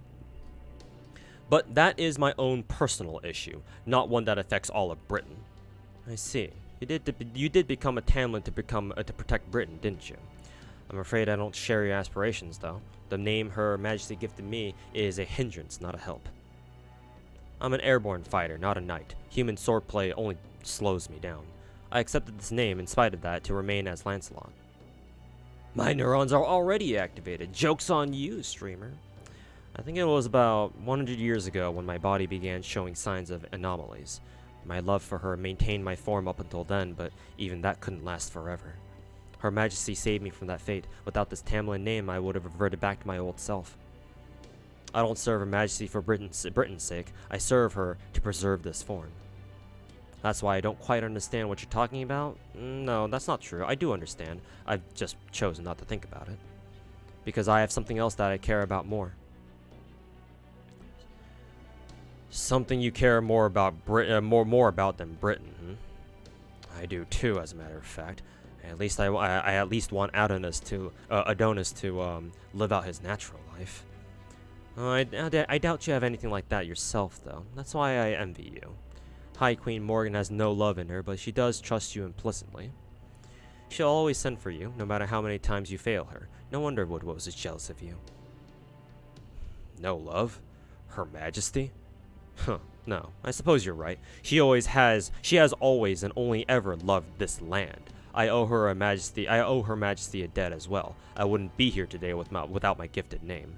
Her grace made me who I am. Even if she only offered it to control me, a debt is still a debt. However, I cannot repay that debt any further. I have to protect Britain's future and his. Now, alright, now don't mind me, Melusine, while I protect this main gate. Don't worry, I won't let anyone through, I promise. It's nighttime now. Could somebody turn on the light? I have to get to the ball. I have to put on my beautiful dress. Hello? Is anyone there? Forgive me, Mother. It wasn't my fault. I didn't want to do it, but my lord said he wanted to see what moving corpses were like, so I sucked the blood from one, just one. But my lord was so taken with them that he made me make lots more in the basement. It's always the goddamn basement. Of course they were gonna overrun everything. Of course they were going to. Help. Help somebody. Please, help them. I'm hopeless on my own. I've never been any good on my own. I never had anything of my own. That's why nobody ever helped me. I have no power, no special skills, no friends. Oh, so it's just like everybody who plays FGO. No wonder people like Baoban Sith so much. If Mother abandons me too, then I won't have anything at all. There she goes again. Looks like Tamlin Tristan's not long for this world. Finally. She lost her Tamlin name when the Child of Prophecy defeated her, then Beryl Gut disappeared. And now she's finally exhausted Her Majesty's patience too. We're to seal up her door with wax tomorrow. Probably too much trouble to even execute her. Now she'll fade away with no one ever knowing what became of her. What's wrong with that? Sounds like a fitting end for the most hated figure in all of Britain. Remember how many fairies she's killed? Hell, I'd offer myself if I could get away with it. Don't bother. She's rotted so much she can barely move now anyway. She'll die soon enough on her own. Hell, you might even get cursed if you got too close to her. If ever someone weren't worth killing, it's her. You said it. At least once she's gone, Her Majesty ought to go back to being. Who goes there? The High Queen gave strict orders not to let anyone. Oh, if it isn't Lord. Yeah.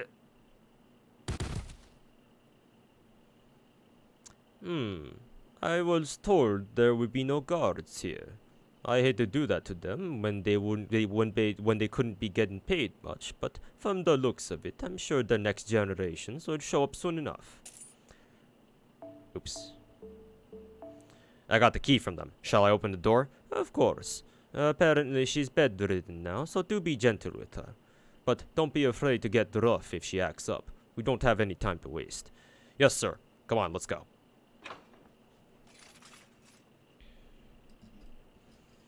Not worth killing, hmm? That's just the sort of thing I'd expect such a vulgar lot to say.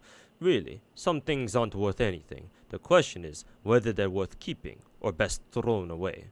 Prices are something we set for ourselves, even the worst piece of junk can still have its uses.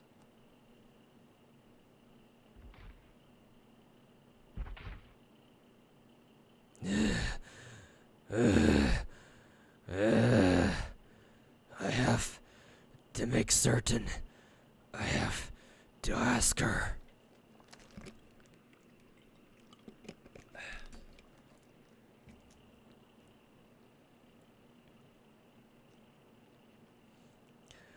Majesty, Majesty, Her High Queen Morgan. It can't be. That can't be right. Who dis? It's Woodwose. He never died, remember? Oh, how wonderful. How good to see you're still alive, as resolute as ever. I couldn't believe my ears when Spriggan asked me to take you in. But, teehee, looks like you really did survive. Coral, do treat his wounds, won't you? Use the best magical powder we have. Thank you, Aurora. You really are a beautiful fairy. I'm sorry I doubted you, even for a moment. It's no use. His chest wound refuses to close. Not even the magical powder can help him now. Besides, the Round Table Army won. Wouldn't it be, well, dangerous to harbor Lord Woodwose now? We mustn't give up. We'll gather all the medicine in town if we have to. It doesn't matter which army won that battle. Now that the battle's over, we can't let him die. He's the proud head of the Fang clan, after all. He's kept Britain safe for hundreds of years. He doesn't deserve to die so miserably. Aurora. How could I have been so foolish? Never understood how he survived, especially when he was eaten by Beryl, or he was like... Well, first of all, Beryl only ate, like, his liver or something. Yeah, he only ate an organ from him that he ripped out.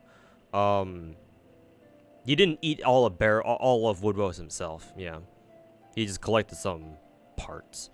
That and I remember during Percival's flashback, like in the last chapter, that Woodwose there was the part where Woodwose comes to talk to the kids and Percival when he was a kid, and Woodwose mentions how like this is just how Fang clan fairies are. Like when they get infatuated with something, they don't stop until they're done. So I assume it's that kicking in for Woodwose. Because Woodwose probably wants to find out, like, for once and for all, like, if Morgan really, if Morgan really values him or whatever, or something like that.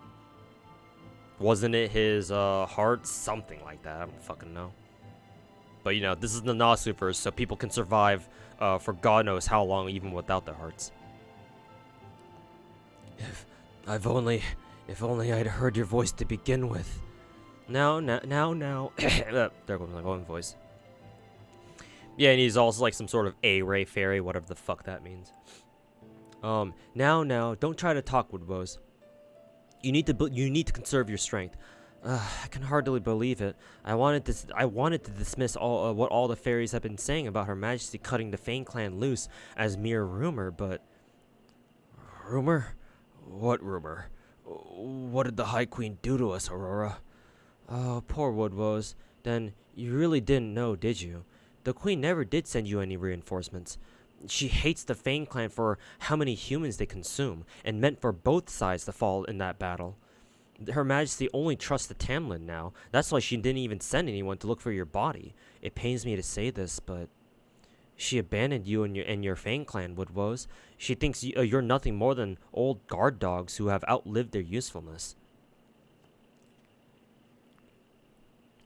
I can't believe it. I can't believe it. I won't believe it. Majesty, Your Majesty, that can't be true. It can't. The Fang clan's loyalty, our devotion, it must have meant something to you, right? I have to find out. I have to. Even if I have to kill her to do it.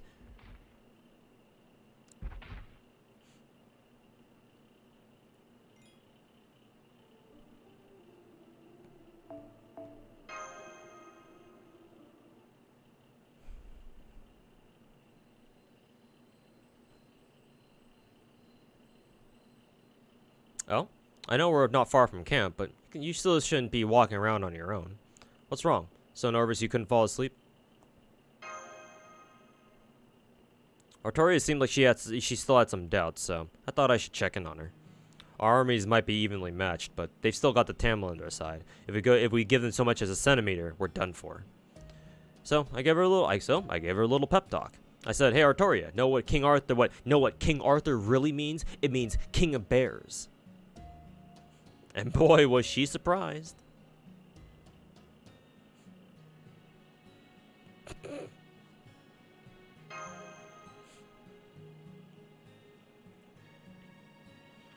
You know how competitive she is, right? Lighting a fire under her works better than trying to get her to see reason.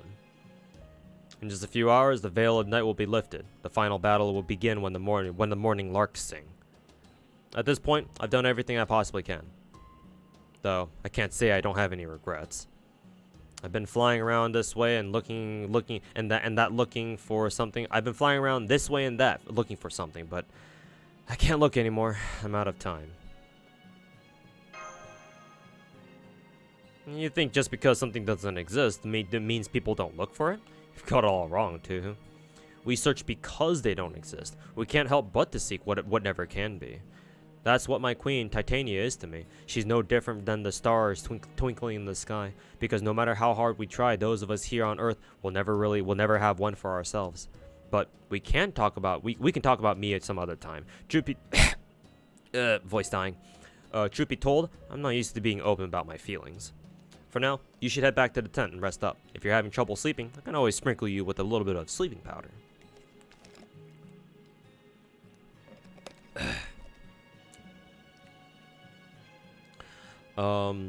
I may not be much good at fighting, but when it comes to putting people to sleep, not even Merlin the Incubus could beat me.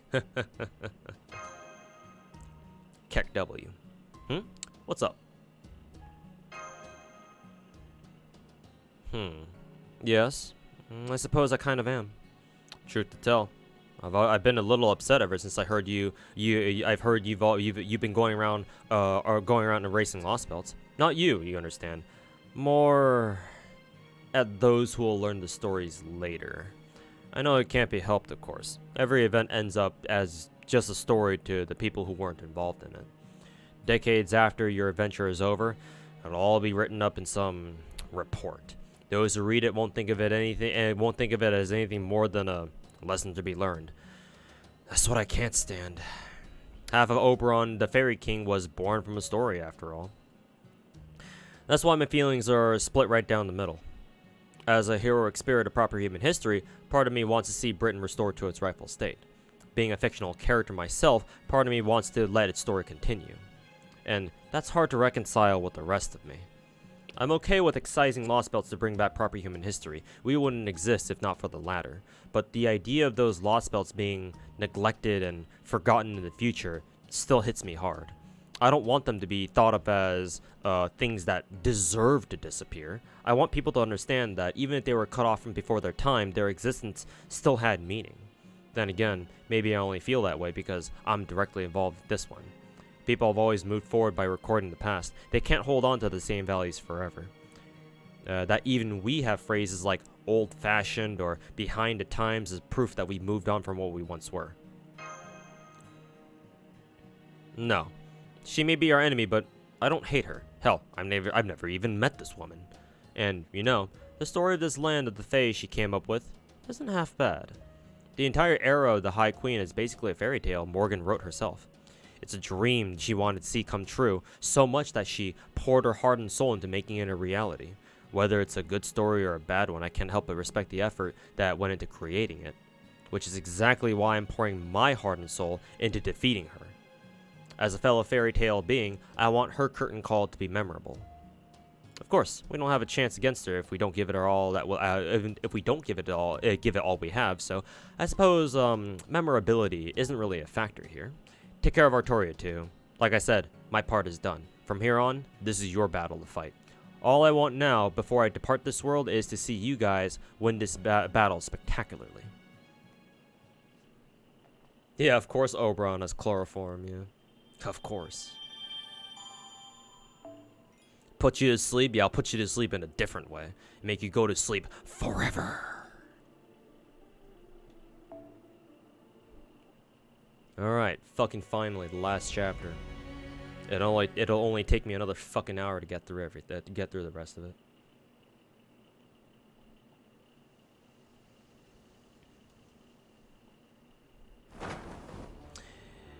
It's morning. All squads, form up. Round Table soldiers who have sworn to follow the Child of Prophecy. Northern fairies who have served me faithfully over the years.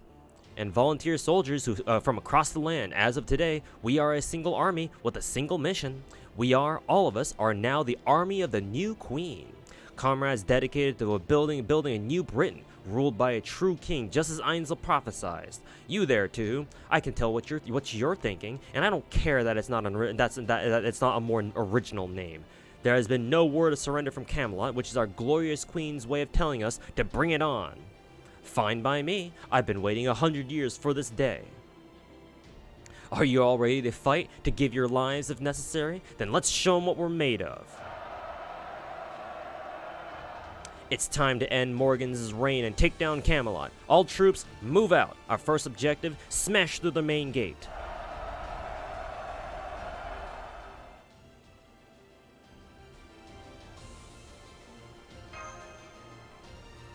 The Round Table Army's 1st Division includes you, Artoria, and Da Vinci. The 2nd Division includes Muramasa and Grimmer. And in Nocnaria's main force, bringing up the rear, we have Regia and Habitrat, who have both said they won't be taking part in the battle. As for me, I asked to be assigned to the 1st Division alongside you. Yep, and Muramasa and Grimmer should both be stronger working together, which is why I had them join the 2nd Division, since they need all the help they can get. Oh, speak of the devil. We of the 2nd Division came here to pay our respects before we begin our advance. Thank you. Well, we count on your division to act as a decoy by attacking the ramparts, while those of us in the 1st Division protect the Giant Corps. Giga Chad, I'm afraid you'll be on your own. You'll all be on your own out there. The longer the battle drags on, the higher our chances of being routed. So keep your attacks on the ramparts to the bare minimum if necessary. Try not to take any foolish risks.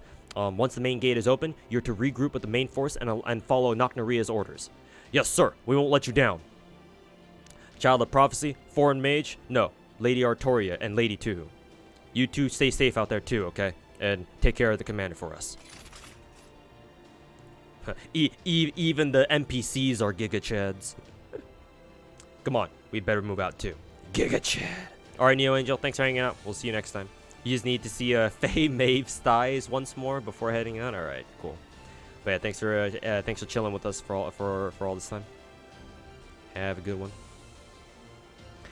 The main gate is protected by soldiers from the Queen's army who are being led by Tamlin Barghest. Our job is to safely escort Nocnaria's Giant Corps and the main gate so they can destroy it. This also means we'll be handling the Queen's army and Barghest herself. Giga Chad. Artoria, you'll be out front casting protective spells on the rest of our troops. Tuhu, you'll handle the more powerful Queen's Knights and Barghest, right? Well, I remember. Of course we're not going to fight her. Once we make it through to the main gate, she should declare her allegiance to the Child of Prophecy, just like we agreed in Manchester. But it's not as though we agreed on a plan. And knowing her, I'm sure she's going to fulfill her role as one of Morgan's knights right up until the main gate is destroyed. So first, we need to secure a route to the main gate. Then we need to keep Barghest busy. That's what you mean, right, Da Vinci?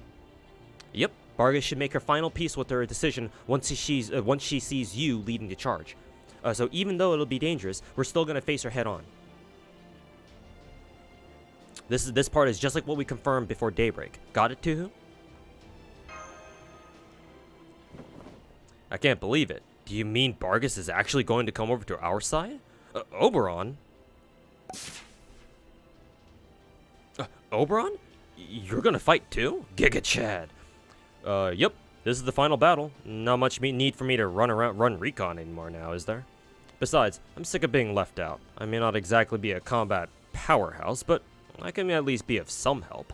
More importantly, when did you talk to Bargus? Ah, I see. Yes, that timing would have worked out nicely. Very efficient. The important thing is, if Bargus really is going to join us, that improves our chances considerably. In fact, with a bit of luck, my lie just might become the truth. A victory without any casualties. With Bargus on our side, we only have to worry about Lancelot. As long as Muramasa and Grim are keep her occupied, we should have no trouble getting into the castle. Great work, you two.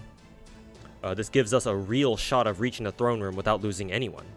Percival, you guard Artoria. Mash, you guard Tuhu. Alright, let's go. First order of business, clear away the soldiers guarding the main gate.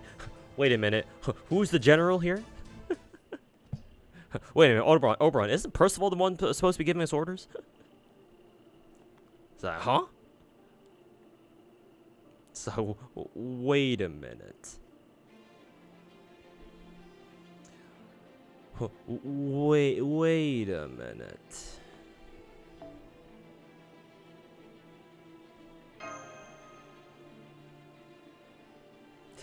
Oberon clueless. 女神モード降臨。たっぷり性能を披露するといたしましょう。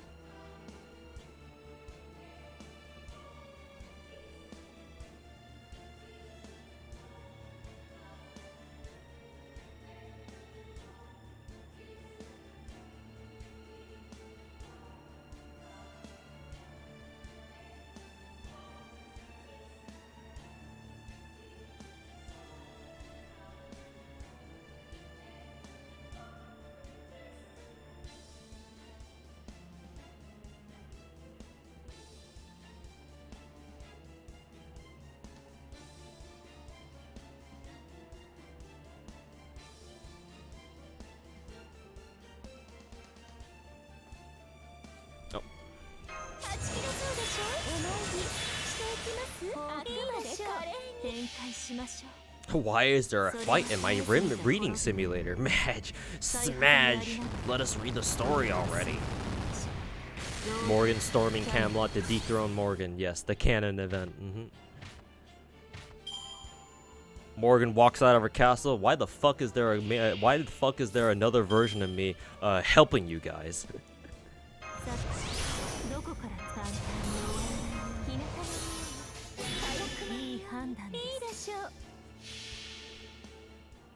What the fuck is going on here? I used Morgan to fight Morgan. Actually, is Morgan considered man? Actually, no, she can't be, because she's she's probably like Earth or something. No way she can be man.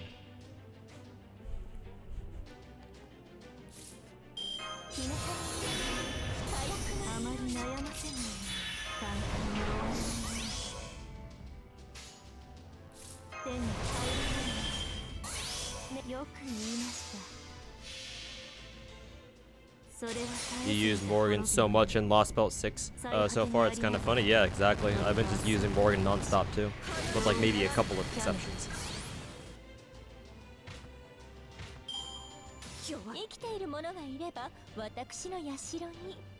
She does have the king trait.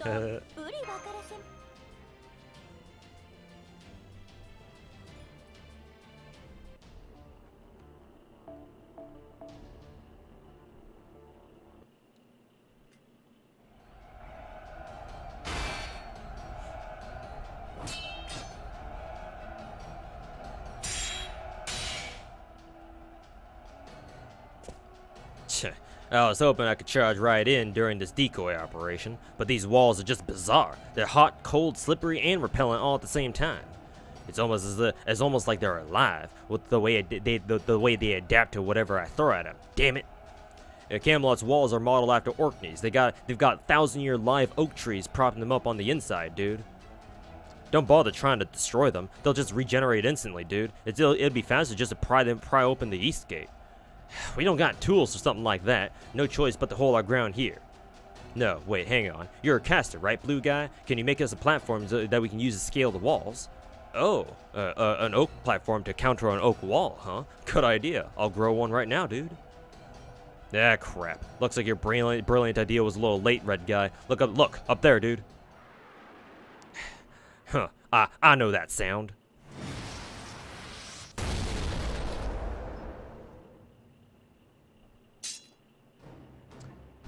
Just 2 servants? This must be the decoy. Too bad. But at least you two should be worthy opponents, and since we've met, we can skip the introductions. We can finally pick up where we left off at Sheffield in the pit. This time, I'll make sure to finish you both off properly now that I know how resilient servants can be. Muramasa, I'll cut you into horizontal sections and Grimmer into vertical ones. Doesn't that sound nice, since you're such good friends? Friends? I hardly know this kid. You want to slice and dice him, you go right on ahead. Nobody asked you, dude. Come on, Muramasa, let's show her what we can really do. Of course, if you want to let her chop you into servant chunks, I won't stop you, my dude. There, you see? There, you see? You are friends. You think alike. That makes this even more worth it. Finding a good rival is hard, especially when you're one of the strongest creatures ever to exist, like me.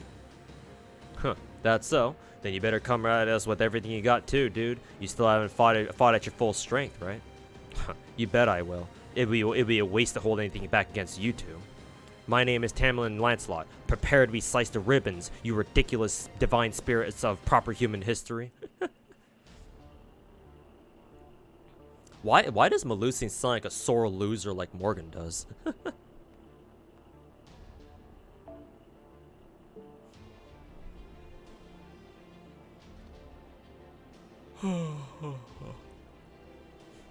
Okay, now we get to fight Lancelot here. Oh, fuck.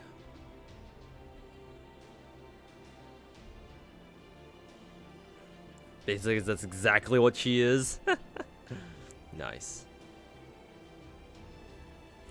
It seems in order to be a knight of the round table, you must be a sore fucking loser.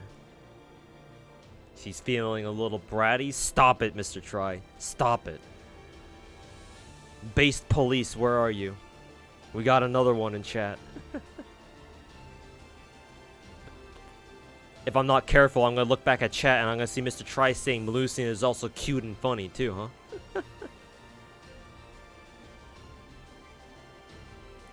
Stop it. Get some help. Alright, so what kind of servants am I gonna use here? Oops.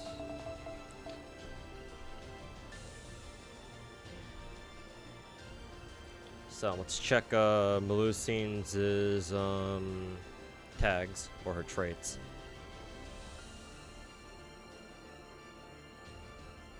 God, she has so many fucking traits, but half of them I don't even fucking recognize.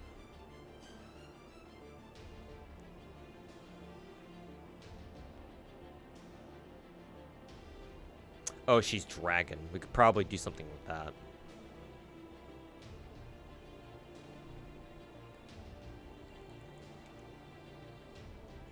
Oh yeah, Zigguard. Zigguard should be anti-dragon, right? Anti-dragon, right?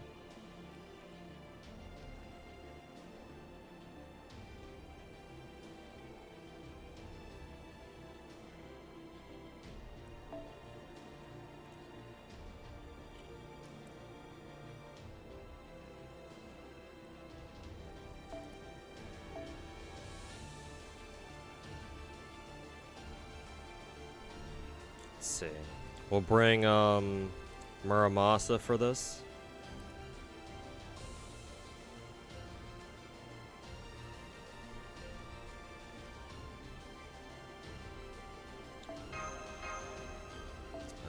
We will bring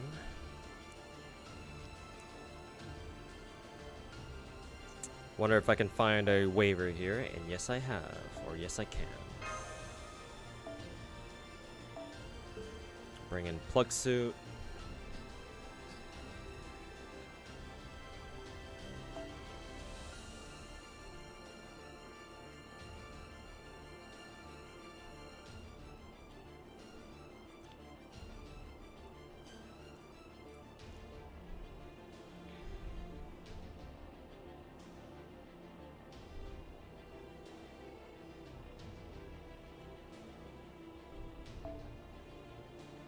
And then we need another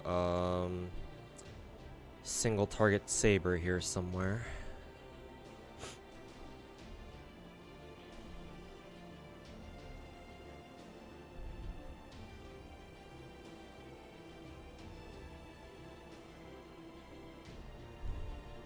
We really don't have a lot of single target buster sabers now, do we?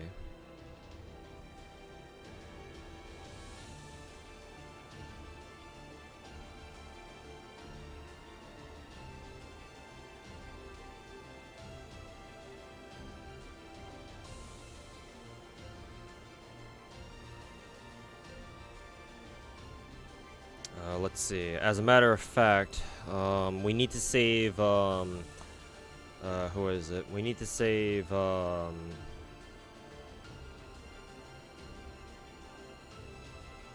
We need to save Musashi for last because we need her pure symbol for Lancelot's final break bar. So we'll use Sigurd for her second skill, which means we're gonna have to bring in somebody else for the first wave, I think. Kind of wonder if Nero Bride would work.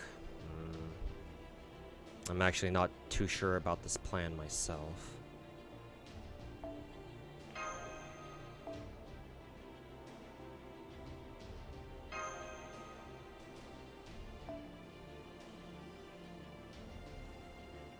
I think I will give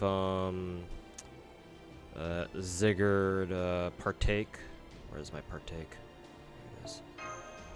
Because yeah, with the waivers buffs, he should reach 100% charge.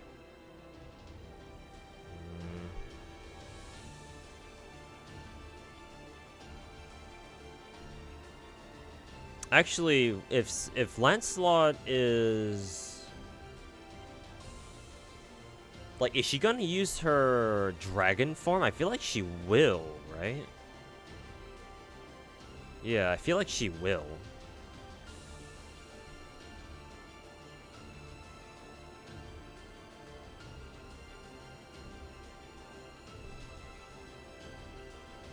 Bedivere time? That is true, I could use Bedivere, but I'm just not sure if he's gonna do enough damage. Then again, Melusine has like almost 200,000 HP. I'm not even sure if Nero Saber Nero, or not Saber Nero, Nero Bride would be able to one-shot her. I mean, she does have her MP buff now, so.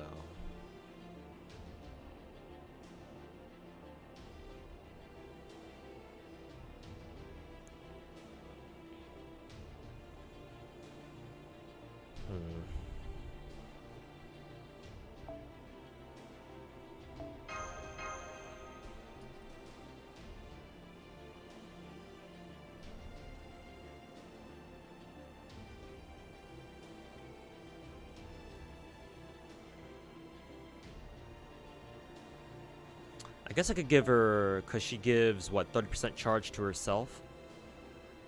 I guess I could give her something else at least.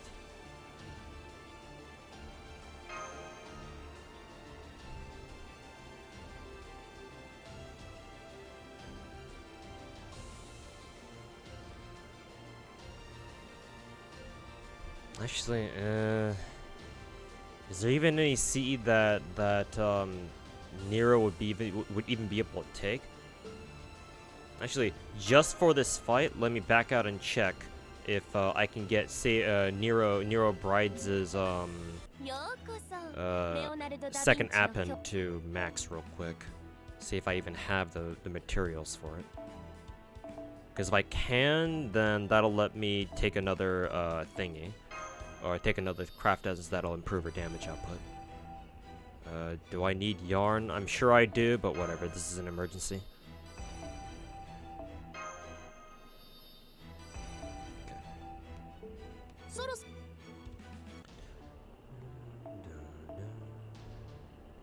Okay, I have to skip this entire fucking thing again.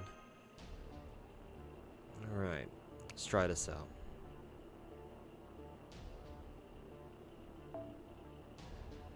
Okay.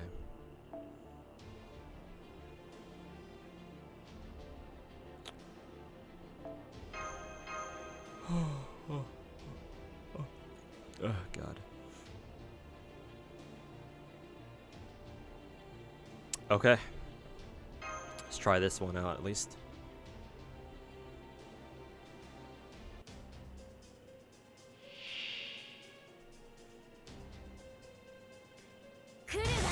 Ew.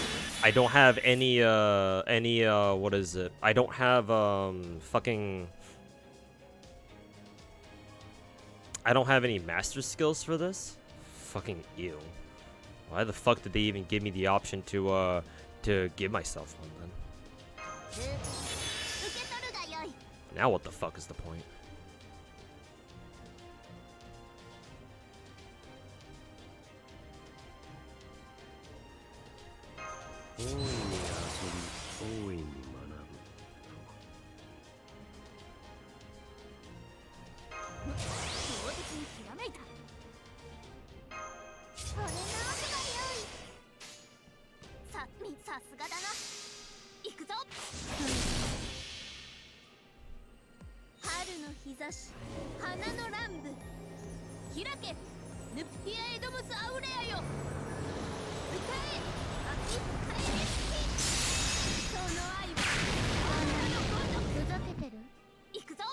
Yeah, different division after all. It would have been nice if they just like blocked out our mystic code, so that way I wouldn't like, you know, somehow I wouldn't like formulate my strategy around that.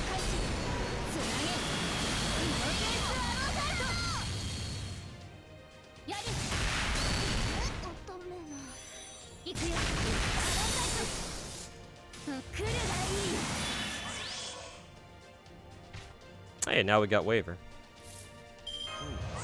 So, that's cool, I guess.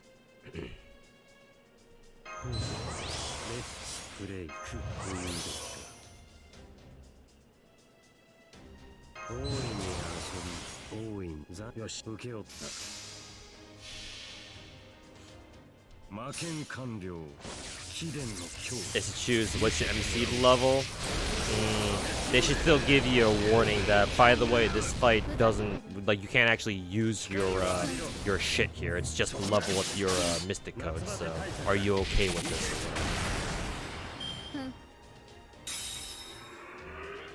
We did charge drain her, but she could actually gain it back, I think, right? If she decided to use her first skill or whatever. Like, luckily for us, she decided not to use it. So. Also, how did we charge drain Melusine? I'm assuming it's thanks to Zigguard's NP. I'm surprised Zigguard even had that.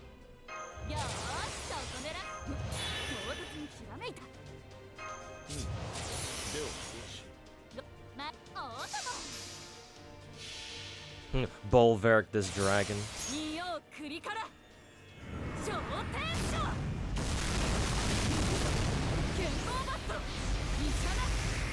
I didn't know he had that either. Me neither. News to me. Fucking news to me.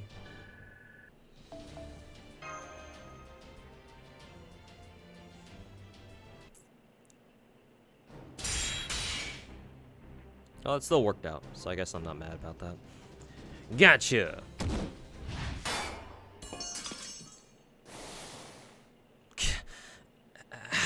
How can the foreign mage be supporting you from so far away? Well, it ain't support, it's strategy. Look, it took a log out of her, but I had to summon those servants from before we began our advance, dude. And I use my own magical energy to keep them around, dude. But that all ends now. This took a hell of a lot more out of me than I expected, dude. I knew I was insane to try to look after heroic spirits from different mythologies, dude. You're a mage? Then Sage isn't just a nickname? The hell you take me for, dude? Well, you just look like you'd be more at home throwing spears. Besides, Gungnir's pretty famous in Britain, too. Aw, I thought you were a lancer, just like me. What the actual hell? Muramasa, are you sure this is the Lancelot everyone's so afraid of, dude? I know. It's hard to believe, but yes, she's just a lonely airhead, but it's her for sure. That's it. I'm definitely killing Muramasa later. Hang on. That doesn't make any sense. Your objective is to break through the main gate. The foreign maid should be putting everything she has into that. If she had power to spare for you, that must mean...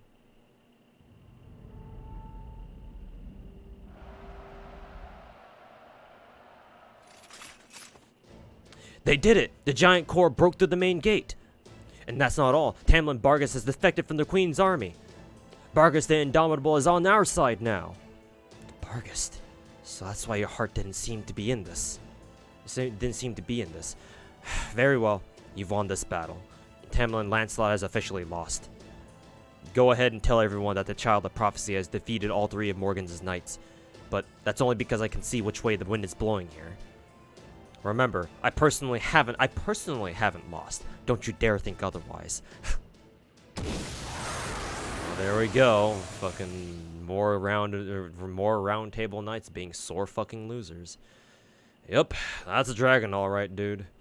That's the trouble with those dominant species types. They act like they understand the human world, but they never listen to a thing people say, dude. Oh well, at least our work here is done. I'm gonna head back to the main force along with the division. How about you, dude? I'm gonna join too. Even with Bargus on our side, we still got our work cut out for us invading the castle proper. Gotcha. Well, good luck, dude. Remember, Morgan's serious business. According to the first Grimmer's notes, she's never backed down from a fight in her life. Doesn't matter where she is or who she's up against, dude. Once she starts a fight, she won't stop until her opponent's dead or she is. Losers of the round table, hold this L. She's as dedicated and as stubborn as they come. Artoria might be okay, but an opponent like that's gonna be tougher too and match to deal with, dude. So make sure you keep an eye out for them, and if worst comes to worst, catch my drift, dude? Of course I do. Seems like everyone's forgotten about it by now, but the whole reason I came here in the first place was to take Morgan's head.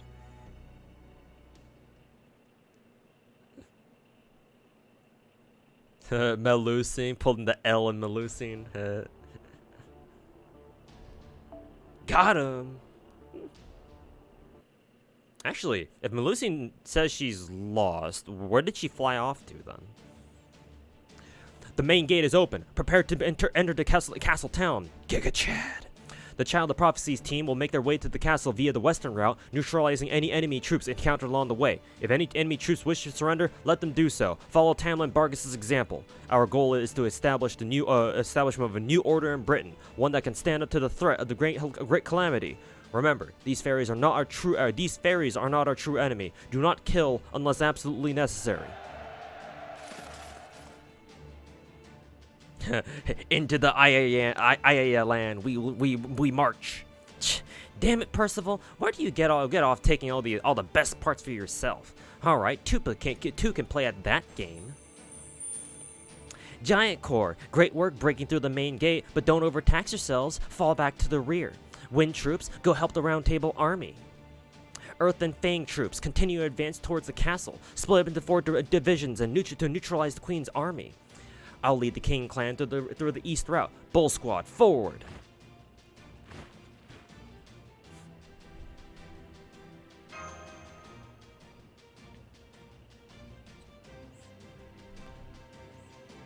Let's see. Of course I'm leading my own troops. I need to set an example for my subjects. If I end up getting hit by a stray arrow, then so be it. Don't bother telling me to push myself. None of you would listen to me if I asked you to do the same either, right? This is our only chance to go toe to toe with Morgan. Last one to the castle's rotten egg, Artoria. I almost said Altria. Come on, let's keep moving. We don't need to worry about Nocnaria. There's still a lot of fighting going on around the main gate, but I'll subdue the Queen's soldiers stationed outside the ramparts. Once they see that Tamlin is defected, that should prompt more of them to surrender. And one more thing, have one of the Round Table army soldiers stay behind me so there is someone to be seen keeping an eye on me. That should put the other rebel army soldiers at ease. Good idea. We know you won't betray us, but the other soldiers won't have that confidence. Still, are you sure you don't want to come along? This is your chance to defeat the Queen and become ruler of Britain yourself. I can't do that. I may have gone over to your side, but I still cannot turn my horn on the Queen. After this battle, I intend to trust the aftermath to you and the clans and be imprisoned for my crimes. I see. So you really have thought this through. I'll keep an eye on you then. Why are you the one to keep an eye on Barghest, dear Oberon? Once the rebel army sees that the Round Table army's resident Joker standing beside you, they should stop thinking of you as a threat. But don't think that'll be the end of it. You'll still have a ton of work to do even after things calm down near the main gate. Camelot's upper-class fairies are deathly afraid of you too. So one look from you should be more than enough to keep them in line. Yes, you're right. That would be the right way to use me. I would have no problem wielding my horn against them. But I'm sure you haven't forgotten how I burned down your woods. Do you not hate me for that, Oberon the traitor? Intensely. But now's not the time to go into that. We have other things to take care of first. Isn't that right, Percival? Of course, Giga Chad. Thank you for entrusting us with the fate of New Britain, Tamlin Barghest. We won't let you down. Division 1, move out! The Child of Prophecy and the Foreign Mage are about to make their way to the castle. It won't be long now until the prophecy is realized. In the name of the Round Table, we must ensure that they both arrive safe and sound. Yeah, the resident Joker. All it takes is one bad day. One bad lost belt. They made it through the main gate. Only those free of sin may pass, huh? The problem is, there are no fairies without sin in Britain. It was High Queen Morgan's choice to have the gate acknowledge that, and still let those with sin pass through anyway.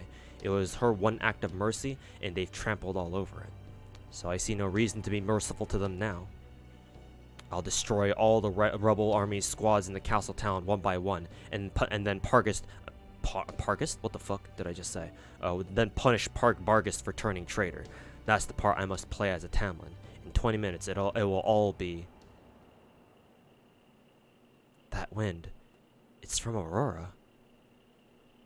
Huh?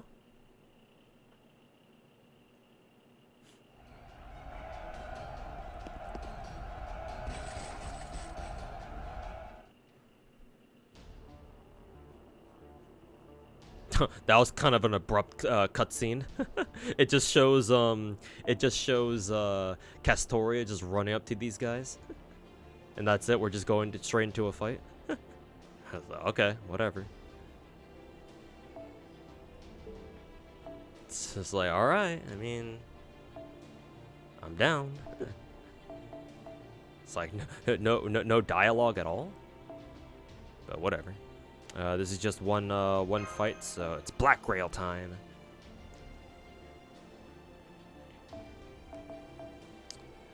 Black Grail time.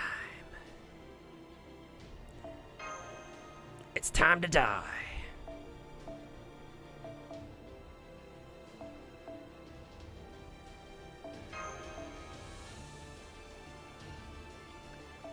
It's time to die.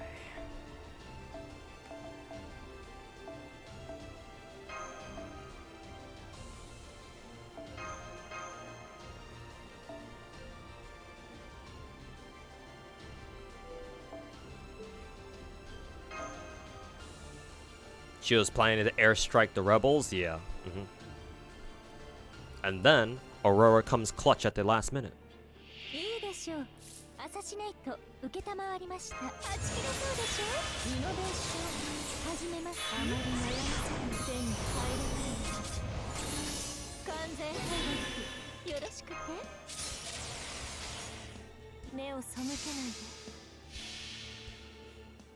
慈悲神戸を垂れよ恐怖は While that is playing out, I'm gonna go watch. 何人通るにあたわず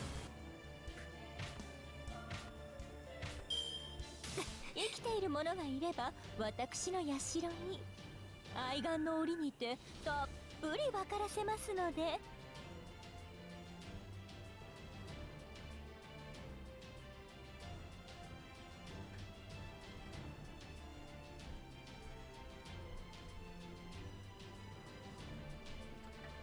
All right.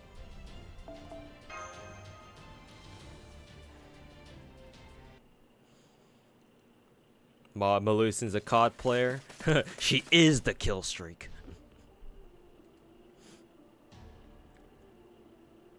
So this is Camelot, the city Queen Morgan built.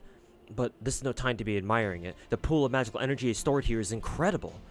I've seen many magical reactor cores before, but this easily surpasses them all. Yup, it's both the far end of the world and its center. And it's just as strong as the tower as at the ends of the world we saw in the holy city of Camelot. Also, no matter how much things are going our way, we can't forget that Morgan still has a sacred lance. Be on your guard, everyone. There's still a chance she'll try to use Rhongomyniad against us. So we need to make our way into the castle before she destroys the whole city.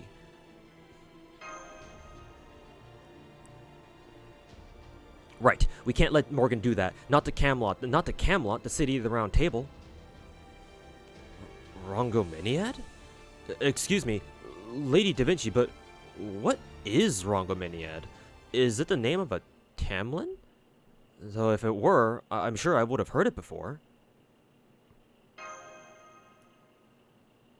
It's the lance they had right at the main gate. Have you guys never really never heard of it? It's a truly massive burst of magical energy which can make a hole in the ground almost the size of the pit. No. Wait. That's right. Of course you're right. Not a single person in Britain has ever seen Rhongomyniad's light before. Morgan didn't use the sacred lance to conquer Britain. If she had, the aftermath would be impossible to miss.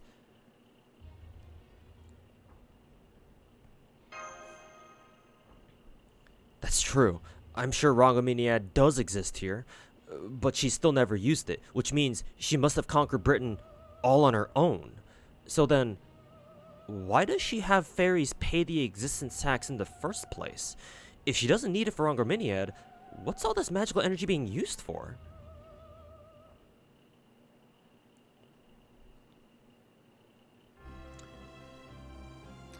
Tamlin Bargus has surrendered to the rebel army and forsaken her duty to guard the main gate.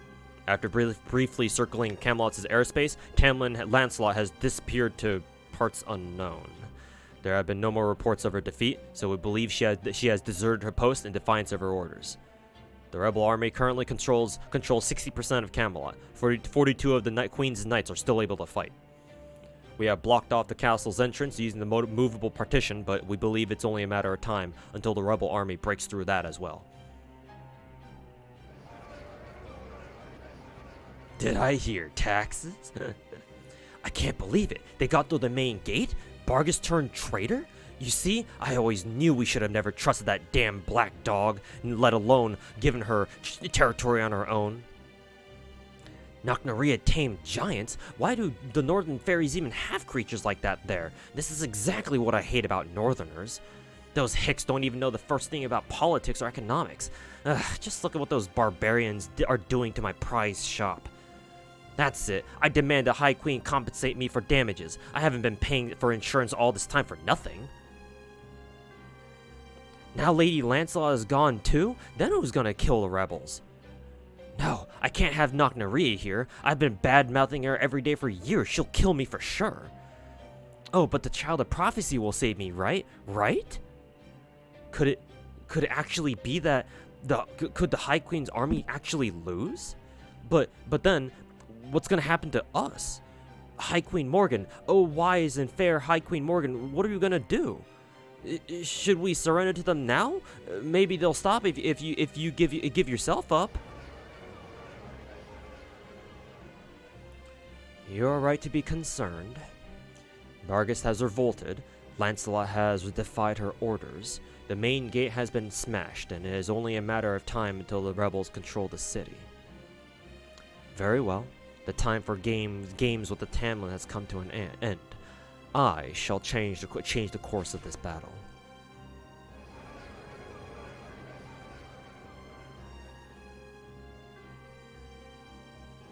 Whoa! The High Queen just stood up from her throne. This is wonderful. 3 cheers for Her Majesty. But now what? The rebels aren't going to stop just because she got up, right? Silence, officials. Prostrate yourselves along the wall and shed tears of adoration. The High Queen is about to join the fray. This shall now be Her Majesty's battlefield. It has been 2,000 years since I last exerted myself. I shall have to take care not to break them utterly in the opening moments. She stood. She stood up.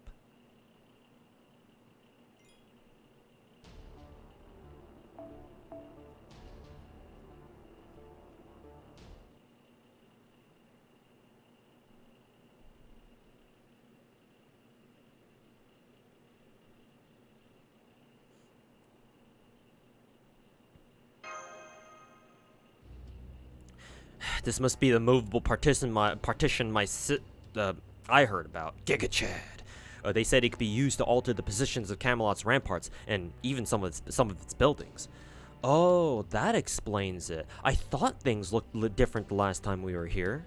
I see. Now I guess some of these large buildings are actually part of the ramparts. In fact, now that I'm really looking, I can even see the rails on the ground. Even if they're only used to slide things horizontally, that's still impressive.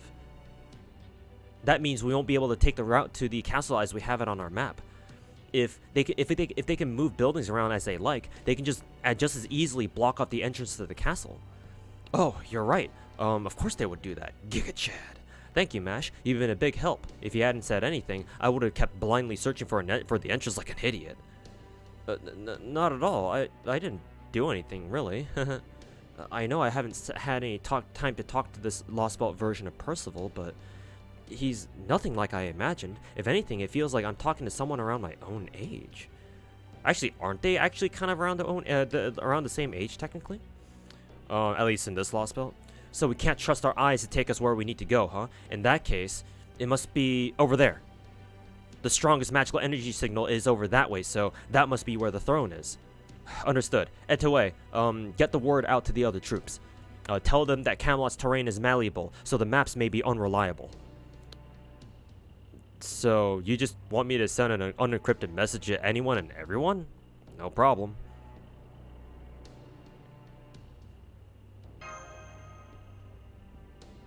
It's a wind tiding, a technique the Wind Clan can use to carry their voices over long distances. The big problem is that other fairies can hear what you say too, so it's not really good for secrecy. I guess the most powerful Wind Clan fairies can use it to speak exclusively to specific individuals. I see. So you can't use it for clandestine purposes, but it's perfect if you want to get the word out to lots of people at once. Also, why is there snow falling? I guess that means Nocnaria will hear it too, but that's okay. Right now, getting to the castle is our top priority. Right. I'd like to settle things before the Queen's knights have a chance to regroup. How old is Mash anyway? Like 16, 17? Yeah, something like that.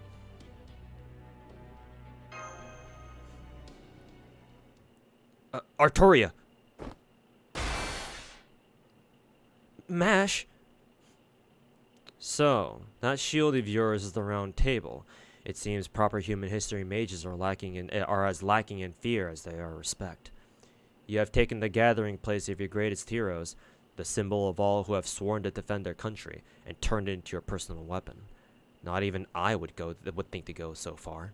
Or is it precisely because you are from proper human history that you have gone to such depraved lengths? Perhaps you never cared what means you chose if it meant for your survival in the end.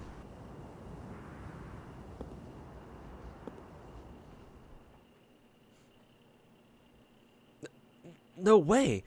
How? And in the middle of the city? Of course I have come for you in my city. What cause could there be for me to wait until the rabble sullies my castle before crushing them? Camelot's throne is the linchpin of my Britain. I would never let you stain it with blood. Artoria, the child of prophecy, Tuhu, mage of Chaldea, and you, the servant who possesses possesses a gallant Galahad spirit origin. Well done on completing your pilgrimage. On that, I commend you. Once again, judgment has been passed on the 6 clans. Soon, all of Britain's fairies shall know salvation. And yet, it is all I can do to be sick at the thought. The bells of pilgrimage are a temporary salve at best. The fairies are all too quick to forget about your hard work. They remember nothing of your struggle, of your anger, of your grief. Surely you realize as much by the time you rang the second bell, and yet you persisted on your pilgrimage. You have taken what is right and proper from this lost Britain. I trust you are pleased with yourself. Of course not. Don't talk to me about right and proper. I was only born because you abandoned your duty. If you'd just done your job like you were supposed to, she would have never had to become king. I don't know what the clan's original sin was, and I don't care. I just want to fulfill my duty and be done with it. Whatever struggles you went through as Ash, or how the land of the Fae first came about, none of that has anything to do with me. I didn't stand a chance against you before, but things are different now. So come on, Morgan, let's do this thing. Afterwards, well, I'll cross that bridge when I get to it. I don't know what's right and what's not. I don't want to know anything about my destiny either. I can't do anything about Britain's future or the outside world. I don't have some noble cause or grand ambition like you. All I know is I want to win. That's the only part of myself that I believe in. I see. So you still know nothing of your true identity even after completing your pilgrimage. Come then, child of prophecy. I will put an end to your absurd destiny myself. Artoria, my archenemy in proper human history. You will never go anywhere. You will never change anything. I will show you mercy. I will change what you cannot. Forget about going to the side of selection. It is time you went back to being the miserable village girl you once were.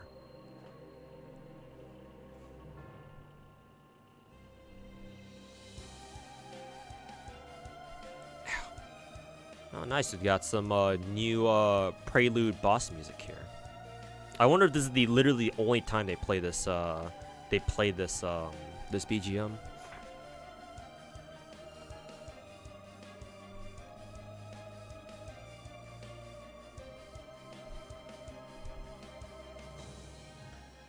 All right, the Morgan fight. Here we go.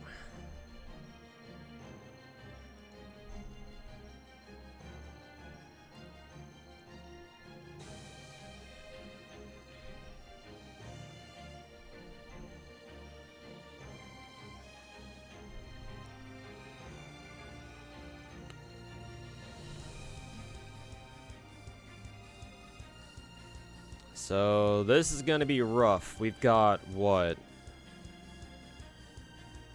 Neutral class advantage. Yeah, neutral class advantage, and when we break our first bar, we're gonna get slapped with a 50% attack debuff that we can't remove. So honestly, I'm feeling an arts team here. Oh yeah, that's right. We can't take what is it? Our own Castoria, because we gotta use the we gotta use whatchamacallit, the story support one. Also, god damn it, there are no waivers with tea time.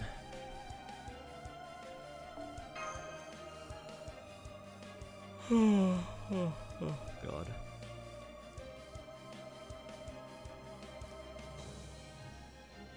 Alright, whatever. Guess I'm using Merlin then. Hey, look, a 120 Castoria to go with my 120 Tamamo. Cool. Alright, well, in that case, you know who we're bringing, chat.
Alright, let's try this, see if it works.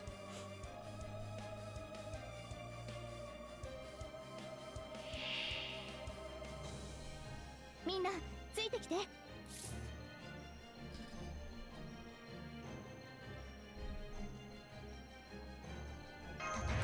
ですから。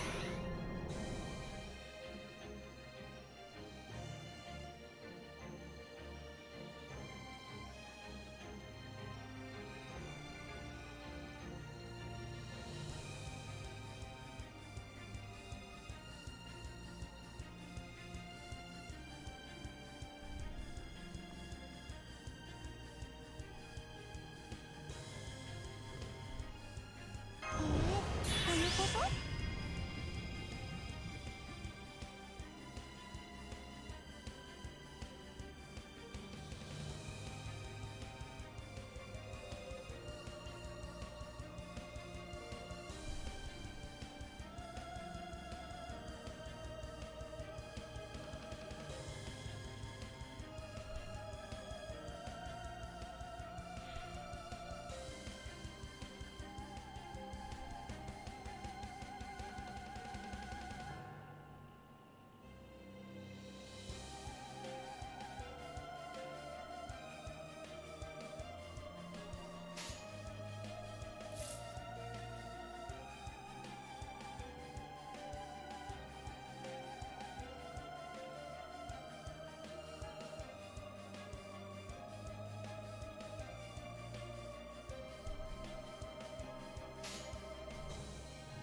もちろん。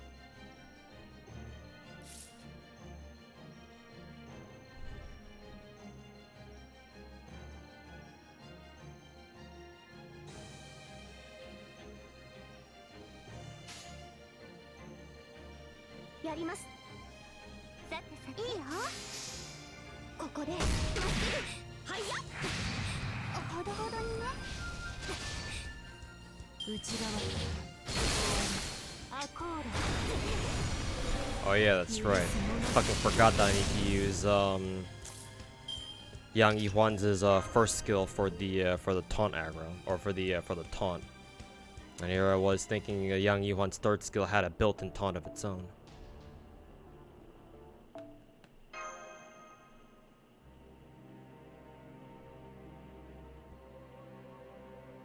So, guess we're doing that all over again.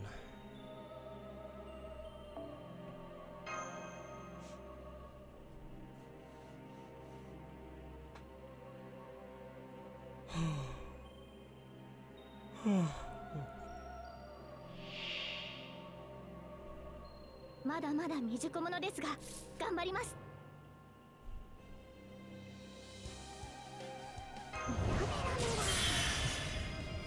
精神に導く白兵戦いきます。何をする準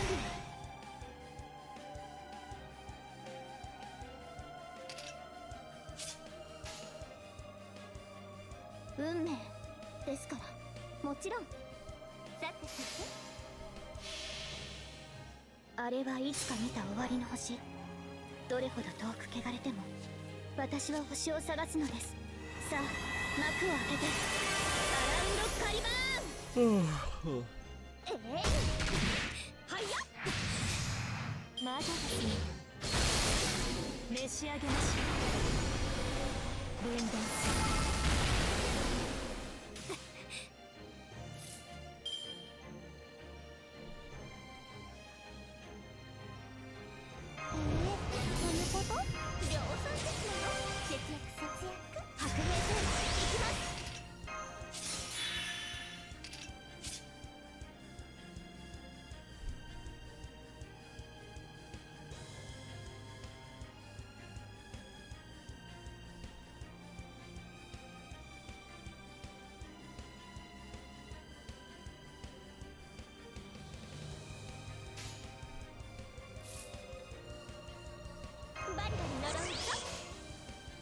全力で奏でるぞ。神様っぽいところ見せちゃおうかな。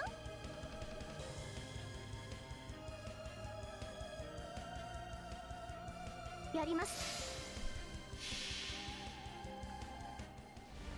いざや舞い守りて踊り打ちかかり手はことびきましょう。ジェイショウウイ気力出雲に神のこれ自在にしてみそぎの証新報羽化がかかったついてアマ矢の四十ねここですまっすぐあまり悩ませない分断死になさいまだですね Yep, there's the attack buff. 量産ですよ節約節約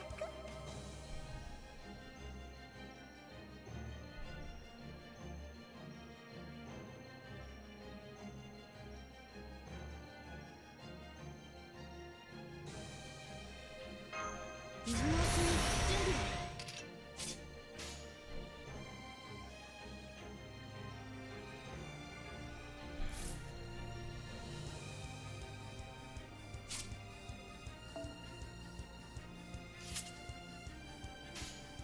運命ですから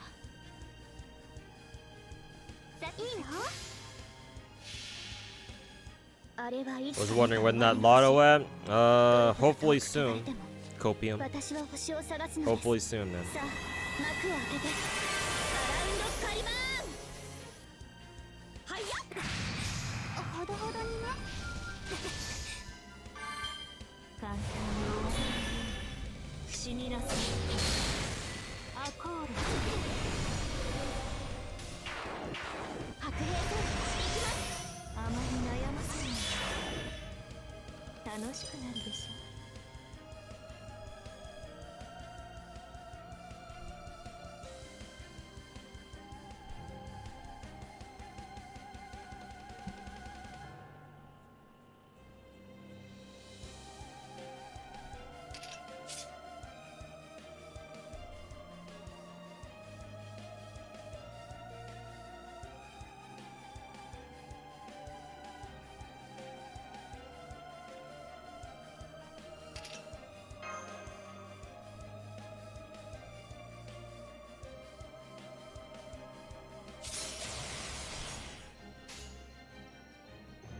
全力で奏でるぞ見せちゃおうか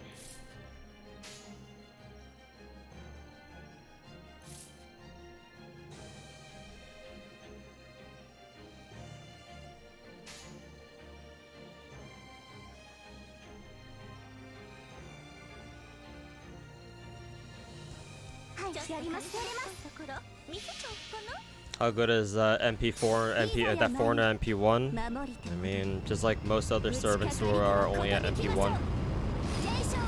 Serviceable, but you know, and you can probably make them work even, but also I'm kind of sad that didn't break Morgan's bar, because that effectively means that I wasted my my invul there, so that's unfortunate. 分断するモルゴー内側終わ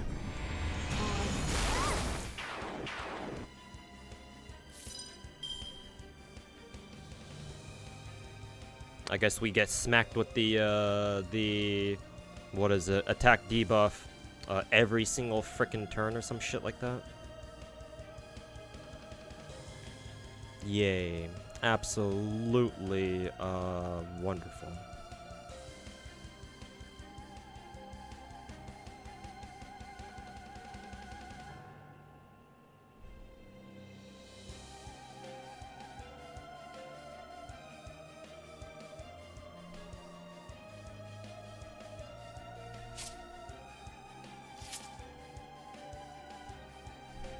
And we have a shitty hand on this turn, seems like.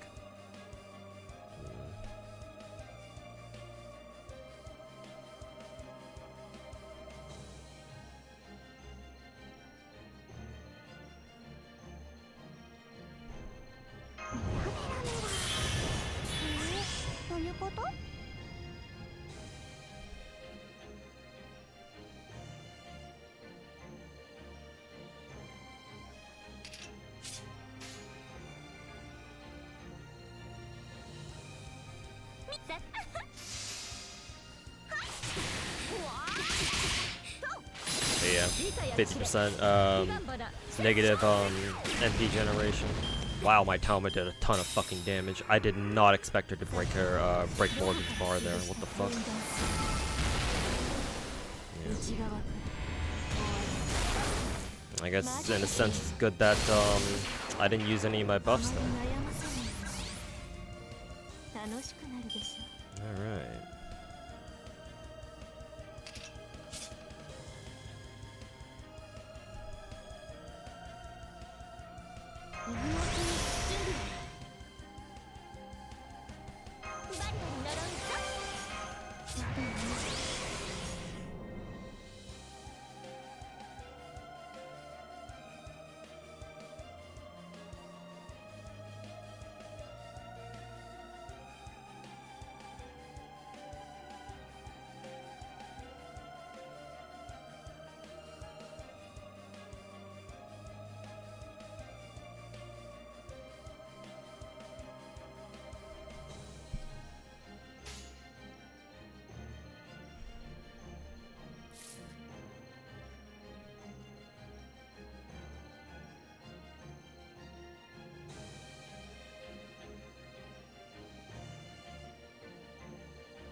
I just realized that Morgan doesn't have any burn stacks on her either.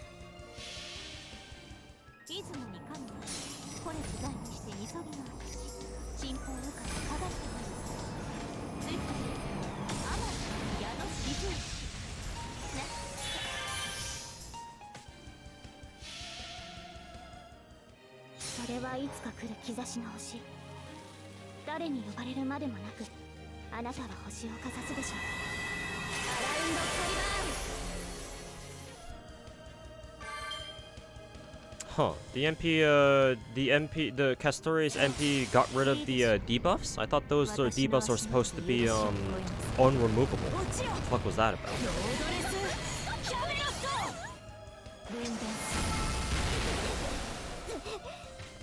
Lovely.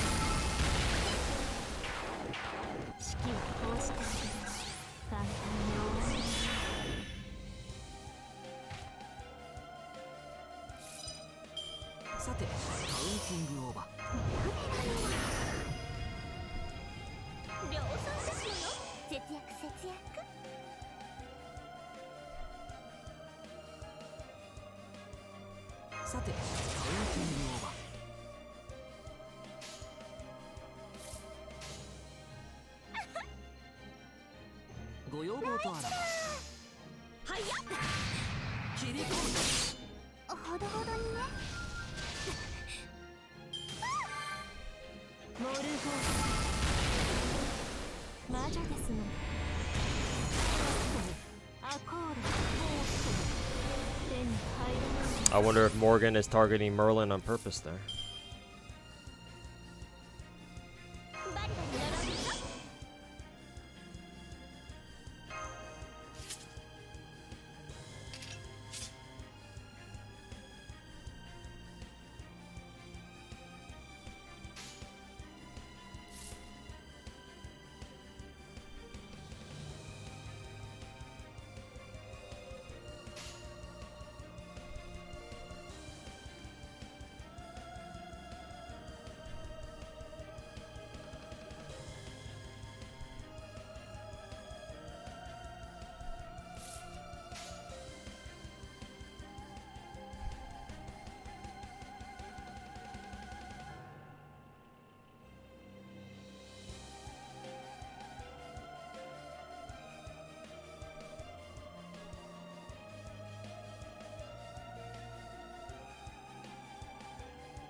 高のカード君にはい、ちょっと考えますところやっちゃうかな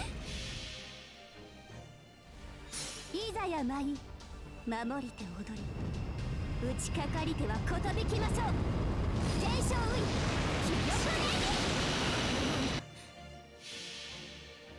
気力出雲に神のこれ自在にしてみそぎの進歩うかがかがってなるついてアモ矢の四十ね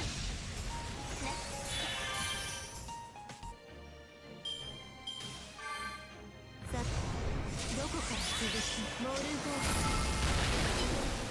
アコールあまり悩ませないの楽しくなるでしょう我は闇にあって闇子孫に預かると我は闇にあって闇にある精神にメラメラ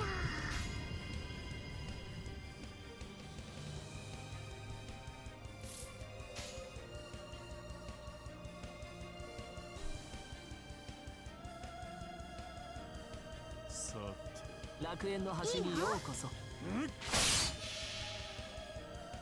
星の宇宙物見の楽園の端から君に聞かせよう罪なき者のに通るがいるガーデン・オブ・アバロンほどほどにねまだですね逃がすもの猫の手のがマシだったかなモルゴー手に入らないさてどこから潰したものかこうしてほしいんでしょう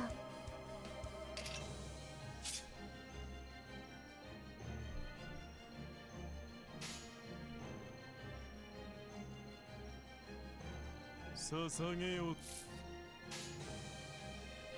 捧げよその血その命をとっておき見せてあげるわ血に濡れた我が人生をここに捧げよう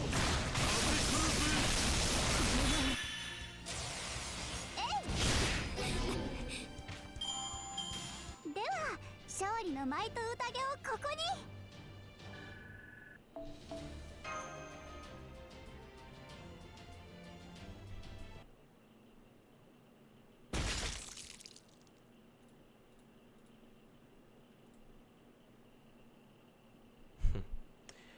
You have mortally wounded me. I have not been so gravely harmed since my battle with Maeve. I see now how you managed to excise so many lost belts. Now I, too, go to the same fate as the other lost belt kings you defeated. Be that as it may, I must say this, young foreign mage. The spells you wield in this isolated lost belt are so powerful as to defy belief. Should you have the chance to do so in the future, I suggest you think back to where things began. What is Chaldea? For what purpose was ray shifting originally devised?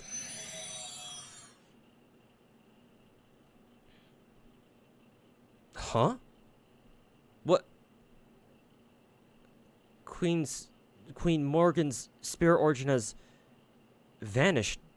There's no mistaking it. We really... Hang on. Sure, she was ridiculously powerful, and sure, we're way too worn out to fight anymore, but she never actually told us anything. Not about Ronger Miniad, not the truth about the land of the Fae. She basically quit. I mean, lost while she was ahead. We still have a ton of questions with no answers. Maybe so, but I don't think Queen Morgan would have told us anything even if we had lost. She never did say more than she had to. Morgan, she was all alone right to the end. Well, no, I guess not. I mean, as Wicked Queens go, maybe she was a bit of a letdown? I don't know. I was steeling myself for her to do something way worse. Kinda weird to think after we finally ended things without losing anyone. Huh? Did I? I didn't realize. It's not like I meant anything by it. I mean, I definitely didn't respect her at all.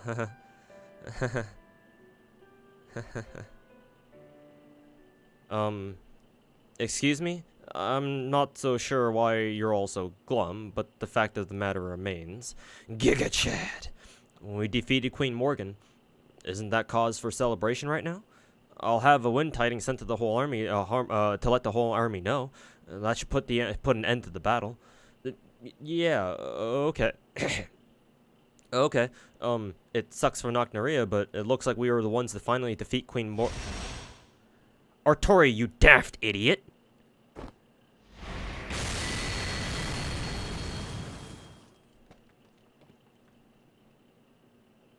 Huh?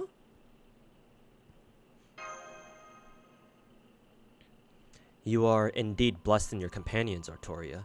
In that, and that alone, you and I are equal. But now, you have lost one. Next, another. The servant who tried to take my head is gone as well. Those with you here now shall be next, I think.